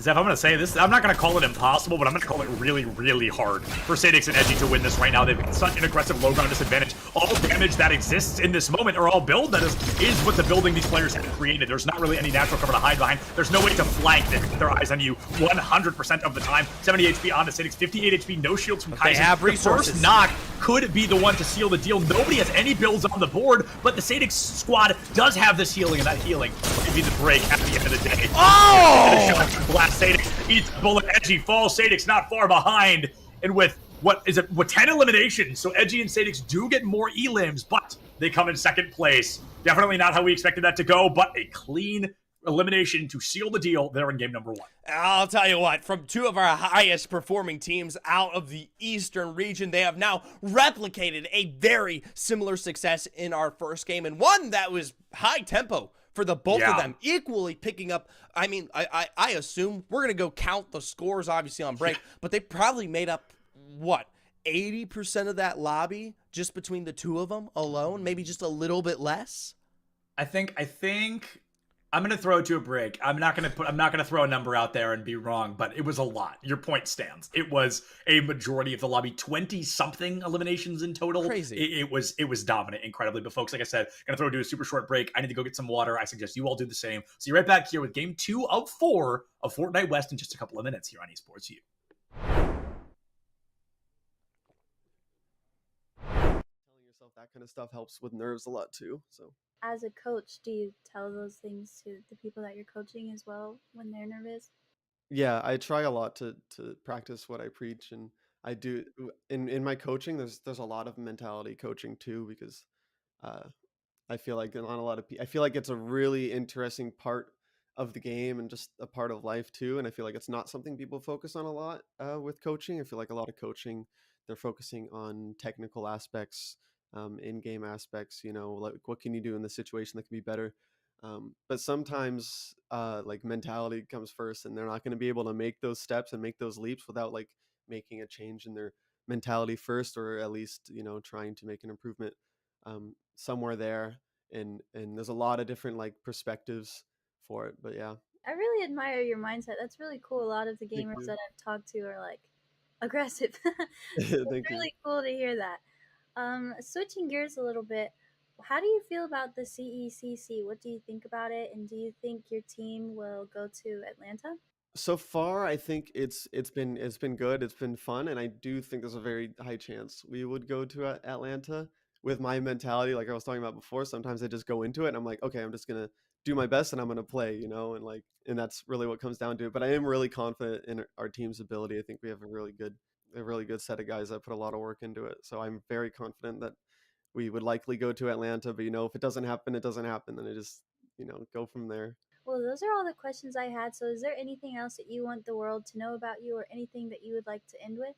I don't know, for anyone watching, like, just try to find like a balance like in life, and try to find like who you are truly, and like follow that passion. Because just for like reference, I worked somewhere for 3 years, and then I felt like I wasn't being called to work there anymore, and like Smash was something I always cared about and always wanted to do. So I quit work, and with the money I had saved up, I pursued Smash for like a year and a half, and like that phase just kind of ended. And I don't regret it. I don't regret it at all. Like, I wasn't like making a lot of money through it, but it was something I was passionate about, something I wanted to do. And I'm really glad that I did it, and I hope that other people can consider like following their passions like that, but also with proceeding like with caution, doing what is available to them, and just finding like who they are and what makes them happy, I guess. Thank you so much again for your time and doing this interview with me. I really appreciate it. Okay, thank you for having me.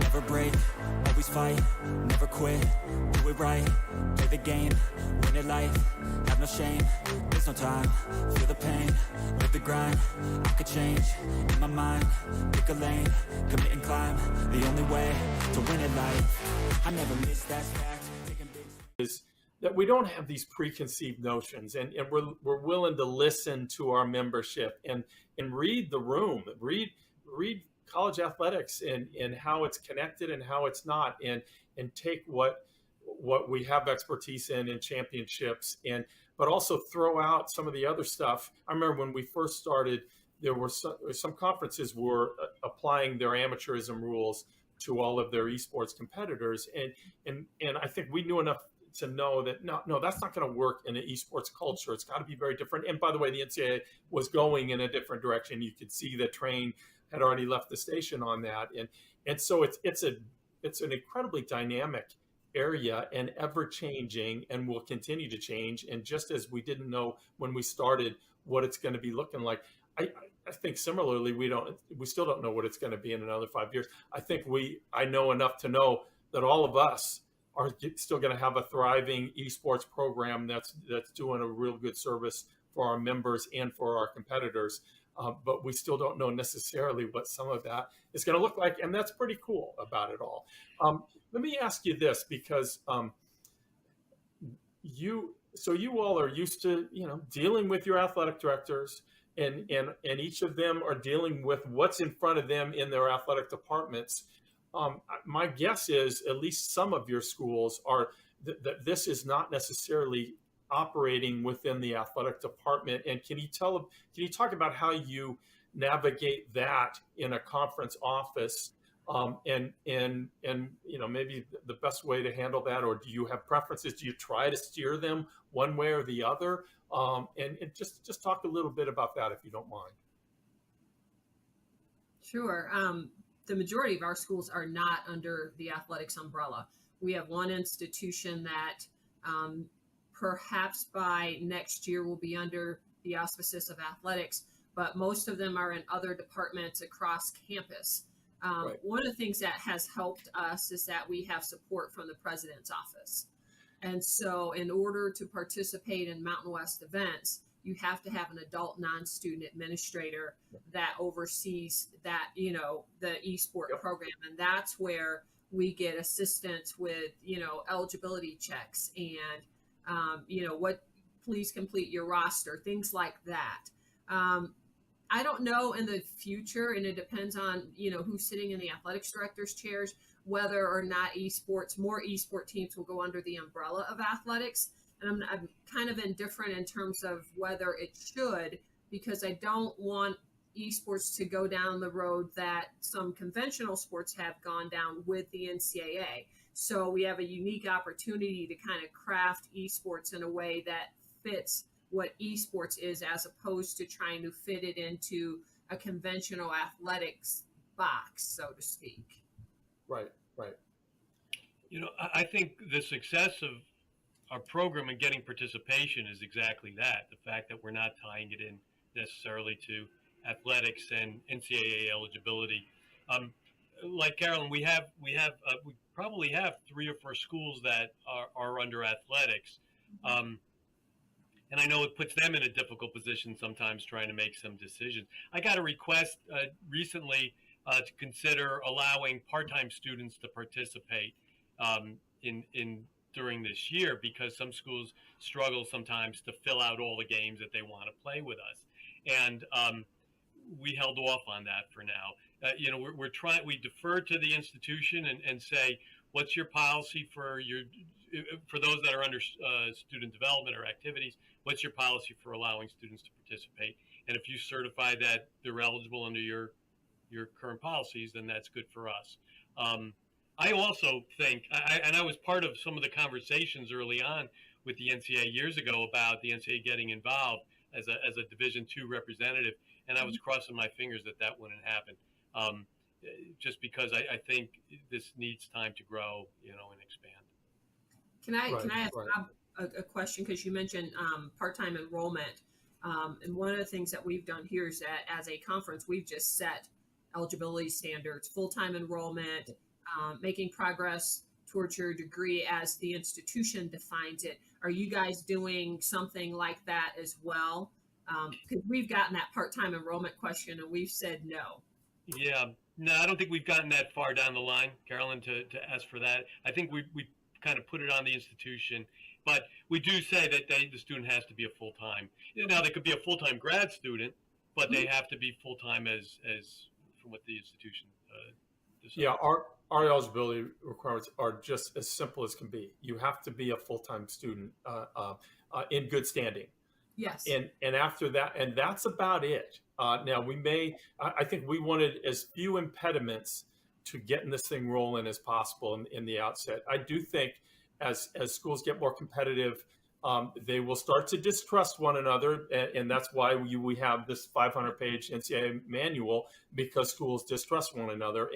But we're not there yet. Right now there's still a collective. Let's move this forward. And the fact that the NCAA is not administering it, I think, is really helpful to the growth of it all. And yes, we allow grad students. We don't even have a 4 or 5 year clock. If you are full-time enrolled for 10 years in good standing, you can do. And why not? Why would we not say that that's okay? Now, eventually, like I said, we may change our minds if the schools require it. They say, no, this is crazy. Look what they're doing over there. We don't like, but I think we're still a long way from that. Alex, do you have anything? Yeah, I mean, I echo everything that really Carolyn has said. You're gonna have to forgive me. What was the original question? It's been a minute. I know. I'm sorry.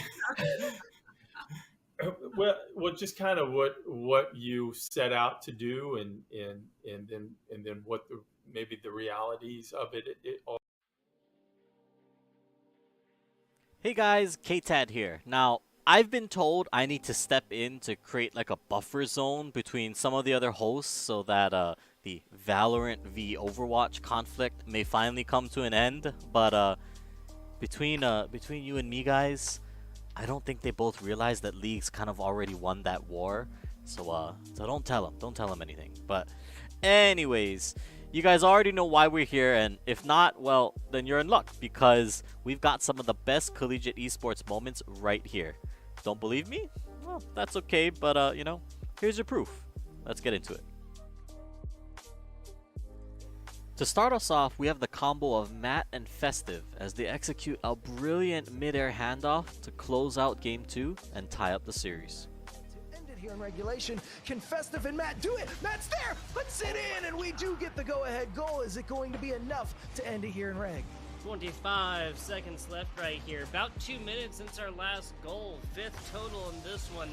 Is this looking like moderately? Feeling thirsty? Well, if you are, then Crollo's got what you need with these sick plays on Pac-Man. Not. Always guaranteed the stock goes for the side special into that. That would have been an insane way to end it. And now Crollo looking for the fire hydrant edge guard. Slam dunk right there. Is they able to finish them off? At number 6, see if you can count the ultimates here, because when the dust settles, there can be only one survivor. For Thomas College, but I don't know what Keene University are thinking. Well, okay, they're thinking it. What is going on in this fight? My days! 2 to the bomb, 3 to the tile, 1 to the self-destruct, and it's we just get the a team. lone It's diva. It's a lone What baby is diva. happening?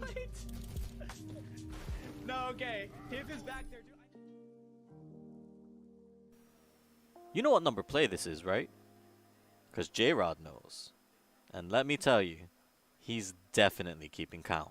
It's gonna be J-Rod who strikes first again with a nice headshot onto Boss. Gonna start moving down into Garage, and J-Rod is just approached now through Garage. Firepierce Wall has been committed. Lance tries to take a peek, but J-Rod...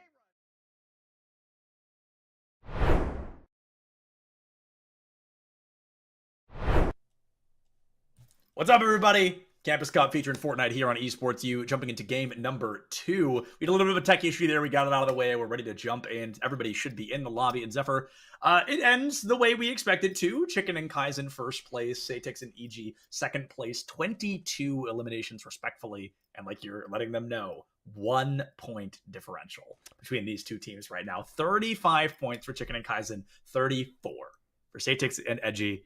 Close, but no cigar. That second place is essentially on lock right now, though. 14 points in the lead of third place. Ranster and Leppy, who did make it pretty far, but did not come up in terms of eliminations. They only found 3 across the board, so things a little bit rough for them. But jumping into game number 2, Zephyr, essentially a clean slate for all these teams going out. Right. Well, obviously the second and almost our halfway point here for these teams as they make their final impressions. I was a little bit wrong on my number. It wasn't quite 80%. It was 60% of the lobby, good. Which is still a huge chunk to share between just 2 duos. Add in the top 4, and then suddenly, I mean, that number jumps quite literally up to 80. Either way, obviously, big names across. One that did not stand out to me, though, which, I mean, it kind of plays back into what we were saying. Yeah, Caesar and Sigma, they combined forces and have not had their respective success right out of the gates here, but that isn't particularly the worst thing for them. Remember, Sigma and Cut, they were in 10th their first game. Caesar and Baz, they were in 6th their first game. I'll be honest, that's actually not where I thought you were headed. I thought you were going to talk about Mello and Frosty. That is also bad. Yeah, 2 real power players. I mean, an incredible power duo in the East, and then the first duo eliminated in the West. Very unfortunate. It looks like we might get another first duo eliminated. Zico, 13 HP, has to intentionally run to a low valley below. Looks like there's no chasing their teammate Rumor nearby to heal up at the very least if they can find. Oh, how lucky! Wow. The only item you find is the only item you need. Obviously, we can see a little extension here from whoever landed those first shots. Ah, it's the combo. Yep. Sigma and Caesar, they found some very early damage here. And finally, while, yes, Zico and Rumor are able to get some loot up, it isn't a lot. Yeah, Charge SMG is going to be a really hard weapon to win this fight with. That is going to be a tough scenario to put yourself in, especially as this duo continues to pepper down on top of you. Zico locked into this box. Beneath this box, very well may become their coffin in just a moment. Oh, great shot for that Charge SMG. Honestly, just not a good weapon. It's going to be so tough to do much with. Rumor goes down early. Zico taken out, and that will be our first duo removed by who else but Sigma and Caesar. All right, they heard us. They angry. were clearly offended by our lack of faith in their previous performance, and now have begun to show up. But this isn't the end game, where it really starts to count, where you really have to make those decisive and quick decisions that only a true duo can potentially do here. So a lot to be tested between this pairing thus far, but still technically the team in the lead of our current lobby. Yeah, and it's funny to kind of give you guys a perspective on how close the points are right now. Those 2 eliminations just moved them from 9th place to 8th place. Like everybody right now is a couple of points away from one another, and that's a very strong start for Sigma and Caesar. It bumps them up 1 placement, and that's literally the first eliminations in the game. They've got so much room to grow and continue scoring this leaderboard like we eventually expect them to do whenever they can kind of figure out the new duo kind of kinks in the plan, so to speak. Well, they do begin to find them maybe a central position within this zone, still a ways away from the true collapse that decides where you need to be. Oh, I get it. I think he's on controller, L3, R3. Yeah. I was trying to read it as like Leary or something. I couldn't figure it out. I got it. Sorry to interrupt you, Zeph. I got it. I got it, everybody. We're good. Now, if you asked me where L3 and R3 were on a controller, I couldn't. They're the analog sticks when you push them in. Nah, L3 and R3. Yeah, I personally never owned one, so no idea. Ah, I see. PC gamer all day! That's the second controller player that we are aware of. The other one, of course, being our friend Hammer on sticks. So maybe there's more. They just aren't as public about it. But we've got at least 2 controller players supposedly in the game with us. We've got 2 absolute power players right in front of us. What a beautiful glider. I've never seen that glider before. That's really cool. It's definitely pretty. For chicken, it lives up to the name, too. Nice wings, a flying bird. Beautiful. Gwen. I wonder if he did that intentionally, because he had a different wing glider in the East. I wonder if that's the joke. Just going for the winged chicken or something. I don't know. We'll have to ask. peruse. Someone in chat who listens. Hey, hyper awareness. He's playing right now. He can't. You know he's listening. When he gets eliminated, we'll ask again because he's gonna join the stream right away. So we'll just immediately ask the question. Yeah. Okay. Here's our power duo again, though. Chrome Jam Junction, getting the vault early, destroying it for some materials, making sure nobody else gets that free healing. Yep. They've got a huge chunk in the back of themselves right now. I know we haven't seen the full map, but every other duo we've spectated so far is nowhere near Chrome Jam Junction. And who knows if Chrome Jam Junction's going to be in it, too, you know? Yeah. I mean, we're still trying to figure out exactly where this one particularly draws. And right now, I mean, everyone technically is still just getting looted up. It was only the fact that Caesar and Sigma happened to land nearby that we saw that early fight take place. Yeah, we got some action, some pre-builds happening in Cloudy Condos. Looks like somebody's been here, and perhaps Benjamin and Shallow are on the trail. We're going to run over for the launch pad. There we go. Great view of the circle there. And nice. It's going to be a northern circle for the first time in a while. We had a lot of south circles. Whoa! We're going to be spicing it up. Chicken almost gives their life pretty early. Mello misses a critical shot and actually tanks one of their own. That kind of deserves an emote. I'm not even going to lie. That was a really clean shot. It's good, but it isn't the job done yet here. Right. Frosty Fly did manage to escape. Now, granted, finding themselves a ways away from their current position, but I like this. Keep it sneaky, keep it tight, and keep it quiet here. But Chicken and Kaizen, they're wise. They understand what might be available for themselves here, and they run that one right back. I think they saw him in this fight. I doubt it. I doubt they saw. I'm not sure, honestly. Under the vault is what they're after. Okay, never mind. All right. That makes a little more sense. I was going to say, I'd be shocked if they did see him, but the rotation felt so weird. But now this explains it. They're going to have a vault online. Second vault in the row we're going to see opened up pretty quickly here. Oh, legendary hammer. My favorite weapon in the game. Super excited to see it getting some action once again. That bolt action online as well. An incredible loadout for this duo right now. Well, thankfully for them, they seem to be more than adequately prepared. It looks like, wow. They do not let this one go. They are right back on top of the reboot. Yeah, they want to make sure they catch that card. I mean, every point is incredible. If they really wanted to, they could let them respawn and take them down again and get an additional point. But they're going to try to farm this out early, remove another duo from the fray. And this game, I got to say, it's probably our slowest so far, including the East team. I wonder why. No, for our teams here, they've definitely got some space to work with. given that technically between this game and the last, we've actually lost out on 4 of our players here. So that does make it a little bit safer. Frosty, oh my gosh, eyeing this like a hawk. He wants to get back in there. He wants to see if there's any potential action available. I just really don't think so. I don't know if he has the reboot card online yet or not. I don't know if he is just wait. I feel like the only reason he'd be waiting is for the reboot card. Oh yeah. Maybe he's just. No, you wouldn't. No. You keep it. Yeah. Keep it in the sight lines. Keep it in the sight lines. Problem is, oh my gosh, look at the reboot truck, literally right there too. I mean, they know. Now it's out in the open. That's what they were doing. They were clearing the area to make sure that he couldn't hide behind anything when he got there. Oh, Jero? Oh, don't finish him. That'd be so mean. He just knocked himself down. Another squad coming in here? I'm a little bit confused regarding the positioning of any of these teams here.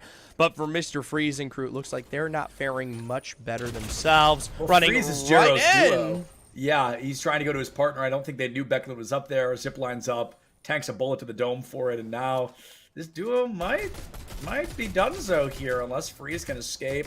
It looks like they should be able to. Oreo can't find the shots. Meanwhile, on the low, you also have Vendetta coming through from behind as well, right? To provide a very similar, I guess, rotation out there. I love our polite fadeaway as Taro is going to be eliminated into the storm. Unfortunately, that knock, that's really going to hurt the duos. I mean, now it's up to mainly Issa with nobody to help them out here. They're going to try to win a 2v1, and wow. The worst possible duo to run into in that scenario. That's the crazy thing. They literally rotate from problems in the south to more problems ahead here. And Vendetta and Mr. Freeze, they were the duo we were getting a little confused about. They're actually together here. What is happening? Don't need to extend. Let me in. Yeah, a very rude knock on the door from Vendetta. But, I mean, they've got chug splashes. They're holding them. And I'm confused as to why, to be honest. Now, maybe that's why they've got a couple of hoppers online, floppers, excuse me, and they want to use those. But this duo, did they get a little bit too comfortable in their home there? Somebody's sneaking in. It looks like a solo. Haven't caught the name on it yet, and they are blissfully unaware. Huh. So that person will sneak right past them, glide up and over, and they're now staring at an empty build. It's a confusing world out here. Okay, it's difficult. All you need to know is that storms are coming, storms are chugging. 40 seconds. Vendetta and Mr. Freeze need to find themselves a happy home here to at least keep them stable into the final moments of this game. There's no one nearby. It's an easy rotation. It's a very easy rotation. Oh, there's hyper awareness once again. Sigma and Caesar. Very similar story to last game. They find a duo early on, and then they unfortunately can't find much after. This is going to be a tough one. Hyper awareness and Jock have not had the cleanest day so far. And it looks like they're going to buy some time to force a close quarters matchup, eliminating the usage of that sniper rifle Sigma loves so very much. Jumping into the Grim Grable's house. Buys a little bit of space, but now a third party intervenes. And Sigma caught out on the rooftop. Yeah, that is, I don't know who even thought firing there was necessary. They actually bought Hyper and Jacques a lot of time to get out of there. I don't know how much, though. You can see clearly that shots are ringing true here from Caesar to keep this level of aggression on and forward. Mind you, from behind, Caesar and Sigma have someone tailing coming through Grim Gables as we speak.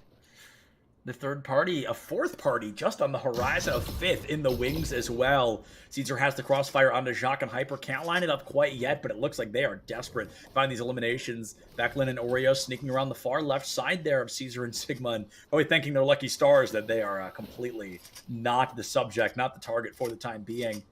Hyper and Jacques, they get healed up. Oreo and Becklin give themselves away.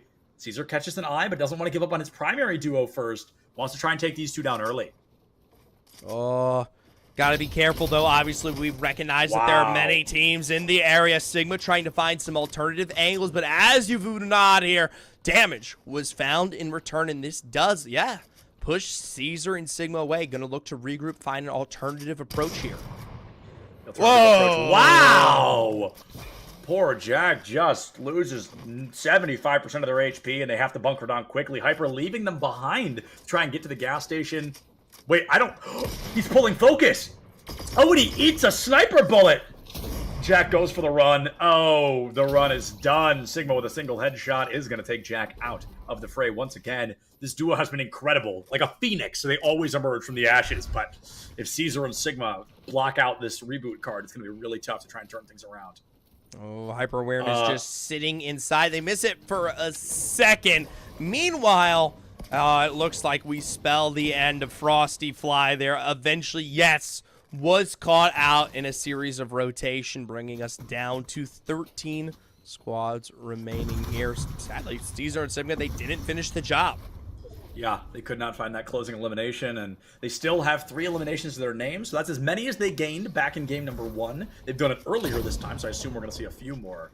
I love how many players just randomly shoot the bushes. Like, but how cool would it be, you know? Like, they always want that clip, that possibility. Caesar and Sigma rotating in quickly. We see, oh my goodness, Leppy and Ranster on one side. Oh, wow. Okay, that wasn't really the fight I was anticipating, but it ended pretty quickly. Leppy losing most of their HP. Everybody now getting into the third circle. 13 duos remaining. 25 teams on, or 25 players on the board.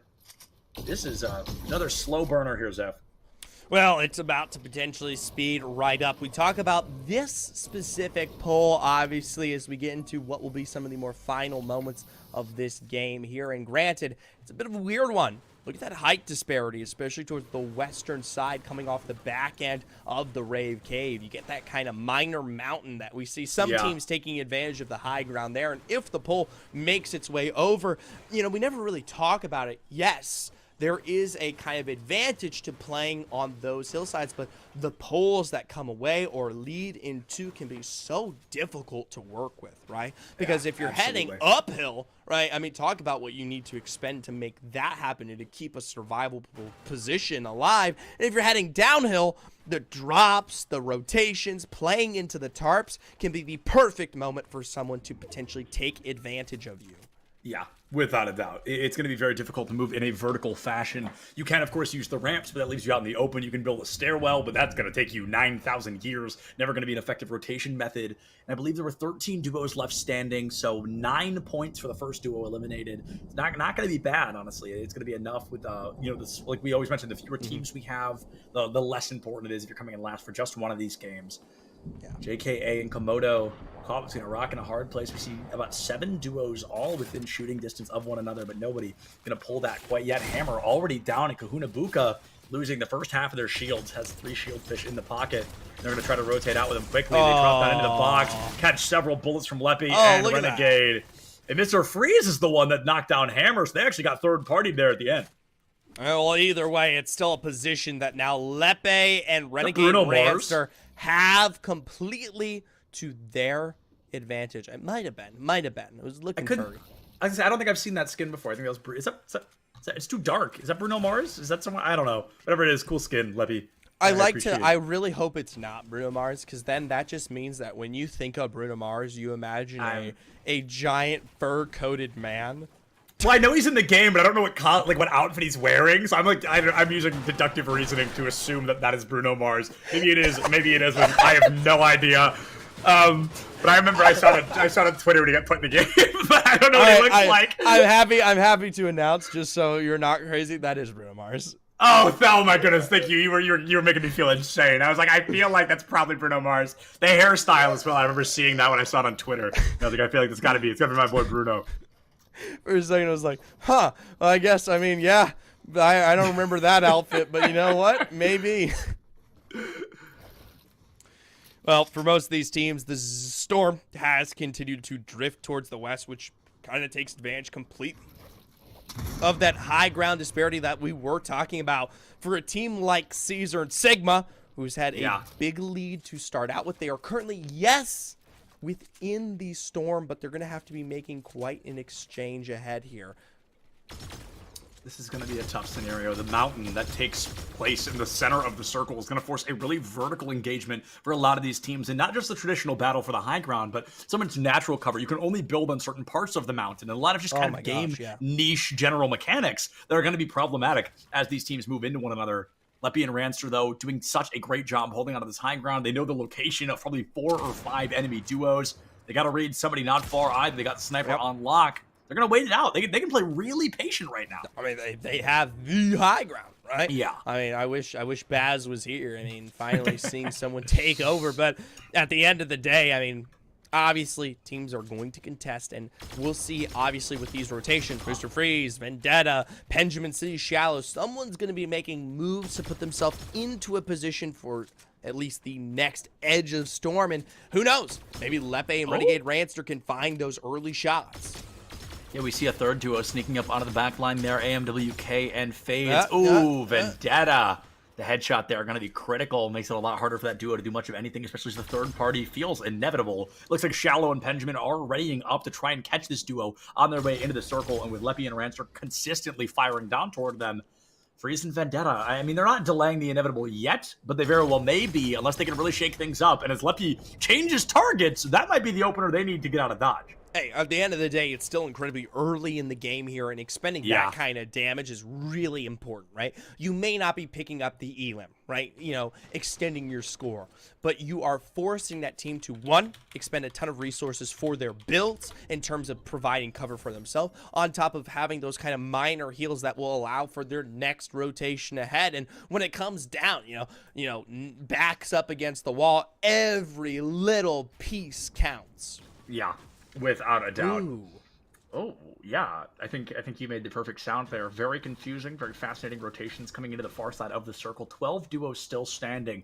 This has to be the longest we've gone without an elim in ages. Everybody playing a slow rotation to the upcoming circle. Just devastating for every duo we've been spending time with there. The rotations around the mountain are going to be incredibly difficult. Hopefully there's some launch pads in the pocket. Hyper Awareness still up and running. Never got back to our friend Jack, and going to be running that solo piece, trying to just get as far as possible. Edgy and Satix, I think they're going to have quite the journey trying to survive this next rotation as well. It's tough to say here. For everyone who is on the opposite side of this super mountain, the rotation is a bit confusing. Obviously, you see there many launch pads extended to push themselves into the next ring. No one, I spoke too soon. Vendetta picked off. Vendetta picked out of the air there. It was genuinely like shooting clay pigeons. Gosh. Look at this rotation. That's so expensive. Oh that is steel.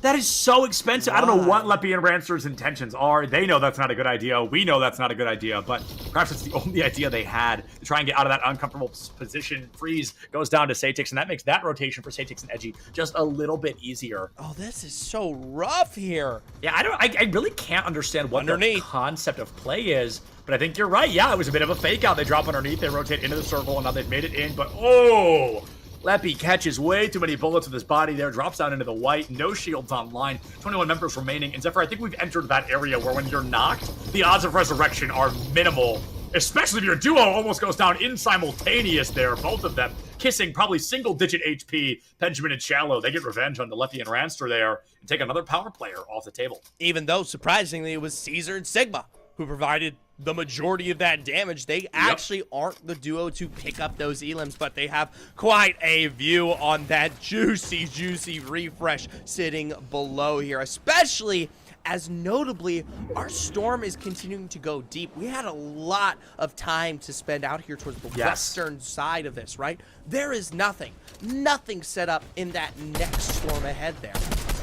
Oh, Scav taking a bold fight and Hyper Awareness just being creative with it. He goes for a high rotation up and over, goes into the build and jumps right back out quickly. I love the reposition here from Scav. It's going to deal a lot of damage, 5 per second, but it's really smart because it puts you up way higher than the rest of your opponents. You can get a great read, bit of a soul read onto their plays and their strategies. Got to take down some of these players early, and as the builds begin, I think Scav's just waiting it out, just trying to land on top. I think that's genius. I think Sadix went down, our second place.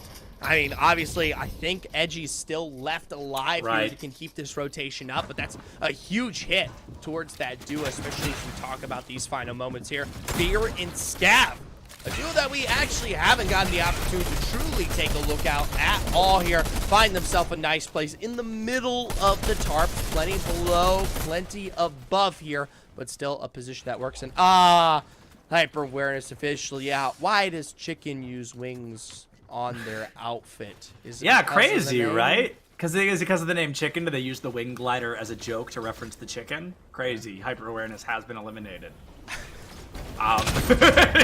Benjamin City and Shallow, they've got a pretty decent high ground right now. Nobody able to conveniently contest. A lot of that kind of running through the mud combat right now. Chicken and Kaizen both still up and running, and this is where it always feels like they really start to thrive, is this chaos of this close quarters combat, this CQC. They try to get aggressive early on. No builds for Benjamin here. Got to find an elim, got to steal those mats very early on.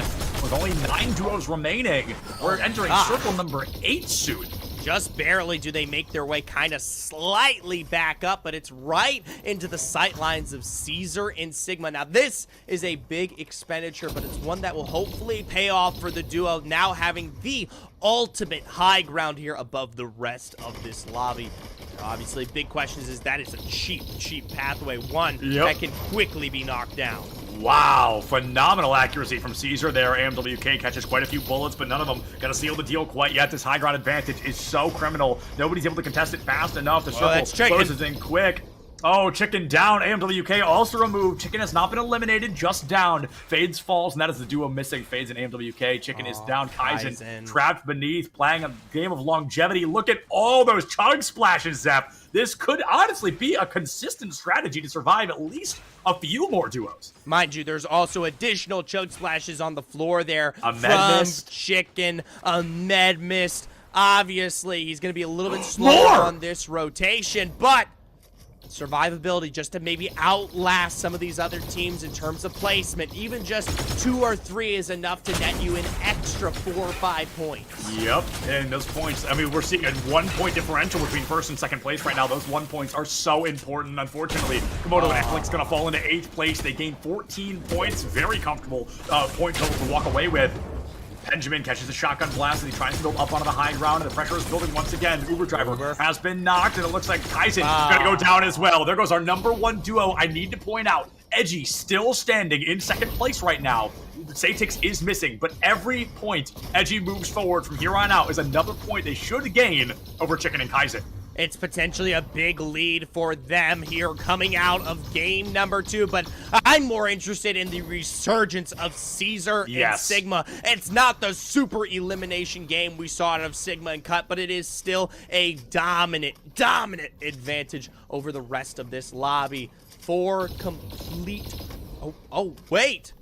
They are the only duo left I was just about to say it. A duo and 3 solos right now. For the solos, it is just a game of chicken, no pun intended. It is just a constant thinking. Becklin, 3 HP. Edgy should find this elim, and that guarantees a 2nd place finish for our 2nd place team. That is incredible. And if Edgy could somehow bust out a 2v1 over Sigma and Caesar, that would be the clip of an absolute lifetime. But got a good feeling that's not going to happen here. That's Edgy going down to 2nd place, and the resurgence comes to fruition in its totality there, Zep. 2 eliminations for Caesar, 4 for Sigma, 6 in total. That is 31 points gained for our duo, who was before this in 15th place. It's a big resurgence from the 2, especially after combining forces after their individual performances as the 1st and 2nd place squads in our first Eastern heat here. And now, obviously, we get to get a little bit of the taste of the quality of them as their respective selves. Yeah. Absolutely. You know, you start off with a new duo. It's going to be a little bit hard. Game 1, incredibly rough. Game 2, several problems they had already clearly no longer exist into this duo. Beginning a power creep, beginning a snowball that may not be stopped anytime soon. But before we jump into game number 3, of course, you all know the drill by now. We're going to go ahead and throw it to a break. Use this time, get a snack, stretch your legs, do something. We'll come right back here on Esports U for some more Fortnite action in just a couple of minutes.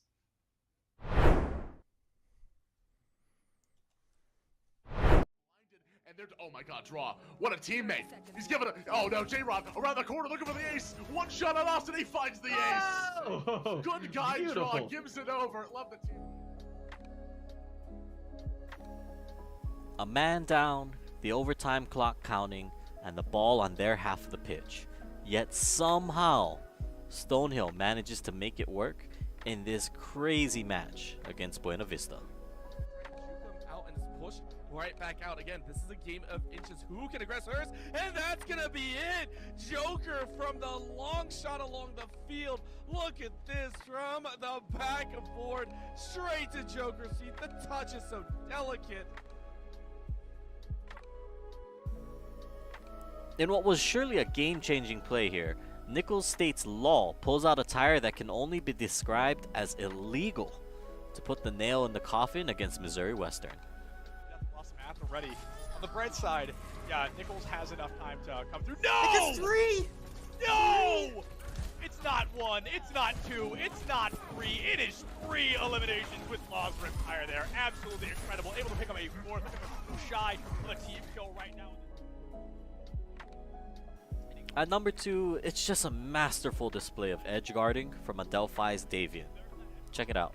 That roller is going to be a great opportunity to get in and pass, possibly even just through those arms. Goes for the down throw into forward air, excuse me. A great combo. Could have found some great damage offside, and as that paint just racks up onto this mid-man, that is more and more damage basically for free. Davion looking for a bottom stage. My goodness, what a stall!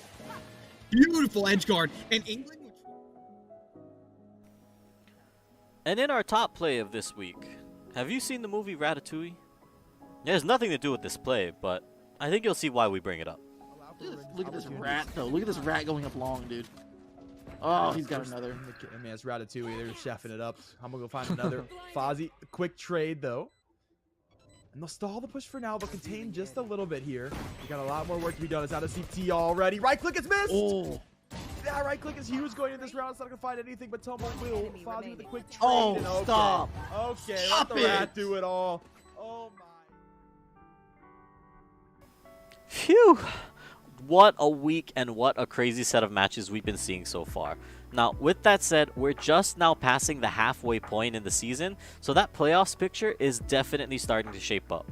Now, if you guys want to stay up to date with all of the ECAC action, then definitely give us a follow on Twitter at ECAC_esports. Or, if you guys want to catch all of the matches live, you can find us on Twitch at ECAC_esports. Mondays and Tuesdays at 8 p.m. Eastern, Wednesdays at 7. Now, as always, a special shout out to our partners over at Esports U for expanding on our broadcast coverage. We definitely want to give them a special thank you for that. But, you know, that's it. That's the show. That's all we've got this week. Come back next week. Hopefully we've got a new host. Hopefully they've stopped bickering and all of that. But in any case, I've been KTAD. It's been a blast, and I'll see you guys next time.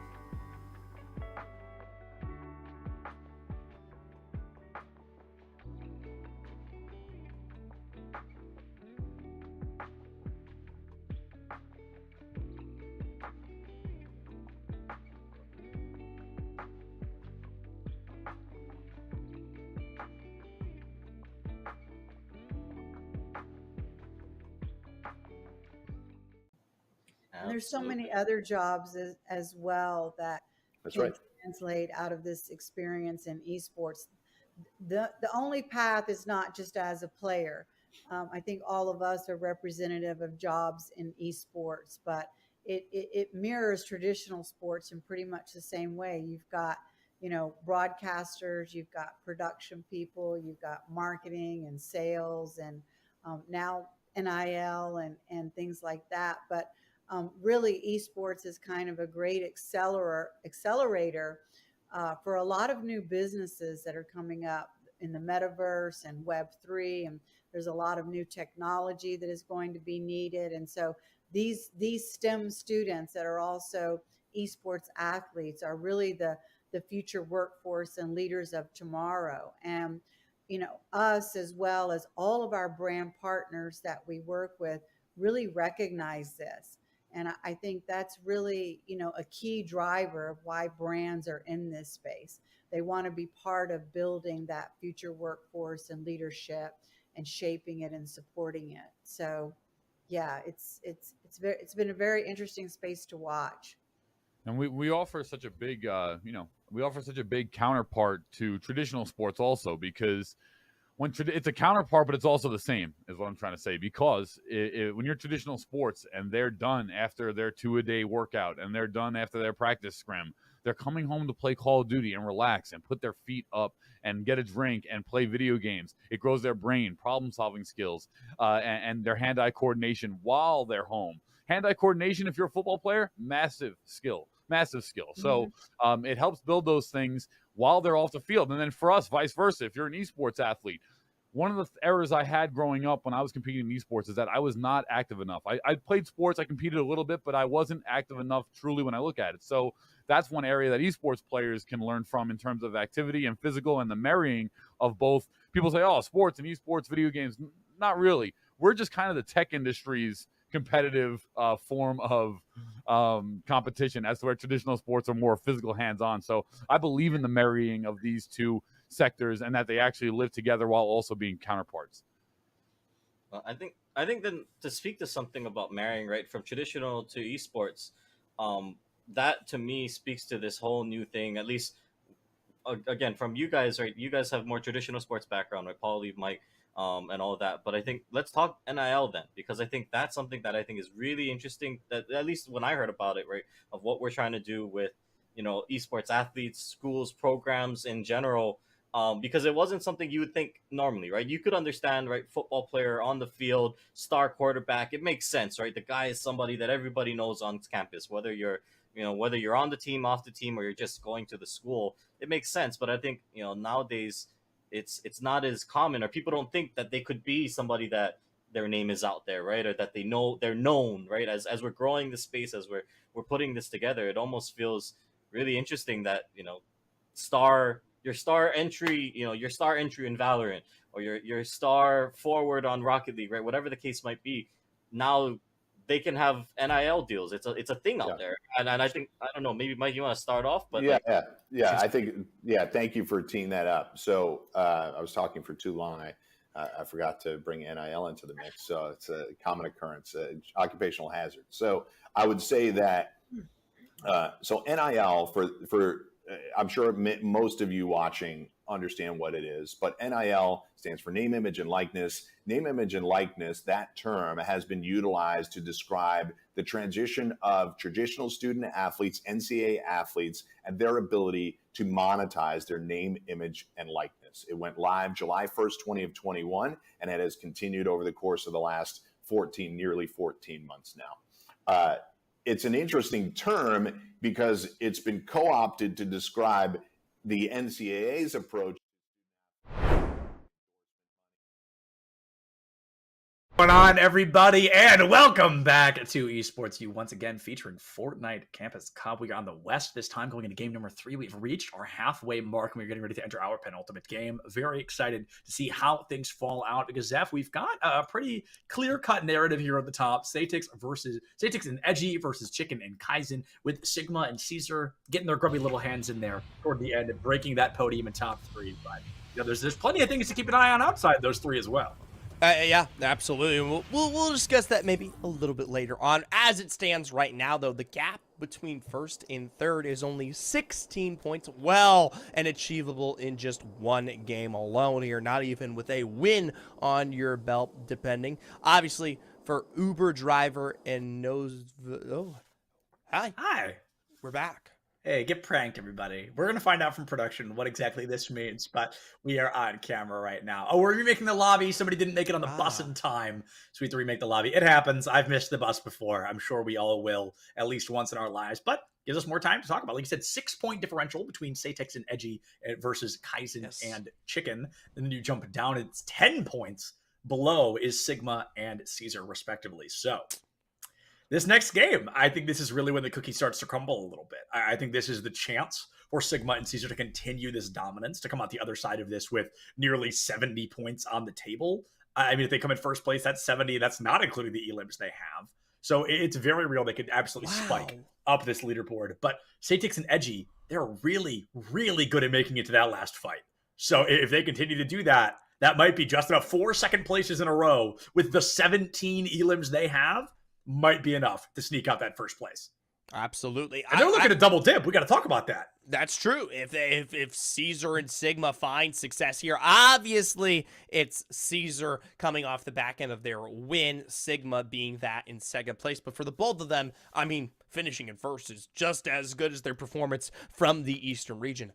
I will say, narratively, I think this is fascinating. We haven't talked about them because, we've only seen kind of hide nor hair, but the Uber driver and Noah's. Yes.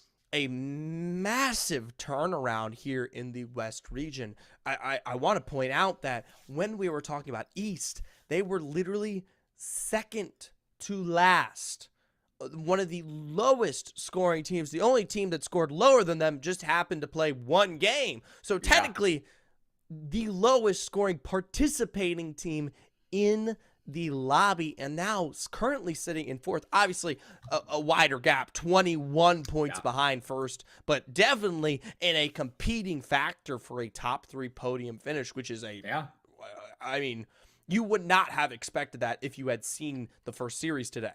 Yeah, they definitely had a rough series. We've seen an incredible change of pace, change of play from them. They're no longer taking those aggressive 2v2s. They try to get up close and personal. They try to sneak up on you and force their way into that top 3. Very similar to how Satix and Edgy have continuously played this game. To them, it's not about making the first place. It's about making those top 3. And that's the story Uber, Trevor, and Noah continue to try out. We're going to have to see how they do with that going into game number 3 in just a couple of minutes. We're having a tech error. We're going to throw it to a break. We're going to get it fixed. We'll be right back with you as soon as we can. Don't go far.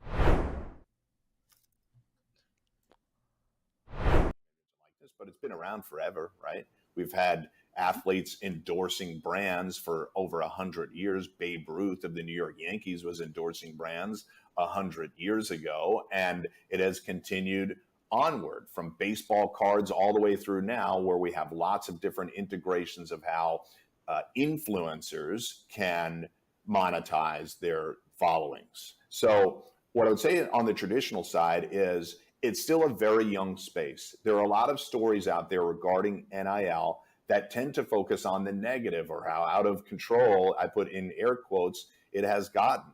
But there is still a burgeoning marketplace for many more student athletes that are involved.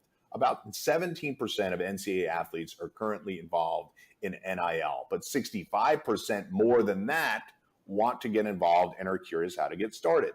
On the flip side, brands are challenged with a few different things in this space. There are 10,000 professional athletes in the United States. Once July 1st, 2021 hit, and you dump every NCAA athlete into that space, that's another 500,000.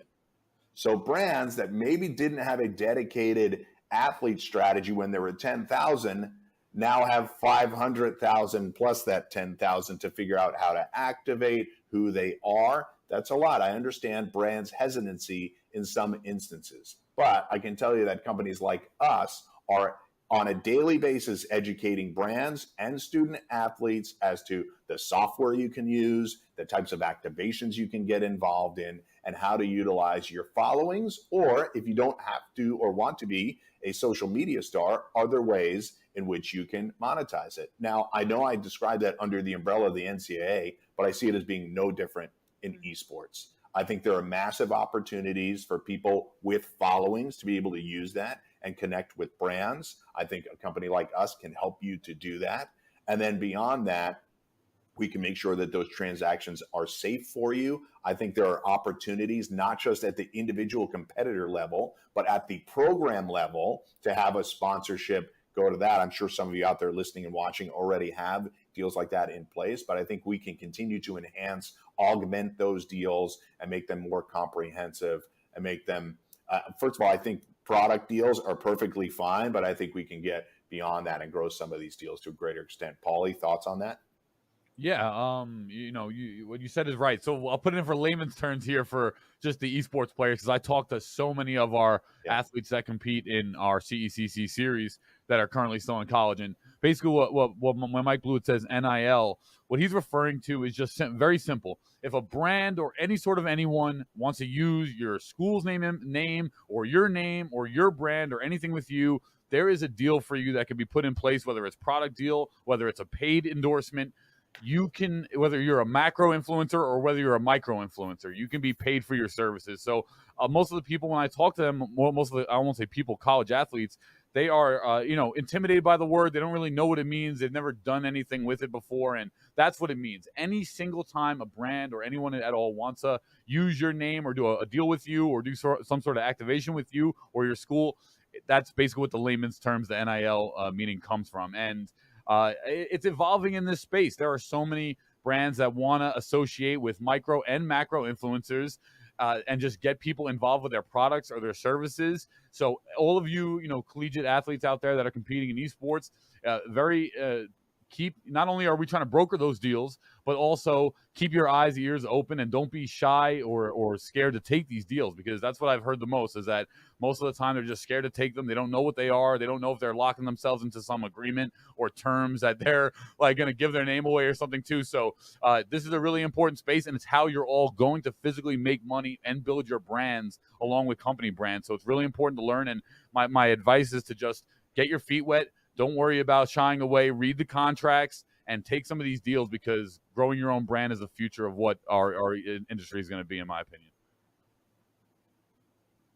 Exactly, and if you follow in the pro space, you'll see that the pro teams are not only focusing on competitive play, but a lot of them are focusing on their brand and their cultural importance in the space. And so, you know, one of the things that we do also is help athletes build their brand, build their following, and that's part of what Paulie and Kyler are doing on their side when we do this behind the scenes training. And so, you know, building your brand, this is the creator economy. Anybody and everybody can be anything they want to be. And so we just really want to be the conduit that supports that across the board. Absolutely. Absolutely. Yeah, I think so. With that said, thank you everyone for, I think, like great insights in terms of, for any of you that were watching this and maybe had questions about, you know, what is Esports U, what is CSMG, who are they, what are they doing, what are our plans, right? Well, you know, we know we kind of tried to make a bigger splash in the spring, and we're excited to bring more stuff with you guys for the next year. But I think maybe as we close out here, I know we're slowly approaching on time then, but maybe let's go around the room with everyone here of just what's one thing that we're all excited for this next upcoming year. I know we touched on our plans and a lot of things, but if anyone had to speak, if you had to speak to just one thing of just what has you excited for us as a company, for us as the collegiate or college esports space, right? What's one thing that has all of you guys excited? And maybe we'll start with Mike, since our traditional sports guy, and we'll let Mike speak first. Sure. So I would say many things on the traditional side, but I'll focus on esports. And I'd say the thing that I'm most excited about going forward is, after yet another year of us doing a round of events, I'm excited that more schools will understand exactly what we're doing with our regional events and culminating in CECC and getting more schools involved. I think schools will be more excited to compete in our events because we've established it over the course of a year, and I welcome any and all conversations with getting people involved. I think for me, I'm most excited about like the schools and conferences. Mike, that's amazing, and that's so exciting. I'm also excited about the brands that we're starting to be able to get involved in this. In our Commissioner's Cup in last May, we had over 14 brands, blue chip brands, participating in our event. Barbasol, Microsoft, CDW, Morgan Stanley, New Street, Air Force. And so I think brands are really starting to get excited about being involved in college esports, and we're offering them a platform that not only gives them, you know, a big event, a big yearly event, but also regular daily programming where they can have exposure in front of this audience that they want to build affinity for with their brand. So I'm super excited about seeing the brands get on board and help grow the space along with us. A rising tide lifts all boats. And I think that's probably one of our mottos here at CSMG and Esports U. We're growing our brand, but at the same time, we're also really growing the college esports space as a whole. And that's our goal, for it to be a healthy ecosystem for all parties involved. Yeah, I agree there. And I guess for me, obviously always, you know, seeing the collegiate esports space elevate, coming from competing, this didn't exist when I was competing, and just to see it now in literally within the last 5 years probably really come to fruition and start just blossomed out of nowhere, and now becoming a space and seeing everyone, schools, players, productions, companies all elevate together has been really, really nice to see. But if I was the most excited for one thing, it would probably be the city where we're going to land for CC 23. I'm really excited to know where we're going to be. There's a lot of great cities. I mean, I personally would love for it to come to New York, despite whether we got a positive bid or not. I want it to come to New York, but I just think the atmosphere in New York when you throw an event here is just super magical, especially in the summertime. But either way, I'm really excited to see where it lands. Tons of great cities, tons of great opportunities, and yeah, who knows? And I think that's going to be the most exciting process for me. Absolutely. I won't speak to anything. I think I'm filling Paulie's job on this one because Paulie's more a panelist than this one. So, you know, normally Paul's the host, and I don't know. I think me personally, I'll just say something real quick. I'm just excited to keep telling your stories. If you're a student, if you're a program, let me know. Let us, reach out to us. We just ultimately at the end of the day, we want to tell your story, and I think that's what has me most excited because now I think we're getting to a point where people know us. I hope you guys trust us. And and we just want to keep expanding and growing the space. So with that, Paulie, I won't make you do the weird thing where you got to toss to yourself, unless you want to do that. I don't know. Actually, you might have a way of doing this. All right. Let's test it. Yeah. Okay. All right, How do you want to throw yourself here? Well, that's going to conclude here the future of collegiate with CSMG and Esports U. Thank you so much to Angela, Mike Blewett, and Kyler Tandle for hosting our panel. And now back to myself for the day 3 of the CSMG Coaches and Director Summit 2022.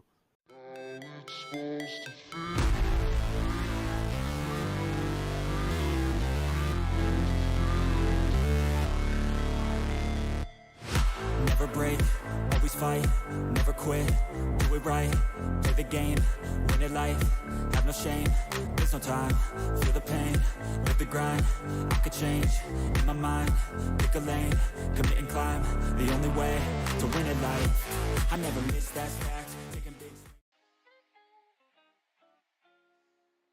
Hey, what's up? It's Honix back at it again to bring you the sickest clips from ECAC. But listen guys, here's the thing. Overwatch 2 still isn't out, and it's been so long that I understand what's happening in the Valorant clips now. I don't know how I could have let this happen. Anyways, let's check out the action from week 2 of ECAC. First up, we've got Nico Baca, who's got a need for speed. But they have to be careful here. That kick not quite in their favor. Patrick has to be quick to him, and Nico Baca, he's just soaring through the sky with way too much pace. Yeah, you knew this was coming. When this one lingered up in the air for a bit too long from Janio's touch, Patrick tried to go up for this one, but Nico, like we said, he's been the fastest player in this lobby the entire... Just a friendly reminder that fireworks always add pizzazz to your points. Of this series. Good read there by Chalk. Because if he didn't place down that block, that would have been a really early stock lead that he would have gotten. And wow, that nade. Absolutely sniped out of midair. Everyone is in flux when Mount St. Mary's is on the point. That piece, and that is the bulk of your healing if you're Emery and Henry. Now you're coming in with both DPS ults and the Shatter, but again, a massive Gravitic Flux comes out from Mount St. Mary, stops it in their tracks before they can even get started. Yeah, the Tac Visor gonna deal the final blows to several members of Emery and Henry. Eve has got beef with BSU and wants everyone to know it. One situation left to clutch it out. No. I'm a little bit afraid here that the wide swing's gonna come out, but Ian's waiting. Ian is being a little bit patient here. Eve is not going to be able to get the first one, and maybe if Ian was able to wait there a little bit longer, Eve would not have been able to get that free. Someone, not me, is going to have to tell Talo Halo that sharing isn't always caring. Gonna feed it because right now Talo is feeding into it 59% before they have been touched for even a point of a percent. It is counting. There is Arsene, but he may disappear just as quickly as he has up here. Oh my goodness, Kilomiles! That is a 0 to death if I have ever seen one. Talo Halo. Don't let your guard down. You never know when Rhino will come charging in. Is all the way back. That just goes to show how much they're not wanting to make it, but Rhino with all the control gets the one on the board. Talk about getting one in there. That he actually picks it up initially from a mini pass to himself that You know, an expert is expecting an expert to do something expertly, right? That is just about as simple as it gets, right? Like just literally boiling it down to more basic Rocket League right there. Oh my god, and again, Rhino does it twice in about 30 seconds after no scores. We're bringing it around town with Chowan University. Big fights out short. Town, though, just gets the better of it. Great spray control. Takes 2 down with him, and already Chowan is looking at a 2-0 right now. Going to try an entry onto the site with quickness. Not willing to take his foot off the pedal, and Town's got a 3rd. The last 2 coming from CT, and Town wants to put the nail in the coffin right here, right now. One is there. He's going to hear them both. He has a head in front of him. 4 before he goes down, and all it takes is Dusty to finish this one off. Last but certainly not least, Big J5 coming in hot with a big 5K. And Kentucky, they may get the 2nd point for free. Oh, great that shot from headshot. Big J. The Oh, second another headshot. one. What? He's got another dragon already. The 3rd. Wait, he finds 3. Big J, he's looking for a 4th. Oh my god, he finds it! He is single-handedly destroying Kentucky right now. Oh my goodness. 4 eliminations, 1 Hanzo, and a brand new Dragons Online. The question... Wow, I miss these awesome clips, and it's only week 2, so make sure to keep up with the action on Twitch at ECAC_esports, Mondays and Tuesdays at 8, and Wednesdays at 7. And make sure to follow their Twitter at ECAC_esports. And thank you to our partner Esports U and to you for hanging out with me today. See you next time.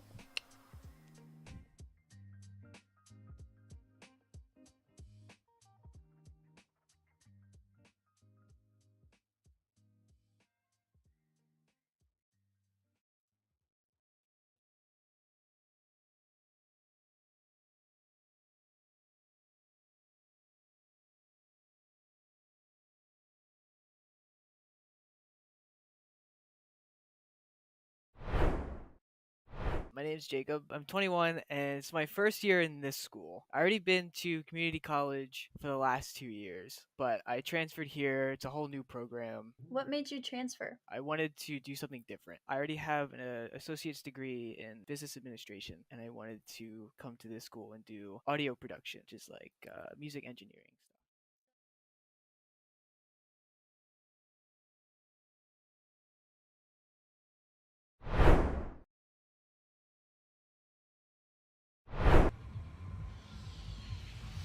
Fortnite time. Sit your butts down, turn the volume up, and watch, because we're about to get a masterclass of Fortnite extravaganza. We got all our tech issues figured out, ready to jump in. Still Steph and Zephyr. If you don't recognize our voices at this point, I don't know what to tell you. But, Zeph, we've got, 8 people currently on track to go up and over Rave Cave. So maybe we get some early combat. But I've got to say, this feels like it's the most spread out we've really seen.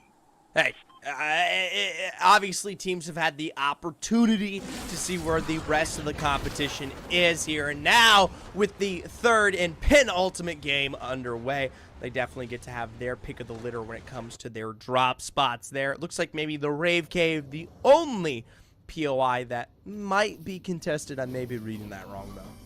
Yeah, no, I think you may be correct. And it looks like we have lost a couple more duos. We've still got 28 people in the lobby, though, which is plenty to have a great game with. So we're going to have to see what is going to be done early on. Cloudy Condos, complete free zone right now for Shallow and Friends, Benjamin City. I think this is going to be a good tell. I feel like this is the type of team, when we saw them in the final circle in Game 1, they did okay. They did pretty well, but getting to the final circle in Game 2 was their struggle. And they weren't able to capitalize from it there. So maybe playing a bit of a slower game, going for farming of materials and resources, could just be a lot more beneficial to their playstyle. At the end of the day here, we're a little bit confused behind the scenes regarding maybe potentially our standing. So it's really going to be a toss-up regarding where everyone stands by the end of these 2 games here, unless we get maybe some leaderboard fixes. Right now... Oh, cool skin. By the way, yeah, we still have to talk about that. We do. Anyways, Hammer and Kahuna Buka, they themselves have started here in Rave Cave, and yes, this is one of those areas that is contested. Obviously, a team currently above them on the outside of the mountain, but who knows? Might contest. Yeah, last time we saw it contested, the duos just like mutually ignored one another, and it was kind of weird. And then they all four made it out, and actually all four made it pretty far into the game. So maybe it's kind of a sign of respect, like a touch my glove situation. You know, it's kind of the yeah. In boxing, they do like the glove touch. It's like a sign before you start fighting, you touch gloves. You never heard of this? That's okay. Clearly, I've heard of it. Anyways, whoa, I definitely do not live under a rock, but I've never heard it in that regard. Usually, I'd say like gentleman's agreement. Yeah, that was boring. I was trying to spice it up. Oh my god! We're on like hour 6 of the broadcast. I'm trying to keep people entertained. Okay. The 6 people in hyper awareness who are watching. Hammer on stick, though. Gonna find a hammer. You're gonna take it. It'd be kind of funny if they didn't, but they're gonna use the hammer assault rifle, one of my personal favorite weapons in the game. Komodo and JKA, some cool skins of their own. I feel like we've really stepped up the skin game here in game number 3.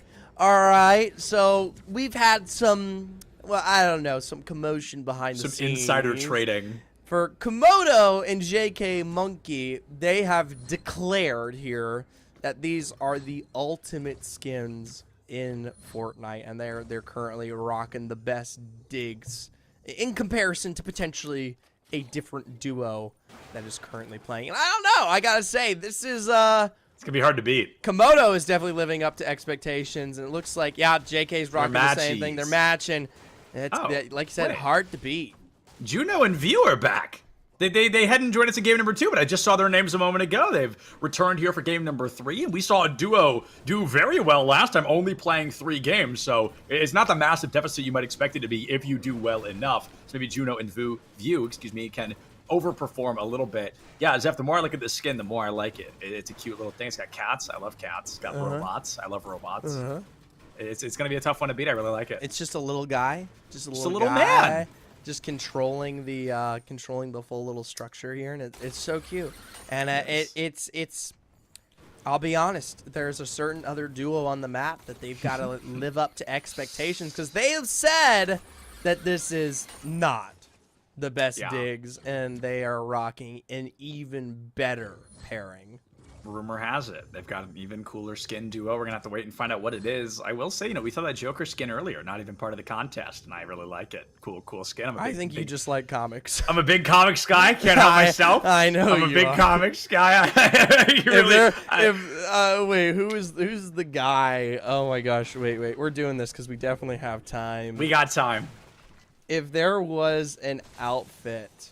And the outfit was of, oh gosh, Jeff Probst from Survivor. I'd empty my entire bank account for that. If it was Jeff Probst from Survivor, I'd buy that so fast. I think you would just dump copious amounts of money. I would if it was $10,000. How did you know that, by the way? I was thinking of things you knew that I liked, and I just talked about Survivor during the break, and I was like, he's probably got Survivor on the mind. Wait, hold on. You mean how you talk about Survivor every time? Every day, every time we do this. Every time we cast? Yeah. I can't help it. I'm a Survivor fan. I'm on season 36 right now. For everyone who's curious.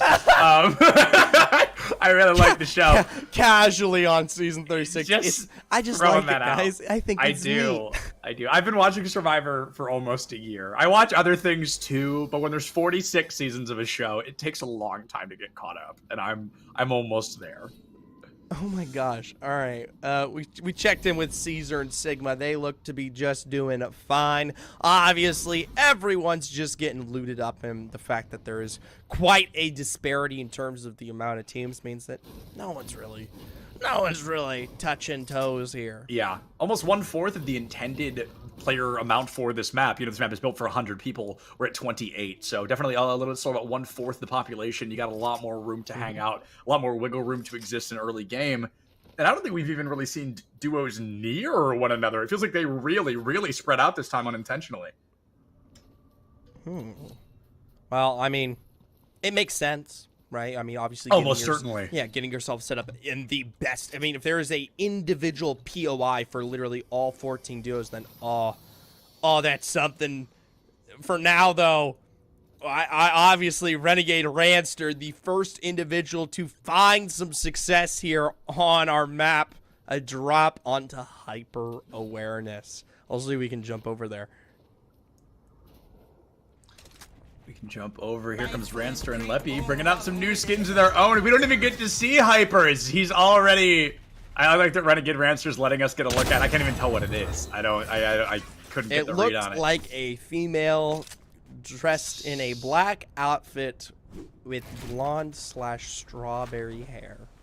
I missed Which it. the cat is winning so far. The cat's absolutely winning. Jack has to be wearing the coolest skin I've ever seen to put that win on the board. Is Renegade Ranster in that one outfit where it's just like a pug wearing a hoodie? Is that the skin being worn right now? I can't see the face, so I don't know. No, that's Bruno Mars. No, it's not. No, it's not. I know that's not Bruno Mars. You can't fool me. That's clearly... Well, no, he's got the little medallion on his back. Oh my gosh, we're missing even more. Here comes View with an initial knock onto Fades and one more onto AMWK. Obviously, at some point, they lost out on Juno. Yeah, that is huge. Juno went down, but it looks like they got the return. Cowboy Jack desperate to run away, and Ranster, as we learned, I think it was in the first game, not one to let him elim away. Unfortunately, I don't think Jack is going to get away fast enough. That little chrome blob getting out of dodge for only so long. Has to fit to the build into the attempt to heal, and I don't think we're even going to get to see Jack's skin before he is removed from the fray here. Not quite the fray, more like Bruno Mars. Instead, it's a boat, and might not even have to shoot the boat, finding shots that count here. Only 30 health to Jack's name, trying to peek off the little tail end of that one there, and just barely. So bad, he's so greedy. That's it. Oh, Vendetta. Oh, Leppy's chasing. Oh my goodness. Jero finds a drop on Vendetta on the other side of the map, but Lepe and Renegade Ranster, they want to finish the job. Yeah, they absolutely know he's 30 HP, every bullet except the last. We see Leppy going for a bit of a build battle, and I've completely lost sight of, I'm not even going to lie, I don't know where Jack went. Oh, he's way out there. Now the boat really doing numbers for him in terms of getting away. Vendetta and Mr. Freeze removed from the fight, and there it, it's Oreo this time. The gliding confused me. I thought Jack was also gliding. Just rocking the soccer skin here. 2 duos down, 12 to go. And this has been a surprising note. This has been a surprising aggressive pace of play early on. For the fact that there's little to nothing in this lobby, the fact that we've seen any teams contesting is a shock here. Now, obviously, we don't see the end of Jack and Hyper Awareness yet. Jack does manage to find their way into the interior of our map, but that obviously leaves you more vulnerable, right? There's a ton of teams who are going to be watching those river rays, and if they see a boat driving through, that's a potential upset there. Zico and Rumor, they got some teams ahead here. I've never seen this skin before. I can't identify what it is, but it's neat. I like it. Bruno Mars. It's not. We can keep guessing, but I don't. I have a hunch this one is not Bruno Mars. The one in the hoodie, I'm not as sure, but this one I'm pretty confident this is not Bruno Mars. I like what they're doing here, though. They're going to be zoning out a natural build, trying to use the traditional windows to get a bit of a read. We see somebody gliding off to their right. I don't think they're going to find time to really take action, but as Rumor and Zico have not been having the most consistent luck with the duo v duo combat, they might be going for more of a traditional bunker strategy. I encourage them to do that. I think that's very intelligent. At this point, there's really no reason to fight, especially if you're going to waste a ton of resources in the process and then have obviously someone come through, third party, and then that's said and done. Yeah, it's definitely a high-risk, high-reward scenario of using this many materials to just build a hut that's also a giant blinking sign that says people inside. And they're going to have to take the 2v2 if anybody chooses to engage. But right now, they've got tainted towers right off to their left there. They're just going to be rocking here in this high ground, and they have a lot of time to burn, Zev. I'm sure we will quite literally see them here until the storm says otherwise. Yeah. Absolutely. They know a duo is incoming, and it looks like it's Juno in view. Juno has been resurrected. A huge moment there. Keeps the duo on top. There they are. Welcome back, Caesar and Sigma. We saw them at the beginning. Hadn't heard from them in a while, and it looks like they're still just following that traditional rotation in toward the circle. They found themselves some safety inside, and now they're going to be playing another slow burn strategy as it's 3 duos within striking distance. Caesar and Sigma across. Obviously, you mentioned the 3 does there. There's one towards the north as well. It always worries me that when we see this lake in particular, obviously the central one on the map here, that we might be having our storm pull, but that always makes things just that ever so slight bit more interesting there. And you know, shots from far. Yeah, Juno, shots fired there toward Penjam, and they were not able to line them up quite yet. But you made yourself known. You kind of sent the message where we're watching you, and that, of course, makes it a lot harder for that team to do much rotation, or many rotations. It's fascinating because I feel like Juno and View are actually in like a really bad spot right now. They're good until the circle changes, and they have to get out of the water, and then they're just sitting ducks. So like right now it's great, but they do have launch pads, so perhaps that's their strategy down the line. They're going to launch pad in and out of the combat, trying to find a safer spot in the circle. But for now, I don't know. Not sure how I feel about it. Fear. Now I hate it. Now I hate it. And that's tough. Is he ever going to take the shot is the question. I know, because he keeps moving. He keeps swapping his weapons and junk. He keeps moving. You got one chance at a shot like this, and you give yourself away. He's going to hold it until he's absolutely sure he can get it. But the intelligence there to keep changing your build, keep changing your rotations, and to never sit still. It's a little thing, but clearly we're seeing how far that really goes to keep you alive. He refuses to sit still. I don't even think he knows Fear is watching him at the moment. Oh! And we got it on camera. Oh, that stinks. That's tough, though. I mean, that is a tough... Oh. And you lost. See, you got one shot. You had one chance. If you had one chance. One opportunity. One moment. Would you capture it or let it slip? We'll see if Bruno Mars and his song can make That's this my one favorite happen Bruno Mars here. song. Renegade Ranster. By the way, they never stopped chasing Cowboy Jack. They're still in zone chasing Cowboy Jack. Credit to Jack. I'd be so tilted right now. I'd be so furious if somebody was chasing me this far. Oh, and he's in the top! Oh! Jack. I'd be sad for sure. I feel bad for Jack on that one. It was a valiant effort, one that extended for so long there. For several minutes. Several Bruno Mars references, and Jack was being chased that entire time. By two Bruno Mars, apparently. It wasn't just one. Either way, that's going to be all said and done there for that duo. Jack, the last remaining remnant for Lepe, though, of course, here, as well as Ranster. It's a bit of an issue. Obviously, they've got some resources to spare regarding their health. They are now taking out what was Jack, but positioning in this particular storm is just a tad bit contested, and we do have the next storm moving in here, so obviously one bad rotation, and that might be it. There it is. Jero gets an early pick onto Rumor and makes it a one-player left scenario. It's going to be difficult. Rumor caught off guard, caught talking to the moon in that moment, doesn't fire back in time and goes down early. And speaking of Jero, looks for the two-piece, actually able to find it onto Zico as well. A phenomenal moment for Jero and mainly ESAC, who have not been particularly vocal in these matchups. But like I always talk about, surviving to the end, much more important than getting that treasure of those eliminations. Well, for them there, that's a position that they have and now counts towards at least the next and further storm. Had they not taken that fight, they may not have been able to walk their way into this next close here. So very advantageous. From below, you've got Noah and what looks to be the Uber driver with their own position, maybe trying to provide some shots there. Across, obviously, you have Shallow and Benjamin, where mainly Issa and Jera are focusing their fire.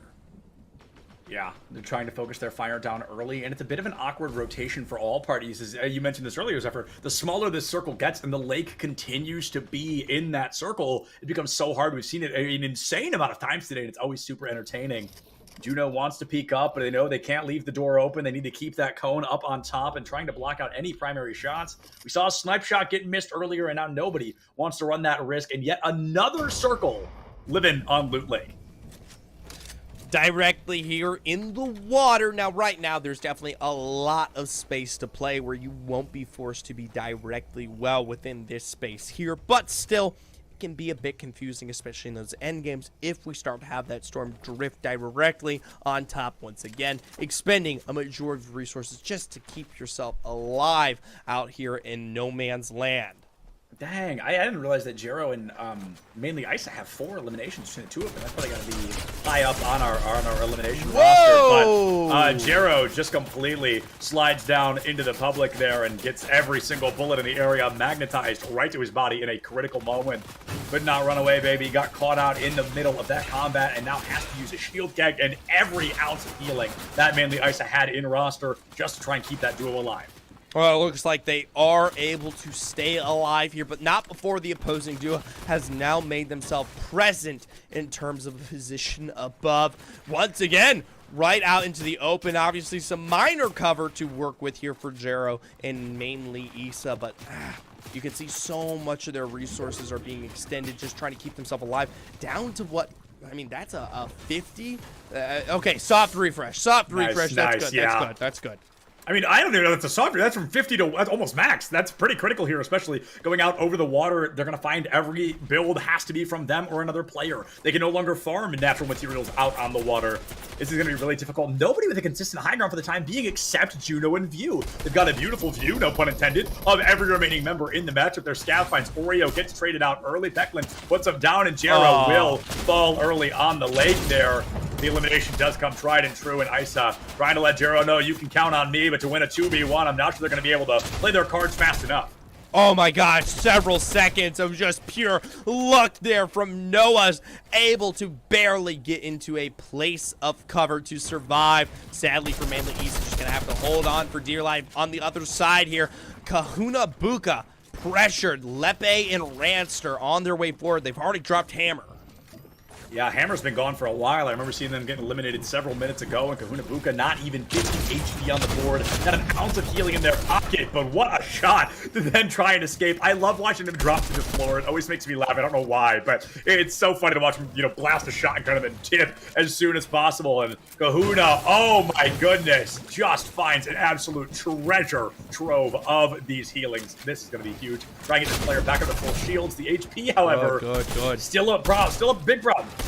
It's tough though, but one good thing for Kahuna Buka is the fact that they are directly in the next storm. Cole won't have to worry about expending extra resources or fighting out from Ranster and Lepe, but still pressured, forced to drop once more here and continually forward. You can see Lepe breaking down the roof here. Yeah, this has just been such a strong finesse from Kahuna Buka to sneak in and out, to constantly drop down, rotate out and into the circle.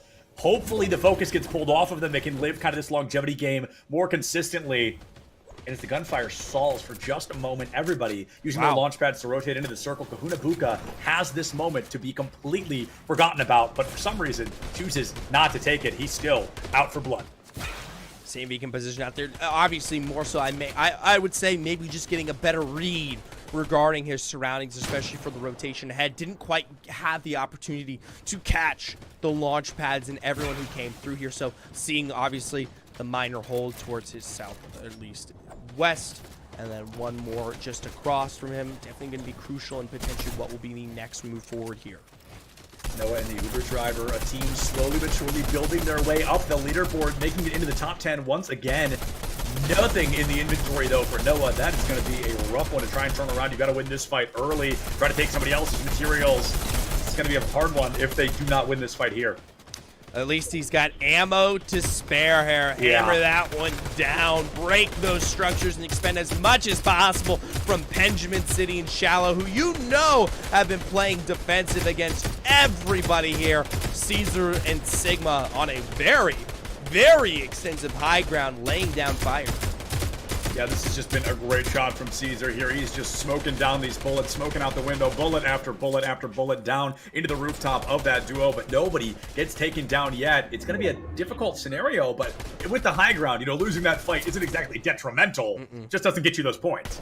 Well, Storm has now made itself apparent. We are once again making moves here for everyone from below. It's maybe an opportunity to capitalize. Ranster Lepe in the skies here. A beautiful knock from Sigma to start this one off. Lepe follows suit at the hands of Scav there, and this is going to give everything that they need for Caesar and Sigma to find their next place of housing.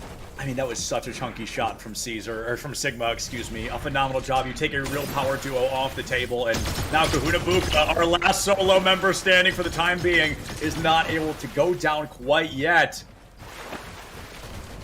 It's going to be another slow build. There's got plenty on the table. Gosh. Scav drops it deep to Sigma, but Sigma is going to be able to get up and out of dodge. Trying to build up high, wants to wake up in the sky, does not want to be locked out of the top 10, but instead might not be locked out of heaven. They fall deep into the storm, and I don't think the resurrection is coming out anytime soon. Not quite. Scabdo doesn't fare much better either, even after their rotation. And Caesar is still far and above the rest of the pack here. Looks like for them, able to at least find some damage, but still 76 builds. Definitely much to spare, but that's, I mean, that is sparing. That is another drop to potential punch. Thankfully over the water, though. I think it's incredibly unlikely, but if there's anyone in this lobby that is going to 1v11, it's Caesar. I'm going to say that right now. This kid has been a maniac, and never mind.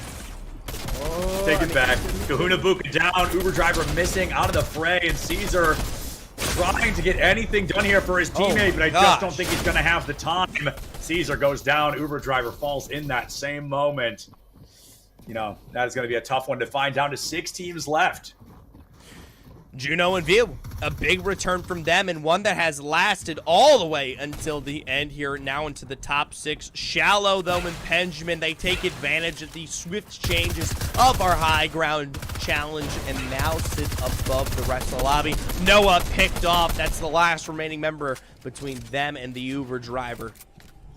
That is going to be a tough one, but 6th place, not bad. Definitely keeps your team alive in the upper echelon of the leaderboard. Komodo, mainly Issa, doing a phenomenal job playing it low and slow, and there they are. I've been waiting to see them. JKA Monkey and Komodo Alex still standing strong.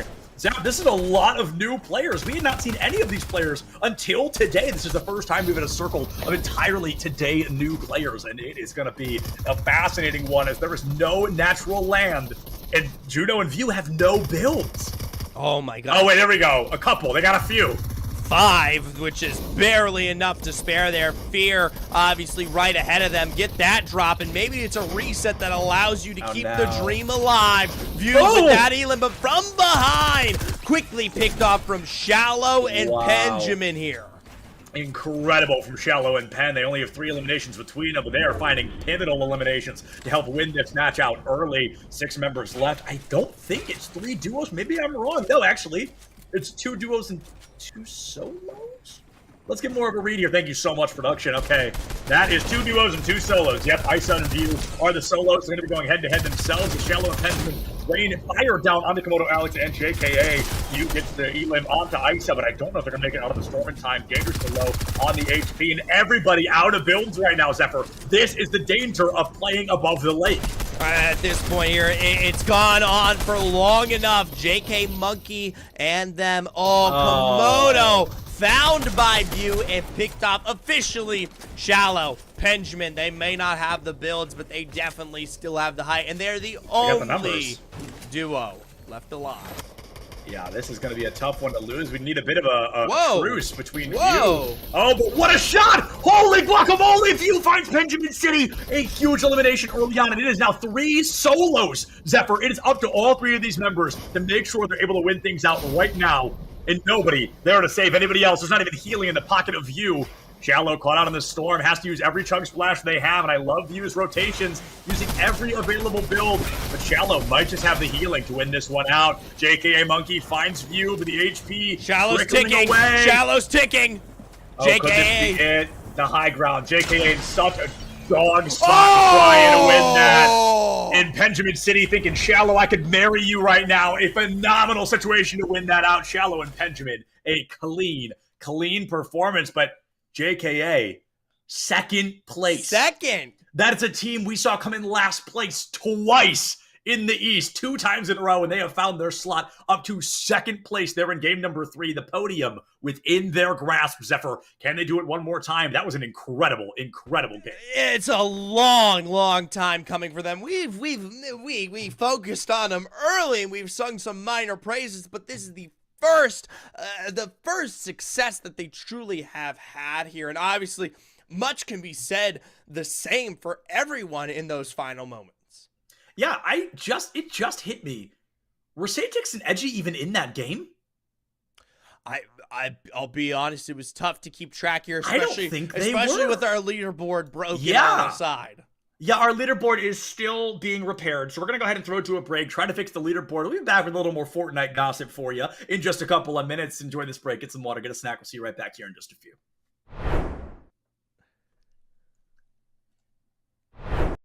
Audio recording realm is fine with me. And do you have a go-to genre of music that you like? I don't know. It's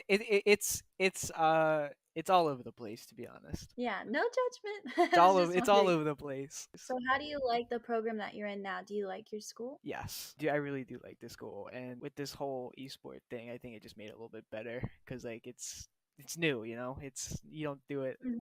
Not everyone has it, and it's Mhm. something that I'm very interested in and have been interested in for a while. You didn't have esports at your old school? I want to say there was a club, but I didn't know anything of it. This is your first time being part of a collegiate esports team then? Yes. And how do you like it? Like how do you feel about it? I love it, to be honest. Growing up, I played baseball. Through senior year of my high school. I wasn't like doing anything traditional sport wise in college. It wasn't until this year that I was like, oh, because like I saw it like I saw like a poster hanging up. I was like, oh, esports.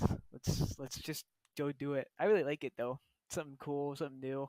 My friends like it, so I'm like, cool. What are your games that you play? I play Valorant for the school. On like the side, I've been playing Fortnite recently, and I play Osu sometimes. So how does it feel being a part of the team? Do you like your team? Yes, I do. I pretty much made friends with all of them. Obviously, I have met them. Since a lot of things have been remote recently, I still have met them, and they're very nice kids. Our arena is being built at the moment. The Valorant team should be getting in there first, so I'm very excited to play in there. What do you do to improve yourself in game, and do you take that strategy into your everyday life as well? For in game, I try and play every day. That's kind of like the one thing I try to do. Even if I have like a little burnout from it, maybe from like the previous day, I still try to get on and do something. Of course, you watch YouTube. There's a millions of things that you can watch on YouTube. I like to watch different content creators in that niche just to like inspire me to play a little bit more, you know. Do I carry it into my everyday life? I do. I'm very into like music production.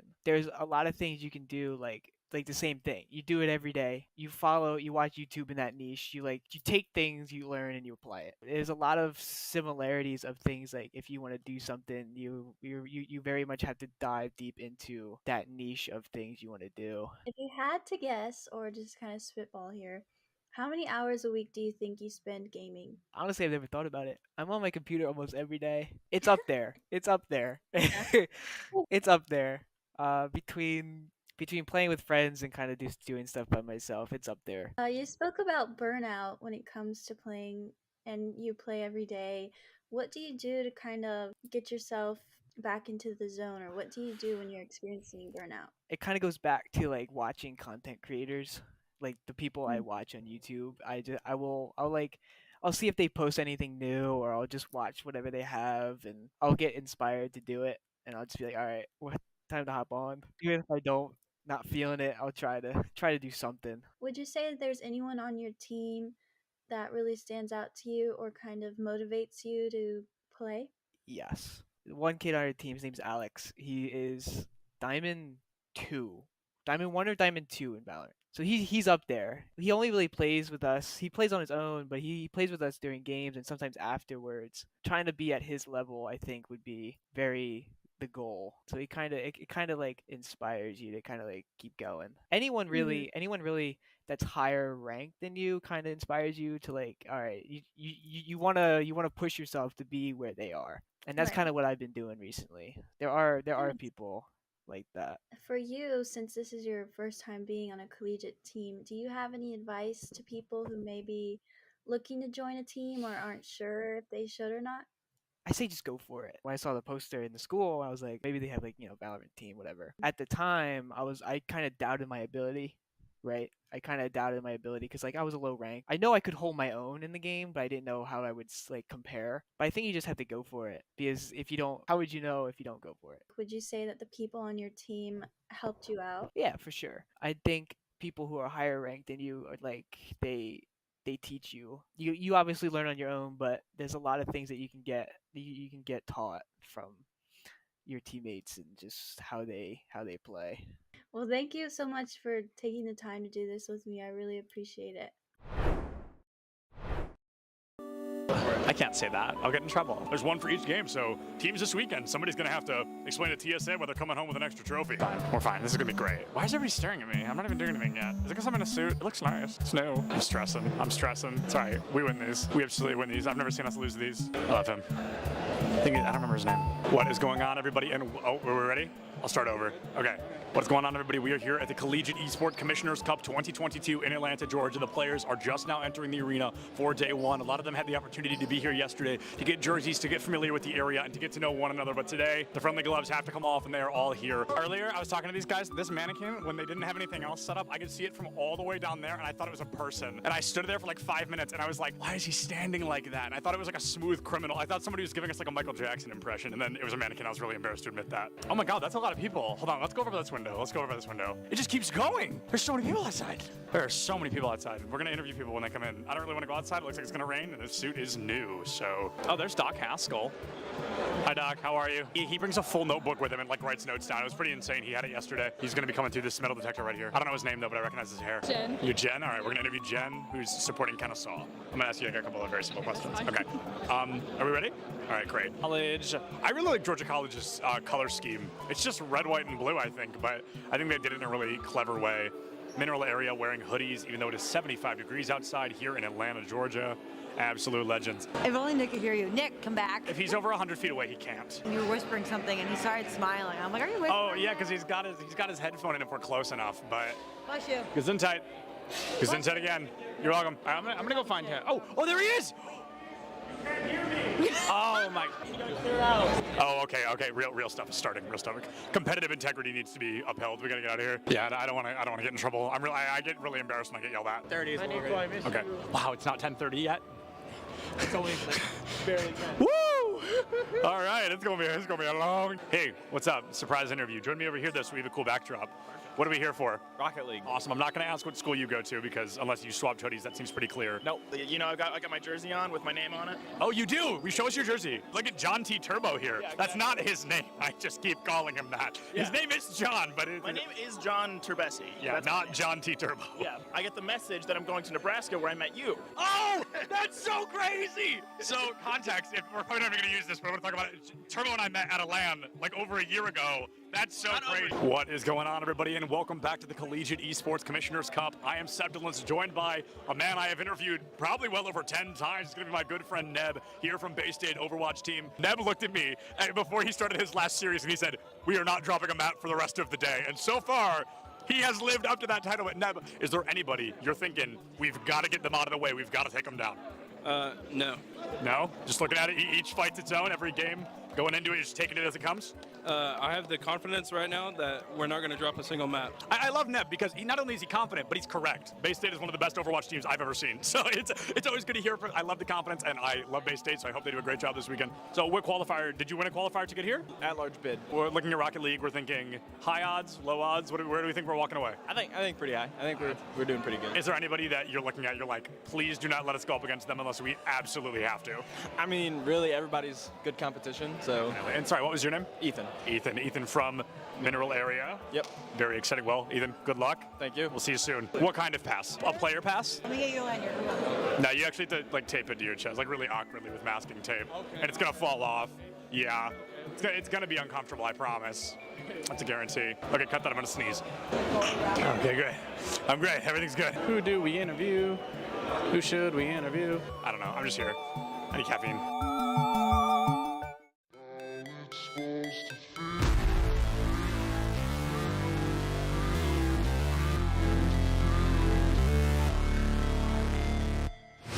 Never break, always fight, never quit, do it right, play the game, win it life, have no shame, there's no time, feel the pain, live the grind, I could change, in my mind, pick a lane, commit and climb, the only way to win it life, I never miss that fact, taking big. Welcome to ECAC Top Plays of the Week. This is Rod, your favorite host, back at it again with more stellar plays from Collegiate Esports. Special thanks to our partners at Esports U for the additional coverage. Let's hop straight into it. Starting off this week at number 8, we have Torchy showing aerial dominance. they show that you're going to have to work a little bit harder if you want to get back on their stage. Tiny bit here. Now you got to mix up your timings getting back onto the stage. Toiletry is looking for something, able to still find the jab, and the foiler is going to be. Next up, we have Cadmus, showing us what impact on a support player really looks like. With the timing of a Lucio God, they come in to claim the play of the game. Player just going to deny anyone an attempt to hit the objective, and I mean, at this point in time, you got to expect those rollouts to be as quick as they are. Moving on to Rocket League, we have Swax, showing why they own the airspace with a nice self-follow-up, netting WSC the goal. As we are going to try to find out that little nugget of information, Swax is going to drop this one down and give us a tie game here in game number 2. Gets that nice little touch over the defender, Peter. As an Astra main myself, nothing brings me more joy than watching Zeno hold it down on the C site with a nice 4K to secure the second round of the half. Fine, there's a 50-50 angle. They're checking a beautiful spray down onto 3. Players come in for the rotate from the rest of the map control. And a beautifully played round by FSE, capped off by a nice old. Now at the number 4 spot, we see that luck is a skill when Post gets 2 back-to-back kickoff goals. All it took was 6 seconds to go from a deficit to the lead. That is comeback potential. Other ways. I don't... What? Okay, so Warda actually messed up their kickoff. They 100% did not mean to land like that and then just happened to get a wave dash into it. Hey, listen, fortune favors the bold, and sometimes it's better to have dumb luck than to not be lucky at all. So we'll take it 100%, especially if they get another one. Kabuki to tally it on, and they're proving it isn't just luck. Coming back into Smash, we have Bryce showing a ledge guard of the gods.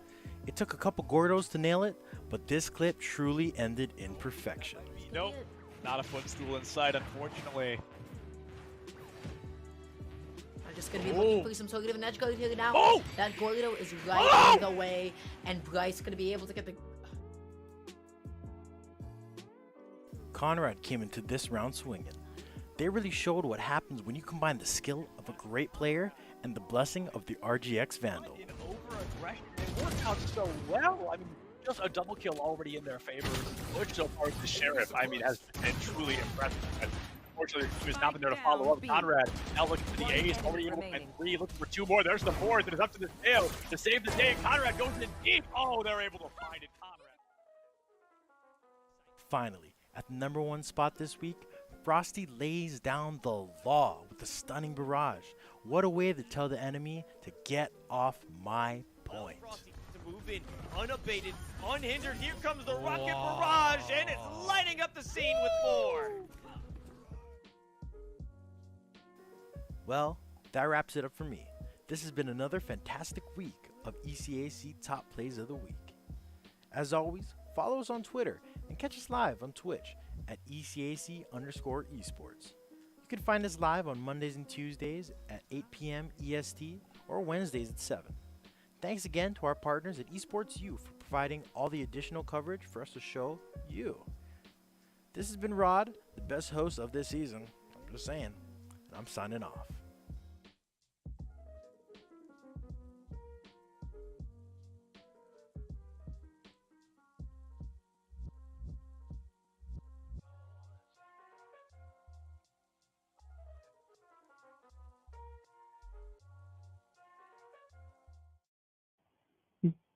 Hi everyone, my name is Heather Garozzo, also known as Sapphire. I'm so excited to join you here today. This is an initiative that means a lot to me. I've been involved in esports now for a little more than I want to admit, but about 20 years.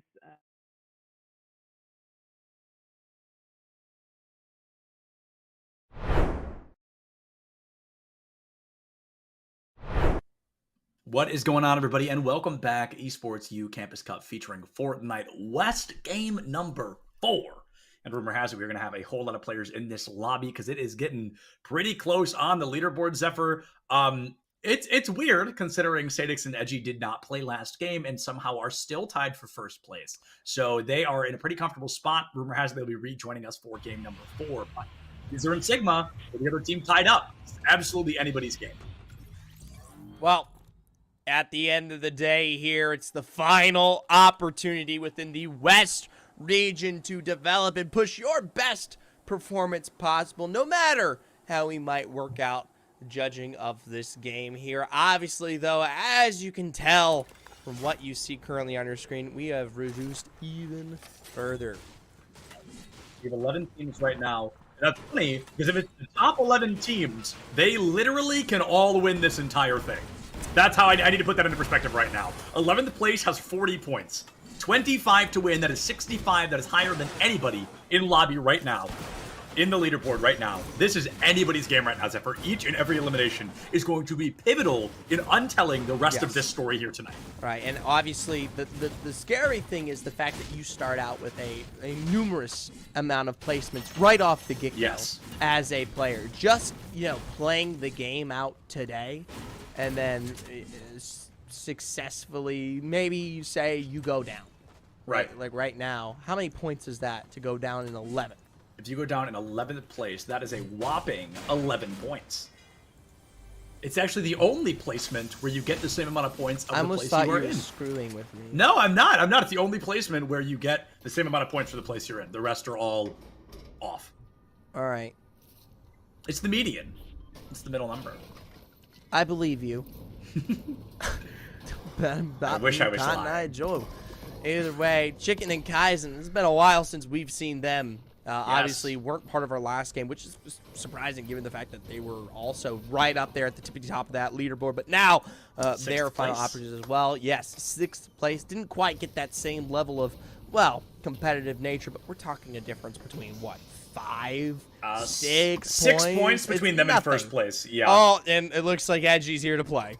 Oh, Edgy, welcome back. Jero taken off early on there. That's going to be a crucial elim to find.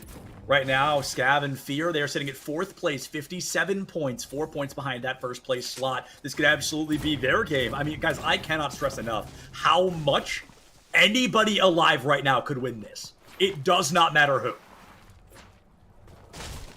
Well, Scav and Fear, we'll check in with them just across, obviously, from above. You can see Fear starting to lay in those shots, but does take a few in return for Becklin and Oreo. Maybe it's the start to a fight that they know they can win. You can see Fear being peppered. Fear being shot at just a bit here. The rotation has to come in quickly from Scav. They're going to be able to find it early on in a great lineup. Onto Oreo. The shield's down, but not completely out yet. We hear a zipline in action. The parties want to separate. They want to give themselves space to succeed. And Oreo doing just that. Both members healing up, getting to those full shields if possible. And possible it shall be. All 4 members up and running. The first one to go down may very well spell disaster in the end of tonight for their team. Ooh. Big high ground plays here. Fear and Scav obviously starting to set themselves up. They actually extend themselves out towards maybe I like this. A look at this, a rotation down towards the low ground, a pad here, and yes, an escape. A good setup here that allows them to survive for a bit longer. And the fact that it was a surprise to Oreo and Becklin means that they don't get shot out of the sky. Oreo and Becklin, they're not even going to chase here, Zeph. They're going to go ahead and grab these legendary weapons, hidden just underneath with their located vault keys. A critical moment, one that perhaps we'll see a duo kicking themselves for later, but for the time being, all 22 members still alive. The knock early on must have not found purchase, so no additional points for the Satix Edgy duo. Well, obviously, it's a bit of a lull now. Neither of these two duos going to be fighting here, but who knows? Obviously, for Oreo and Becklin, they have first dibs regarding the next Storm pull. Maybe we see Fear and Scav rotate back in a very similar direction. Potentially, they meet up on the edge of Storm here a moment further. We're going to see Oreo go up into the chute there to throw themselves into the circle. Like you said, first dibs on kind of their landing zone, but it looks like they don't want to overcommit just yet. They want to try to catch somebody out early, perhaps someone rotating into the circle, and try to get a couple of free limbs early on. Guys, I'm going to say it one more time. I cannot stress how important every single elim is. Like, there is a very, very, very real chance somebody's going to win by a single point. Well, we'll see. I don't know about that. Obviously, it's really tough to say because the bar is so close. Exactly. I mean, it might be a few elims here, but even just having the natural extension of 6 points before coming into this game is already a huge benefit when you realize a lot of teams are kind of ending up with very similar points. I don't know. It's tough. It's tough. Yeah, absolutely. These teams have been fighting tooth and nail through player disconnects and lobby failures and people not rejoining the rest of the series. These 11 teams have fought until the bitter end, because something I feel like we haven't talked about as much here in the West is the prize pool, which is going to be given out like after this game. Like maybe not right after, but the point is they're working for $1,000 in total. First place, $500. Second place, $300. And third place, $200. So every single team fully aware they're in the possibility of placing on that podium, and they all want to fight tooth and nail to make sure they can do just that. Here comes Satix and Edgy once again. They're going to have a great momentum boost here on Chonker Speedway. They catch a duo out early, mainly Isa and Jero. Haven't been able to win out these 2v2s very often, but it looks like Satix isn't that interested in chasing them down quite yet. Ooh. Still, though, it's a position that might give them their benefit a little bit higher here. Obviously, this particular area can be a bit more difficult, especially if the storm starts making its way back up towards the northern side. Then you're having to contest with a bit of the kind of more average landscape that can maybe make you pay a price. Something that I will make note of is that Satix Edgy are, like, obviously they've got like their minor weapons and some good sustain here, but look at the builds. This is low for a round one circle close. 54 for Satix. Yeah. That's literally a third of what you're capable of picking up. Yeah, this is fascinating that they're not as concerned with it. Komodo Alex possibly farming a couple of clips and wants to get that good green screen in the background so he can put whatever he wants behind him. Hiding out. I didn't catch where JKA is. Oh, he's directly above him. Okay. They are nearby. They're playing it in rocky reels. They don't want to take any risks. They want to get that reward early on to make sure they can walk away redeeming those victories and those eliminations. This has been a real up-and-coming team, a real underdog team all evening so far. But, I mean, that last game, second place finish, a phenomenal lineup, and even coming in second place now should be enough to bump them at least a podium. By the way, JKA and Komodo have, or at least hyper awareness, and Jack have admitted that they didn't know they were getting skin judged, even though they alluded to it. And so they did not make that clear. Yeah, they did not make that clear, and that's why they lost. That's why they lost. They didn't know. Apparently they asked for a recount. A recount? Okay, deal. This final match. So JK and Komodo, they're still rocking the best of the best here, but when we tune in with the other duo, apparently they might have a response this time around. That's not. Can't wait to find out. We didn't even really get to see their skins last time, so it was hard to judge That's anyway. True. They were just being chased. Yeah, hopefully we get to see them a little bit earlier this time and not in the middle of an Indiana Jones style cartoon chase. This is also another good example, Zeph. I want to talk about what you mentioned earlier. The builds we saw earlier, 51. JK's at 132 in the same time. Like, it's very important to find these materials early, but maybe they're going for a more aggressive strategy, and they're just planning, okay, we'll eliminate somebody and they'll have full mats, and we'll take those. I mean, I never They're not liked losing fights very often. True, but I never like you're already set up with all this time in the world. Just put yourself on the best foot. Put yourself on the best foot forward, right? Yeah. Absolutely. I can definitely understand that, and I agree. I would also never take a 1v1 and hope they had materials for me, but perhaps it's just a little bit of confidence. Perhaps it's just a bit of a change of play style. They want to rely on other people to do the work for them. JK and Komodo, I love this rotation. They're going to get a huge high ground smack in the center of the map, essentially. They can get a rotation in every direction. They can see anybody, anywhere. Oreo and Becklin are instantaneously deleted. That's a duo gone. That is our first duo missing, and unfortunately, that is the last time we will see them here tonight. Oh my gosh. What a shame. The first duo out of the running. First duo out of the running there, and obviously we tuned in with them very early on, right? So obviously didn't go their way. That actually gives them a total of 60 points, which currently ties them for third place, but considering no one else has gained the points they need, that will knock them out of the podium. They are unfortunately not eligible to place in that top three here tonight. It's a shame. It's a shame, but unfortunately that's the way a Battle Royale works, and we got to keep going until everybody's gone but the two of them. Sadix and Edgy continuing to make their way in ever so slightly, and obviously now getting well and prepared. Just weren't extending most of their time directly on top of their POIs, being that it's wood left there for a majority of what they need. I'm not going to be too nerved.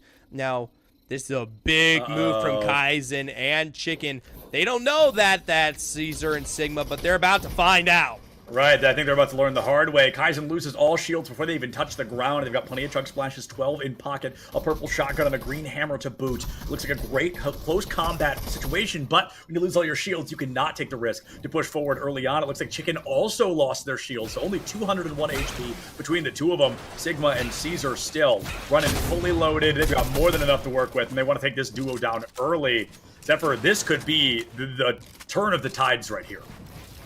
Oh my gosh, this literally decides the game, because obviously Caesar, Sigma, they go down early. That means it's it for Sigma, now sitting at 71, playing completely defensive.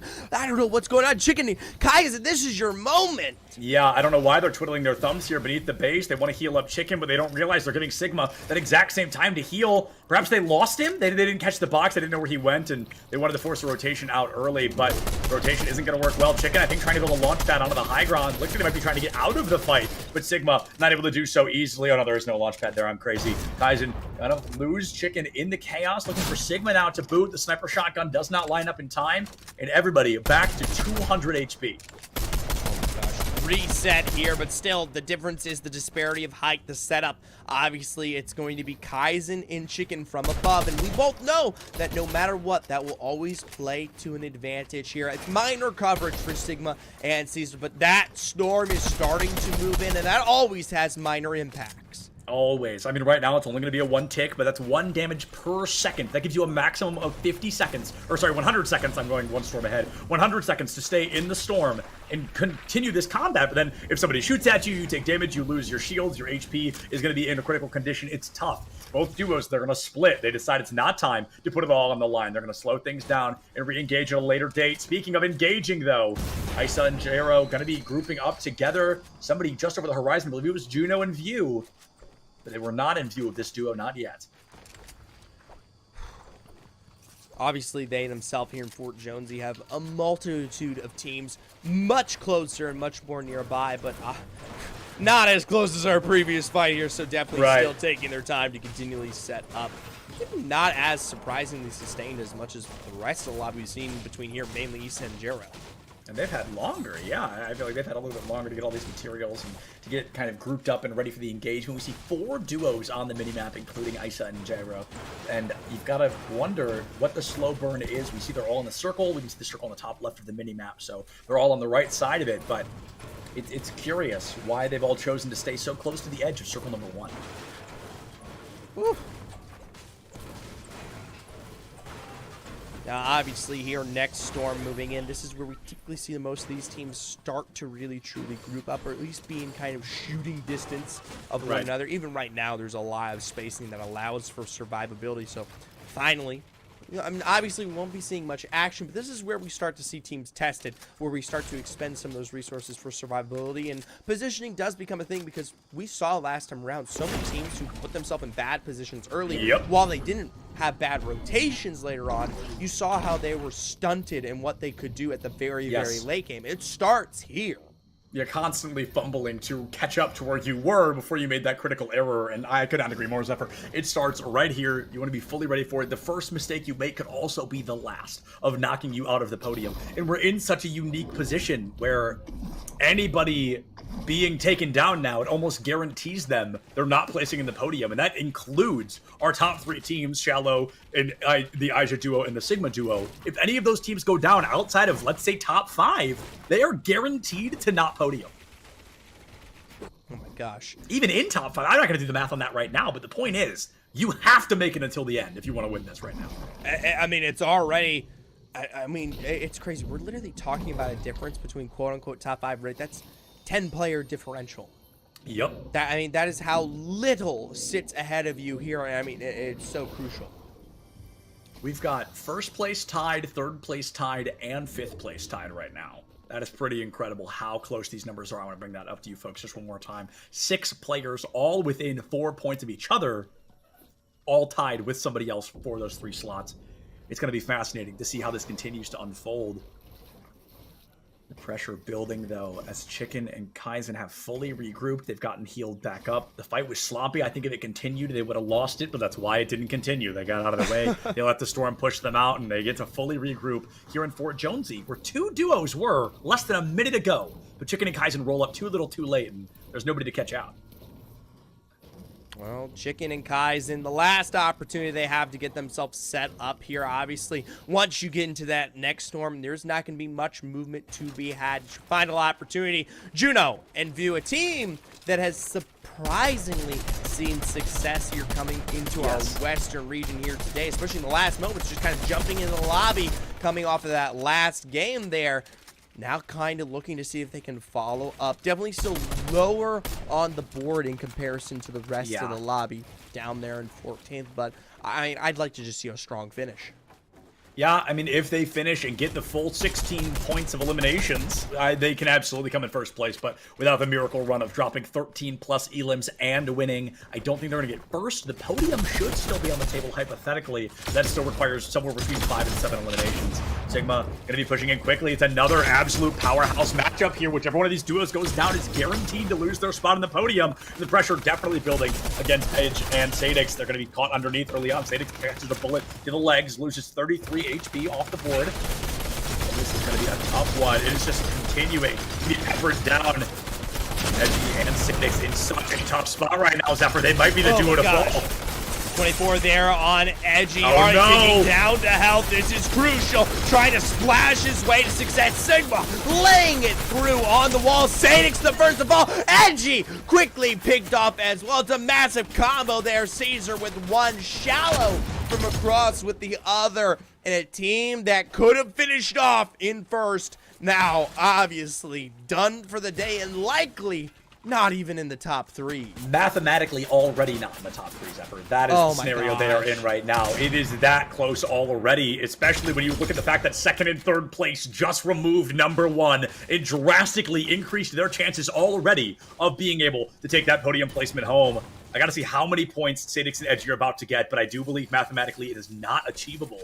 I think they're only putting 12 on the board. That nets them 73. And considering Caesar and Sigma could just give up right now and already have more points than that, then I think mathematically we are already going to have to say goodbye to that duo. Oh my gosh. Well, I mean, they found their success earlier today, right? Absolutely. Eastern Ridge, and they had their own response here. And, I mean, yeah, one shot, one opportunity, you make it count, maybe you don't.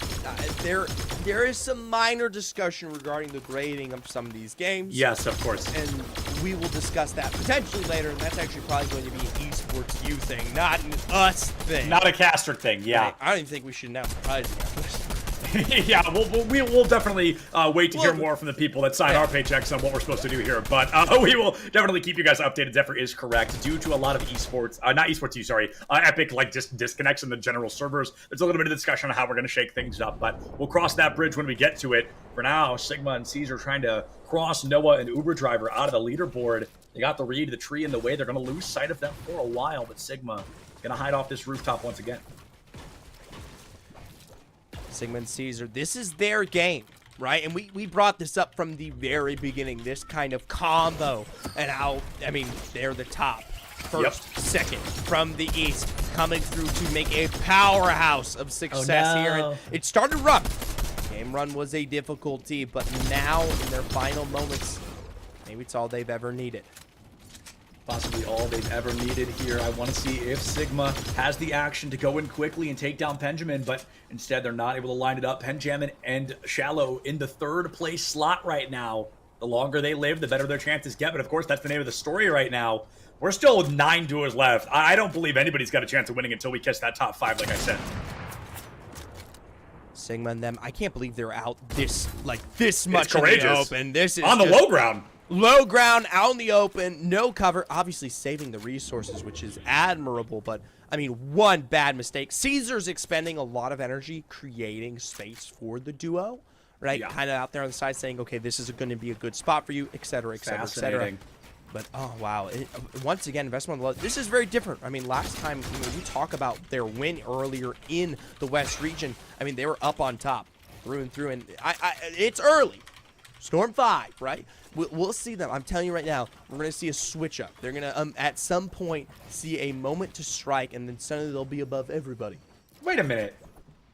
Jack and Hyper Awareness aren't even in the lobby. They probably weren't able to connect. Yeah, it's probably one of those glitches. They're telling us, yeah, they're like, check out our skins. It just hit me. They're not even in the at least we haven't seen. No, they're there. They're at the top. They're at the top. Okay, they're here. Oh, I can't wait to find out what they're wearing. I'm so excited. I almost feel like it's one of those moments where I'm just like, obs, and then just like snap my fingers. Whoa! Beautiful. Oh, they feel the spectator. They hit the emote. Oh, it's Peely skins. They remembered. Wow, that's beautiful. They're trying to get points from me right now because week 1 I said how I love Peely skins. Oh, they got me. They got me on that. This is a technicality at its finest. They got you because they're playing to your favorites right now. They're playing towards history, but I don't know. I still like. I'm almost just so flattered they remembered. I want to give it to them, honestly. Hey, I'll say this. My heart's warm. I will give it to whichever duo lasts longer. Agreed. I'm in. Whoever wins, whoever lasts longer, also wins the not important costume contest. We need to establish more costume contests in Battle Royales. I think it's hilarious. Just putting that out there. But right now, oh my goodness, what a risky high ground. There's literally somebody in every direction of them right now. Hey, but I mean, even though we're making jokes of it, this is technically one of the best spots right now for any team. Cowboy Jack and Hyper Awareness, never this aggressive. They've taken high ground. They lay out control, but look at the builds. They do not have a lot. They've got nothing.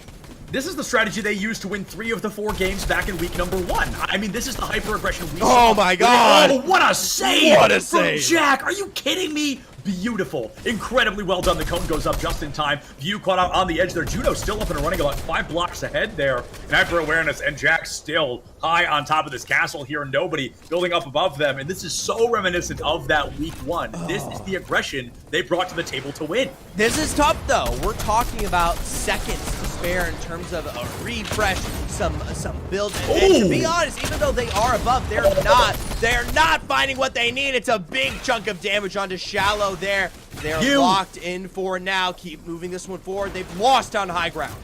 Yeah, this is going to be devastating. We've got one of these players out here looking for a room without a view. Juno left on their lonesome. A very sloppy bounce in from Jack. Penjamin now going to be on the high ground. Shallow dropping low down there. We saw them fighting Jack just a moment ago. So the duo is split. It looks like they finally regrouped up here onto the heavens. And they're going to drop right back into the phrase that I cannot stress enough how important the eliminations themselves are. Surviving is, of course, important. But we very well may see somebody win with less than a 5-point differential. That almost feels mathematically guaranteed at this point. Oh, the first person to start to fall in such a long time is none other than Komodo Alex. Issa there picking up that one from below, leaving just one more. And oh, Cowboy Jack also down as well. It is 1-on-1. The awareness is gone. That's a 2-piece. That's incredible. Hyper Awareness and Jack, they go down early. By default, Alex and JK win the costume contest. I will just say, in a serious moment, they expend so much resources to keep themselves on that high ground. You see how it comes back to bite them here. My Absolutely, question is, they had nothing. The low. We talk about guys like Caesar here in Sigma who have just been waiting. Noah's down. Now starting to pick up kills and starting to finally push themselves Uber driver down. Top. They're gone. This is literally what we've been waiting for. I called this.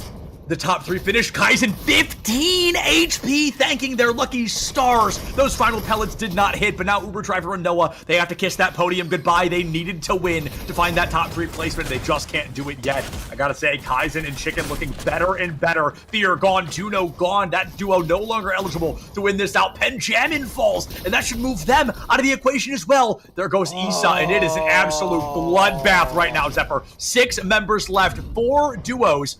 Chicken falls. That could be it. Sigma finds it. Issa, one of their own, and Kaizen gets the elim. Kaizen gonna bite a bullet from Sigma up above. Can't find that melody in time. Jero falls to Sigma as well. And all of the sudden, we've got 3 left. 3 left, but it's just Scav hidden away here. Sigma is able to find Scav. No way Scav watches. But here's the problem. If Sigma goes down far too close to Scav, Scav gets Can get all those materials. those chugs, all those materials, everything. And that is a huge, huge reset He's getting them. for Scav. He's getting them. He's getting everything he can, but Caesar has such a good high ground. There's nothing to be done there. That is 11 eliminations from Caesar and Sigma, as if they needed the bump to come in first place. Now, of course, we cannot establish anything here tonight because there is a lot of discussion about the disconnects and stuff, and we gotta make sure everybody gets their fair trade, but I don't imagine anybody getting more points than Caesar and Sigma. Just to remind people, the few that exist here, Caesar, of course, in combo earlier today with Baz to take first place with 100 points. Sigma and Cut in second with 97 formed the super duo, and they deliver even after they start off the day with a horrific 9th place finish with only 14 points, something that was very low in comparison to what they had shown in their individual respective teams. Yes, absolutely. An absolutely incredible job coming out from that team. And folks, as devastating as it is to unfortunately end without a bang, because we don't want to assign anybody points that may not, especially because there's money on the line down the line, because there's a lot of money on the line. We are just going to call it here. Keep an eye on Esports U for an announcement on who was able to win this. You can follow them on Twitter or here on Twitch. It's just at Esports U, literally everywhere. We love each and every one of you. Thank you to all the players who came out today. This was the most fun we have had with Fortnite in weeks. Zephyr, thank you for joining me. A big shout out to Colton in the back line and our entire team of producers and observers and everybody that makes all of this possible. We love each and every one of you. Check your posture, drink some water. Don't forget to love each other, and we'll see you next time.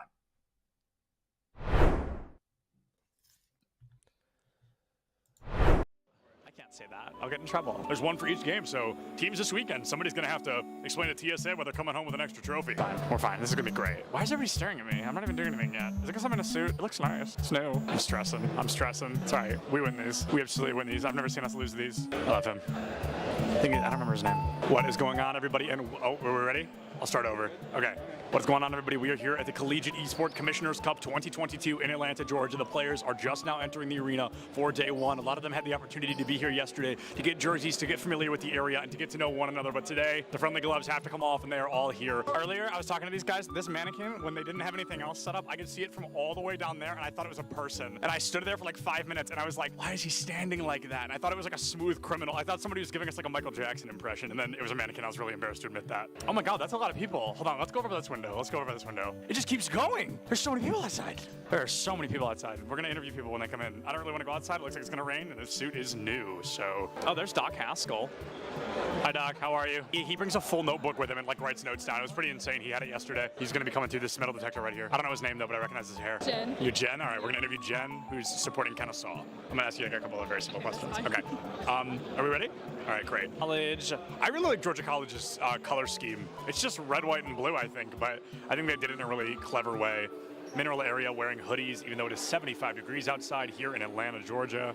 Absolute legends. If only Nick could hear you. Nick, come back. If he's over 100 feet away, he can't. You were whispering something, and he started smiling. I'm like, are you whispering? Oh yeah, because he's got his headphone in if we're close enough. But bless you. Gesundheit. Gesundheit again. You're welcome. I'm gonna go find him. Oh, there he is. Oh my. Oh, okay. Real stuff is starting. Real stuff. Competitive integrity needs to be upheld. We gotta get out of here. Yeah, I don't want to get in trouble. I get really embarrassed when I get yelled at. 30 is Okay. Wow, it's not 10:30 yet. It's only barely 10. Woo! All right, it's gonna be a long. Hey, what's up? Surprise interview. Join me over here this week. We have a cool backdrop.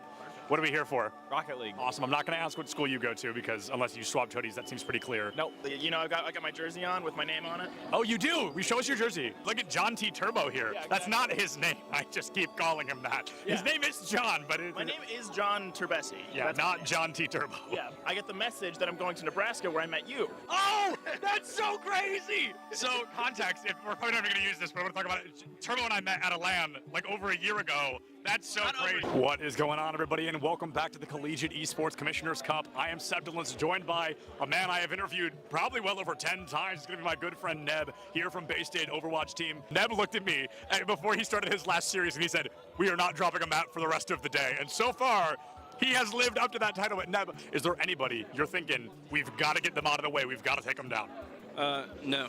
No? Just looking at it, each fight's its own, every game, going into it, just taking it as it comes?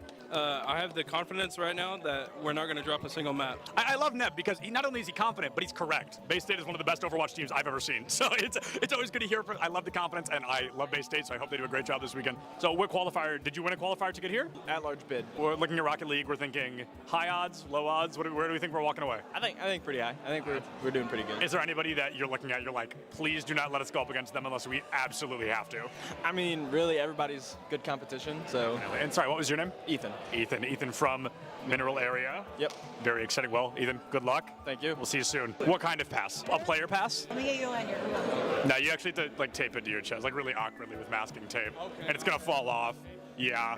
It's gonna be uncomfortable, I promise. That's a guarantee. Okay, cut that, I'm gonna sneeze. Okay, good. I'm great, everything's good. Who do we interview? Who should we interview? I don't know, I'm just here. I need caffeine.